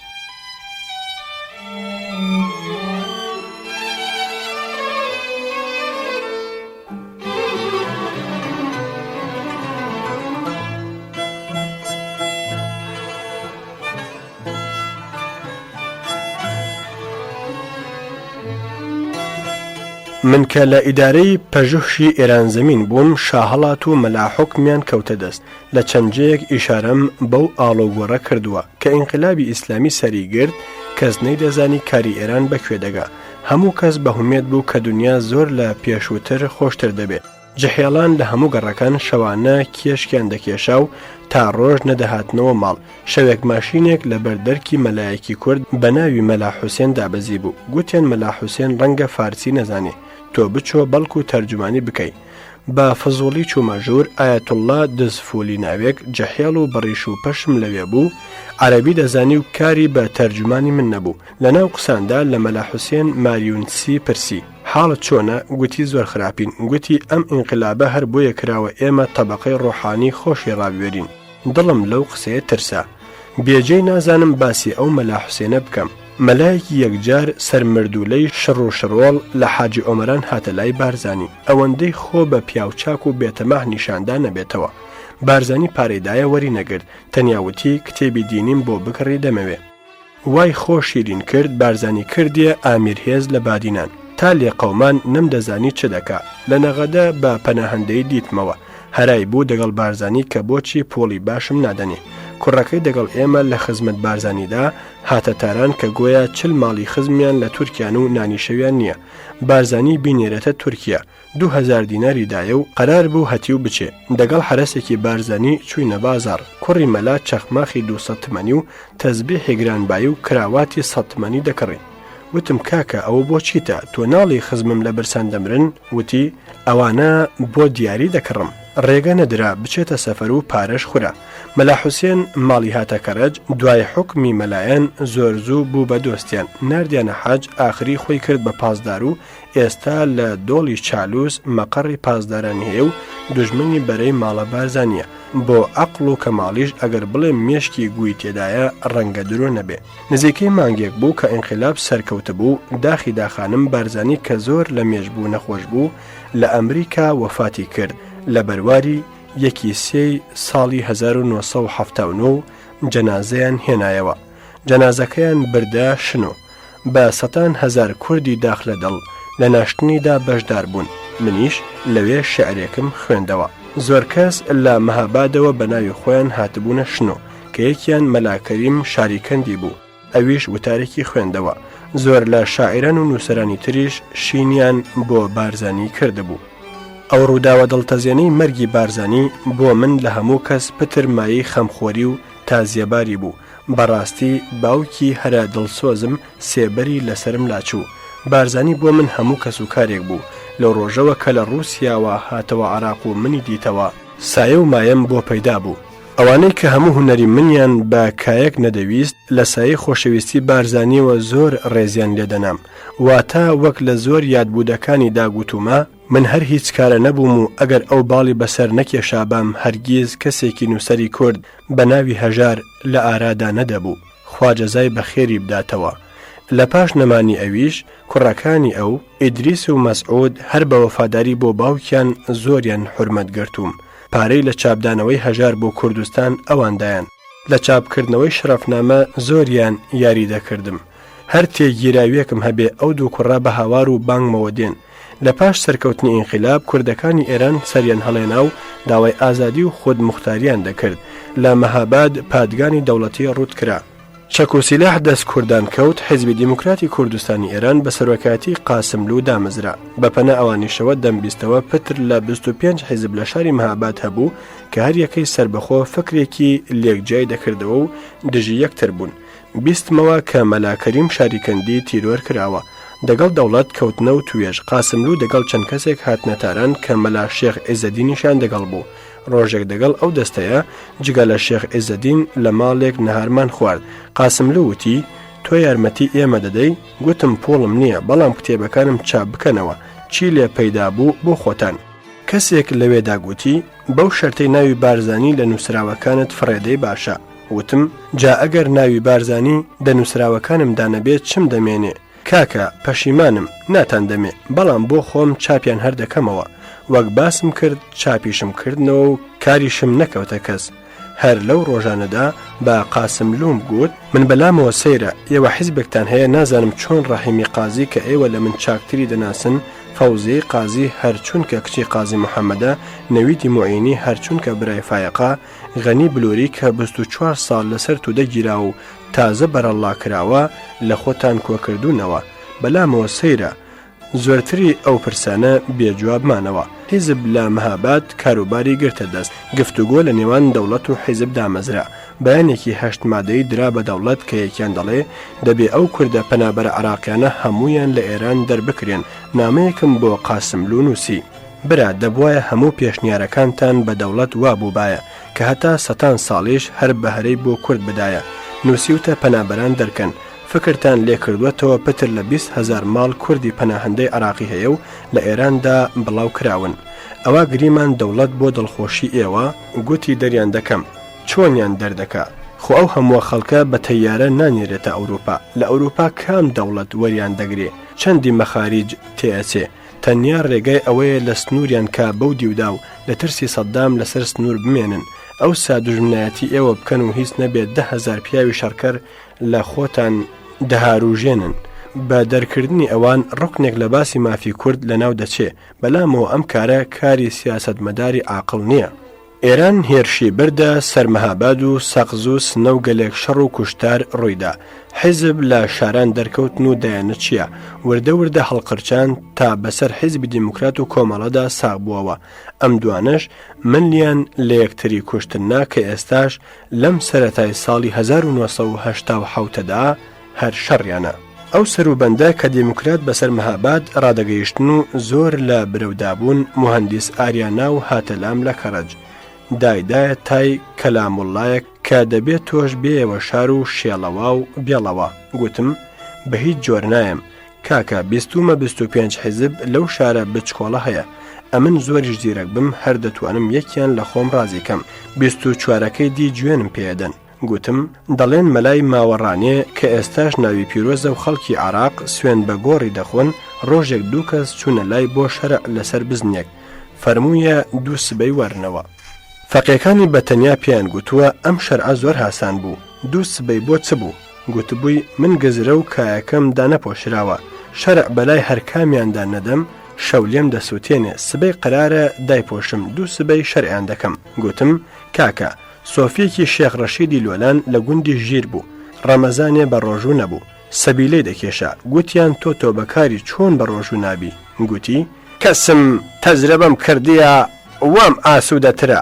من وام ئاسوودەترە کە نەیەمەوە ناوتان بێم چ بکەم، کاسپی من لەوێ نییە.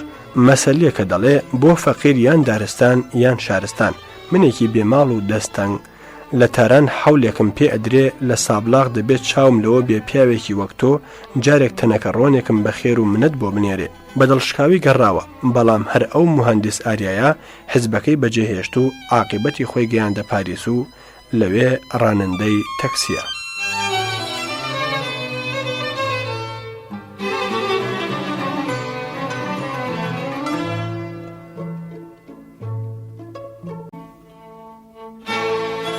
هەژاری مکریانی دەنووسێ شەوێک کاکهێمنی شاعرم میوان بوو. لەناو قساندا گوتم کاکە من و تۆ پیر بووین، ڕەنگە بەرداوبەرد و ژیانی چیامان لە تاقەتدا نەمابێ. حەز دەکەم تۆ لە ئەندامی ئیفتیخاری حیزب واز بێنی و بچی لە ماڵە خۆت ئەدەبیاتی کوردی بنووسی. هەموو کەس حورمەتت دەگرێ. قبولی نەکرد. دوای دەگەڵ غەنی بلووری و سیراجی و چەندێکی تر لە حیزب گوێبوونەوە و بەرگوێنی حیزب کەوتن و هێمنیان چەند ڕۆژێک لە چیاگلدایە و هاتەوە لە گوند بەو پەڕی پەرێشانی دەژیا، هەمترس لە حیزبی دیموکرات، هەمترس لە دەوڵەت. ئاخری چاری ناچار هاتە مەهاباد و خۆیدایە دەست دەوڵەت و بردیانە ورمێ و گۆڤاری سەروەی بۆ دەنووسین. 4 ژمارە و نیوی نووسی و سەرنجام لە 29 ساڵی 1365 کە دەبێتە 18 ئاپرێڵی 1986 زاینی بە سەکتەی قەلبی مردوو بردیانەوە مەهاباد ناشتیان. بەڕاستی بە مەرگی هێمن خۆم زۆر بە تەنیا هەست دەکەم. بەداخەوە هێشتا من ماوم. لەم بەینەدا کە لە ورمێ بوو جگە بەهۆی تەلەفۆنی چەند جارێکیش لە ورمێ دیتمەوە. دەمەوێت بڕێک بە قسەکانم بدەم و با بدەمەوە سەردوو هەواڵی سێت فەنگدارەکە کە بریتی بوون لە قزلجی و زەبیحی و هەژار. لەو سەردەمانەدا کە مەلا مستەفا لە ڕووسیاوە گەڕابووەوە بەغدا، قزلجی سەرۆکەللەی پەیدا بووەوە. دوای گەڕانەوەی لە تاران ماوەی 2 ساڵ لە هەڵەبجە لە ماڵی شێخ ئەحمەد نوشتەنووسی کردووە و ڕیشی هێشتوەتەوە و نان و دۆی تەکیی خواردووە. هاتەوە بەغدا. مەلا مستەفا بردیە لای کاربەدەستانی دەوڵەت. دەستەبەر بوو کە ئەم پیاوە عراقیە ترسی نەما. ئەویش وەک باسم کرد عکاسی دەکرد و عەرەبیشی بۆ ڕادیۆ دەنووسی. لە ساڵی 1961دا بارزانی دەگەڵ قاسم تێگیران و شەڕهەڵ گیرسا. قزلجی زۆر دەترسا کە هەرچوون کە بارزانی ئەوی بە دەوڵەت ناساندووە بیگرن. منیش تازە لە مۆسکۆ گەڕابوومەوە.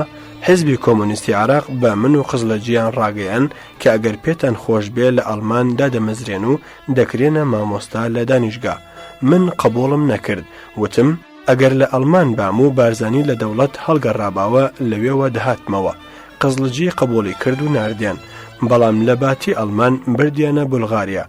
وتاری تودەی دەکردە کوردی و دەگەڵ کەریم حیسامی تەزجیلیان دەکرد و لەسەر رادیۆ پەیکی ئێران لە ئەڵمانی ڕۆژەڵاتەوە دەخوێندرایەوە. دەمێک بۆ رادیۆکە نەمابوو، هیچ خەبەرمان لە قزلجی نەبوو. لەپەر سەر و کەللەی لە تاران پەیدا بوو کە پاش سەرکەوتنی ئینقلابی ئیسلامی دەگەڵ ئیحسان تەبەری هاتبووەوە. لەسەر ڕۆژنامەی مردمی تودە دامەزرا. بەشە کوردیەکەی بۆ دەنووسین جارجار دەهات لە کەرەج سەری دەدام. چەند ڕۆژێک پێکەوە دەژیاین، بەڵام قەت ئادرێس و تەلەفۆنی خۆی نەدامێ. حیزبی تودا کردبوویە کاندیدای بۆکان لە ئینتیخاباتدا، لەوێ سەر نەکەوتە بوو تا لەپەر خەبەر هات کە هەرکێ دەنکەجوەیەکی تودەی خواردووە گیراوە.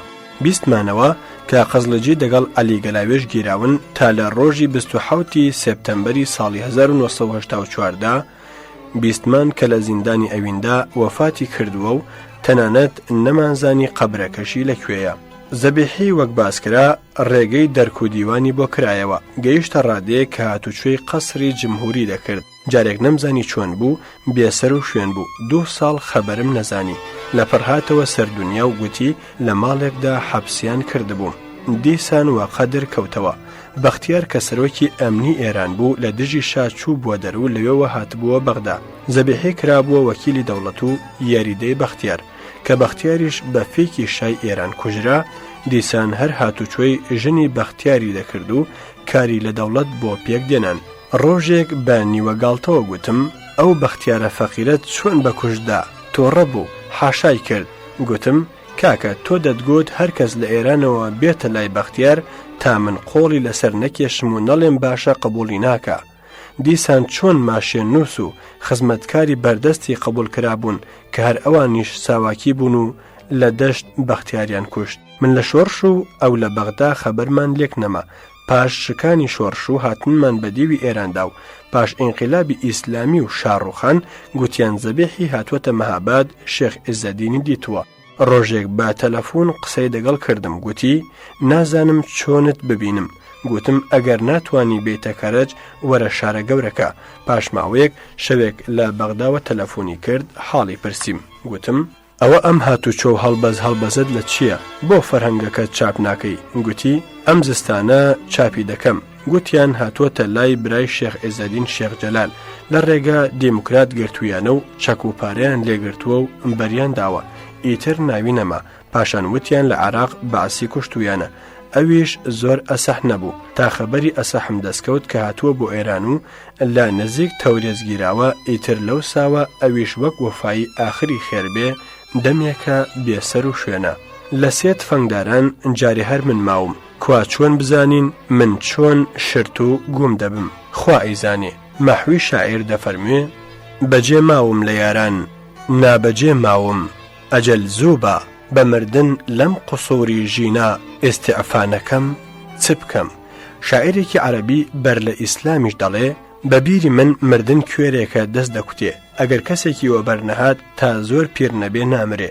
لەم 66 ساڵەی تەمەنم ئەگەر بەباری ئاساییدا لێکی دەمەوە ڕەنگە دەبوایە 100 جار بمردمایە. ئەوانەی بە منداڵی ناسی و من لەو شوێنانەی لێم خوێندون، لەو گوندانەی لێیان ژیاوم، لەو سەفەرانەی کردو من و لەو هەموو بەڵایانەی بەسرم هاتوون هەزاران کەسم ناسیون کە ئێستا دەپرسم تاقووازێک نەبێ نەماون و هەمویان مردوون. کەچیوا من هەرماوم و بە دەردی شێخ ڕەزاگوتی سەگمەرگم و گیان سەخت. بەڵێ جگە لە دوو تفەنگداری هەوڵم سەتان ڕەفیقە ڕێگەم دنیایان بەجێهێشتووە. خۆم لە بەرد و هەڵەموت هەڵداشتووە نەمردوم. برسیاتی زۆرم کێشاوە. بە نەخۆشی سیل و دیق و چەندین نەخۆشی توش بووم. سەتان جار گولە تۆپ و بۆمبام بەسەردا هاتووە. سەتان خەتەری تر توش بووم و ئێستاش هەرماوم. جا چۆن نەڵێم مرگ کوێرە و پەل دەکوتێ. با بزانین کەی ئەم ژیانە گواویە دەبڕێتەوە. هەژاری مکریانی لە دواساتی نووسینەوەی بەسەراتەکانی ژیانیدا دەچێتە سەربەشێکی تایبەت بە ناوی من و کەرەج. ئەو دەنووسێ لە عمرمدا بۆ یەکەم جار ئەم ناوم لە پێشمەرگەیەکی کوردی عراقی بیست. گوتی لە شاری کەرەج قەتارەکەمان هێندێک ما. وتم لەکوێیە؟ وتی 40 کیلۆمەتر لە تاران دوورە. وتم لای غەربی تاران یان شەرق؟ وتی لە شەرق. وەک باس کرا لە پاش شکانی شۆڕش هاتمە تاران. لە کەرەج خانوویەکی شیر و خورشیدی ئەوسایان هیلال ئەحمەری ئێستایان بۆ دەستنیشان کردم و چوومەتێ. کارێکم لە پەژوهشی ئێران زەمین فعالیەتهای فەرهەنگی درایە. لەسەر پێشنیاری دکتۆر فەرەهوەشی 3 ڕۆژ دەچوومە تاران و 3 ڕۆژ بە تەرجەمەی قانونی ئیبنی سیناوە سەرگەرم بووم. جزمی یەکەم ساڵی 1357 شەمسی لە دانیشگا چاپکرا. جاری دووەم دام بە سروش و تا ئێستا 3 جار چاپکراوە. ئیتر تەرجەمەی قانونیش هەربوو بە ئەرکی ئیداری فعالیەتهای فەرهەنگی. جزمی دووهەمیش چاپ و تەجدید چاپکرا. جزمی سێهەمی و ئێستا لە سەرەتای ساڵی 1970دا ساڵ و نیوێکە لە چاپ دەرنەچووە. دەڵێن کاغەزمان نییە. جا نازانم بۆ جزمی 4ەم و 5ەم و 6ەم کە من تەواو تەرجەمەم کردوون چۆن دەبێ یا عومر. فەرهەنگێکی فارسی بە کوردیم نووسی بە خەتی لاتینی باوی ئێران. لە پاشان گوتیان فەرهەنگی کوردی بە فارسی بنووسە. ماوەی 4 ساڵێک دەگەڵیان ماندوو بووم. فەرهەنگێکم نووسیوە پتر لە 55,000 وشەی کوردیە و لە ئاخریاندا فارسیەکەم نووسیوە. ئەویش وا لەسەر تاقە دانراوە و سروش دەڵێ چاپی دەکەم و من بڕوام نەکردووە. تاریخی ئەردەڵانم لە چەند تاریخێکی بە فارسی نووسرا و کردووەتە کوردی و ئەویش چاپ نەکراوە. وەک باسیشم کرد دوو کتێبی عەرەبی بە ناوی تاریخی سولەیمانی و ڕەوابەتی فەرهەنگی ئێران و میسرم لە عەرەبیەوە کردە فارسی و چاپ نەکراون و هەروە بێکەس مانەوە. تەنانەت ڕەوابەتی فەرهەنگی یەکەم هەر زیراکسیشم دەست نەکەوتووە. لە کتێبی ئاثار البلاد و ئەخبار العیباد تەلیفی محەممەد مەحمود ئەلقەزوینی کە جوغرافیای تاریخی دنیایە و لە زمانی ئاخر خەلیفەی عەباسیدا نووسرایە، هەرچی دەربارەی ئێران بووە کردومەتە فارسی و ئەویش لەبەر بێکاغەزی چاپ ناکرێ. چوارینەکانی حەکیم عومەر خەیام 250 لێ کردوونە کوردی هەر لەسەر کێشی فارسیەکە، جارێک لە عێراق لە چاپخانەی شۆڕش لە چیا چاپم کرد.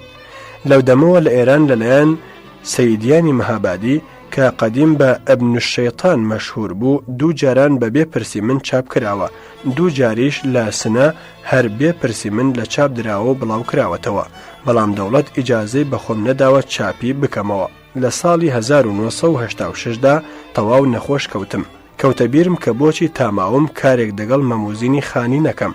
4 نوسخەی لێکجیای چاپیم هەبوو کە حەمزە ساڵی 1990 لە ئەستەمبوڵ و سیدا ڕودینکۆ لە ساڵی 1962 لە لینینگراد و بوز ئەرسەلان ساڵی 1968 لە ئەستەمبوڵ بە لاتینی و مامگی و لە هەولێر چاپی کردبوو لە بەریەکم ڕاگرتن.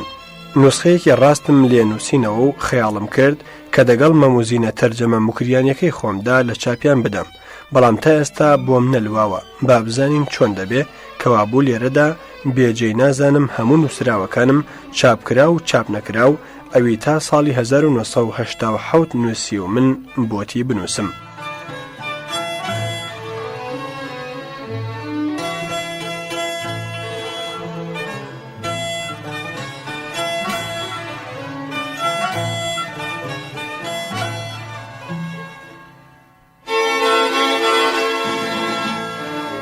یەکەم نووسراوم ئاڵەکۆک کۆمەڵە شعرێکی زەمانی کۆمەڵی ژێکەف لە تەورێز ساڵی 1945 لەلایەن ڕەوابتی فەرهەنگی ئێران و شوڕەوی لە تەورێز چاپکراوە و بە ئازەری و ئەرمەنی و هێندێکی بە ڕووسیش تەرجەمە کراوە. دووەم بەیتی سەرەمەڕ و لاسایی سەگ و مانگەشە و کۆمەڵە شعرێکی 1000 بەیتیە لە شام بە قاچاغ چاپکراوە. سێم مەموزینی خانی بە مکریانی ساڵی 1960 لە بەغدا چاپکراوە و ساڵی 1357 هەتاوی کە دەکاتە 1979 زاینی ئۆفسێت کراوەتەوە. 4 نووسراوی دکتۆر عەلی شەریعەتی لە فارسیەوە کردومە کوردی و لە تاران چاپکراون. 4ەم یەک لە پەنای خاڵ و سفری بێبڕانەوە. نووسراوی 5ەم ئاری برا وا ڕابرا. 6ەم ئێرفان بەرابەری ئازادی. 7ەم دایە باوە کێخراوە. 8ەم تاریخی سولەیمانیە لە عەرەبیەوە بۆ فارسی چاپ نەکراوە. 9ەم ڕەوابتی فەرهەنگی ئێران و میسر لە عەرەبیەوە بۆ فارسی چاپ نەکراوە. 10ەم هۆزی لە بیرکراوی گاوان لە عەرەبیەوە بۆ کوردی ساڵی 1973 لە بەغدا لەسەر ئەرکی کۆڕی زانیاری چاپ کراوە. 11ەم شەرەفنامە بە کوردی کۆڕی زانیاری ساڵی 1973 بڵاوی کردوێتەوە. نووسینی 12ەم دیوانی مەلای جەزیری بە شەرحەوە ساڵی 1361 هەتاوی کە دەکاتە 1982 زاینی لە تاران لە چاپخانەی سروش چاپ کراوە. 13 فەرهەنگی فارسی بە کوردی بە لاتینی چاپ نەکراوە.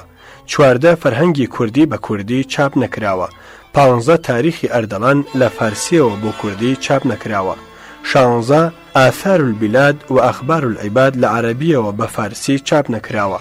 17 نامیلکەیەک بە ناوی 5 ئەنگوست دەبنە یەکمست لە فارسیەوە بۆ کوردی بۆ منداڵانە 2 جار 1359 و 1362 هەتاوی کە دەکاتە 1980 و 1983 زاینی لە تاران لە مەکۆی ڕاهێنانی هۆش و بیری مناڵ و ڕۆڵان چاپ کراوە. 18 عومەر خەیام بە کوردی لە شۆڕش چاپ کراوە و لە ئێران بە دزی منەوە 4 جار چاپ کراوەتەوە. 19 بۆ کوردستان هەژار دیوانی شعرە لە عێراق 2 جار چاپ کراوە و لە ئێران تەجدید کراوەتەوە. 20 قانون دەرتۆب تەرجەمە لە ئەبوو عەلی سیناوە بە فارسی جزمی یەکەم کە تا ئێستا 3 جار چاپ کراوە. 21 قانون دەرتۆب تەرجەمە لە ئەبوو عەلی سیناوە بە فارسی جزمی دووهەم کە 2 جار چاپ کراوە. جزمی سێهەم، جزمی چوارەم، جزمی پێنجەم و جزمی شەشەم لە قانون دەرتۆب کە هێشتا چاپ نەکراون. مەموزینی خانی ئەسڵەکەی بە ماناکردنەوەی وشەگرانەکان و ئیسلاحە مشکلەکانیەوە لە نوسخەیەکی دروستدا.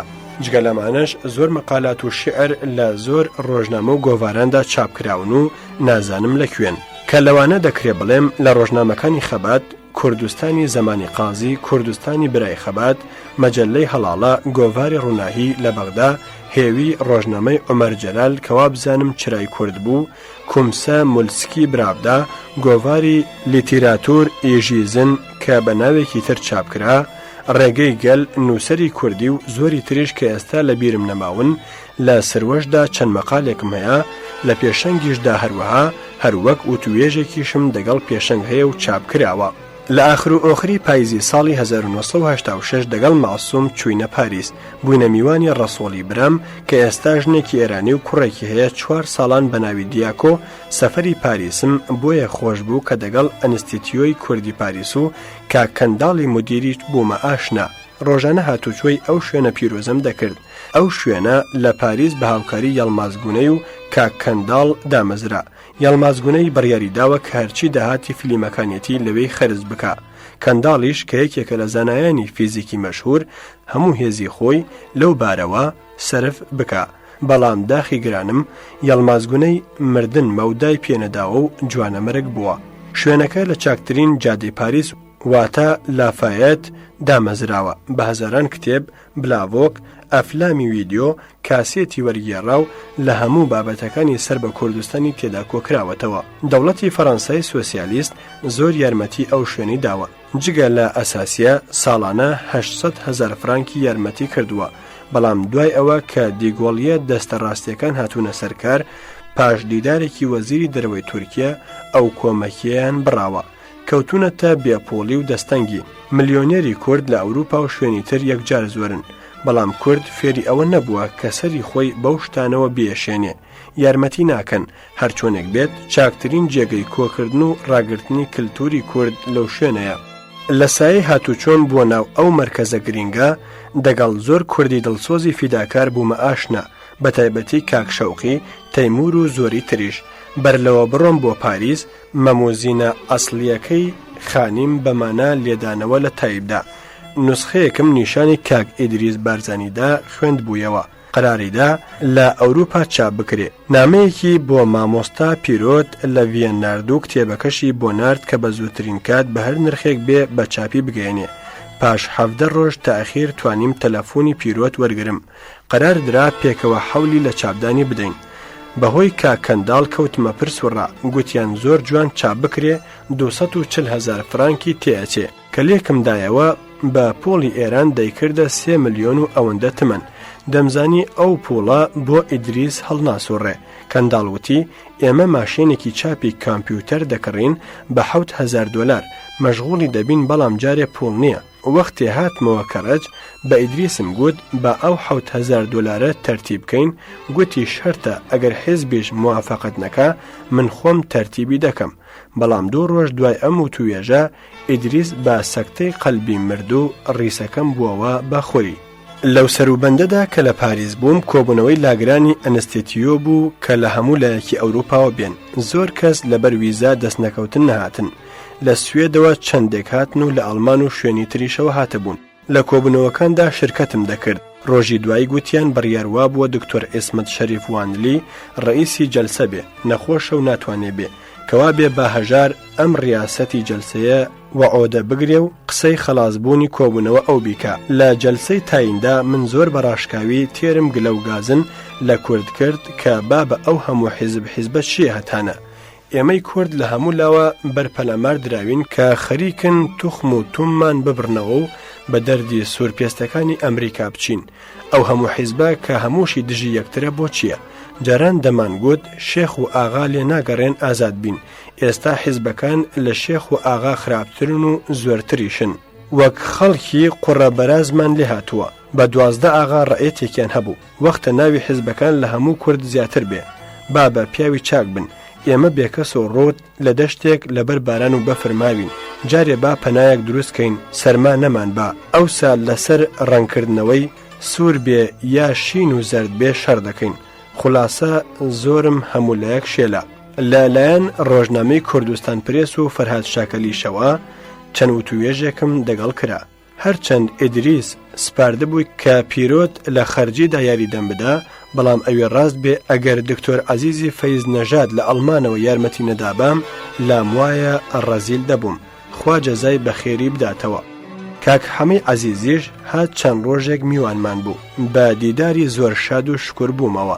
لەو سەفەرە 50 ڕۆژم پێچوو، لە چەند ماڵێک لە پاریس داوەت کراین، ماڵی نازیە خانم خوشکی کەنداڵ، نازیە خانمی شافعی، کەمالی داودی، چەند جارێکیش نانمان لە مەطعەمێکی کوردی کرمانجی خوارد کە ئاشپەزەکە ژنێکی مەهابادی بوو.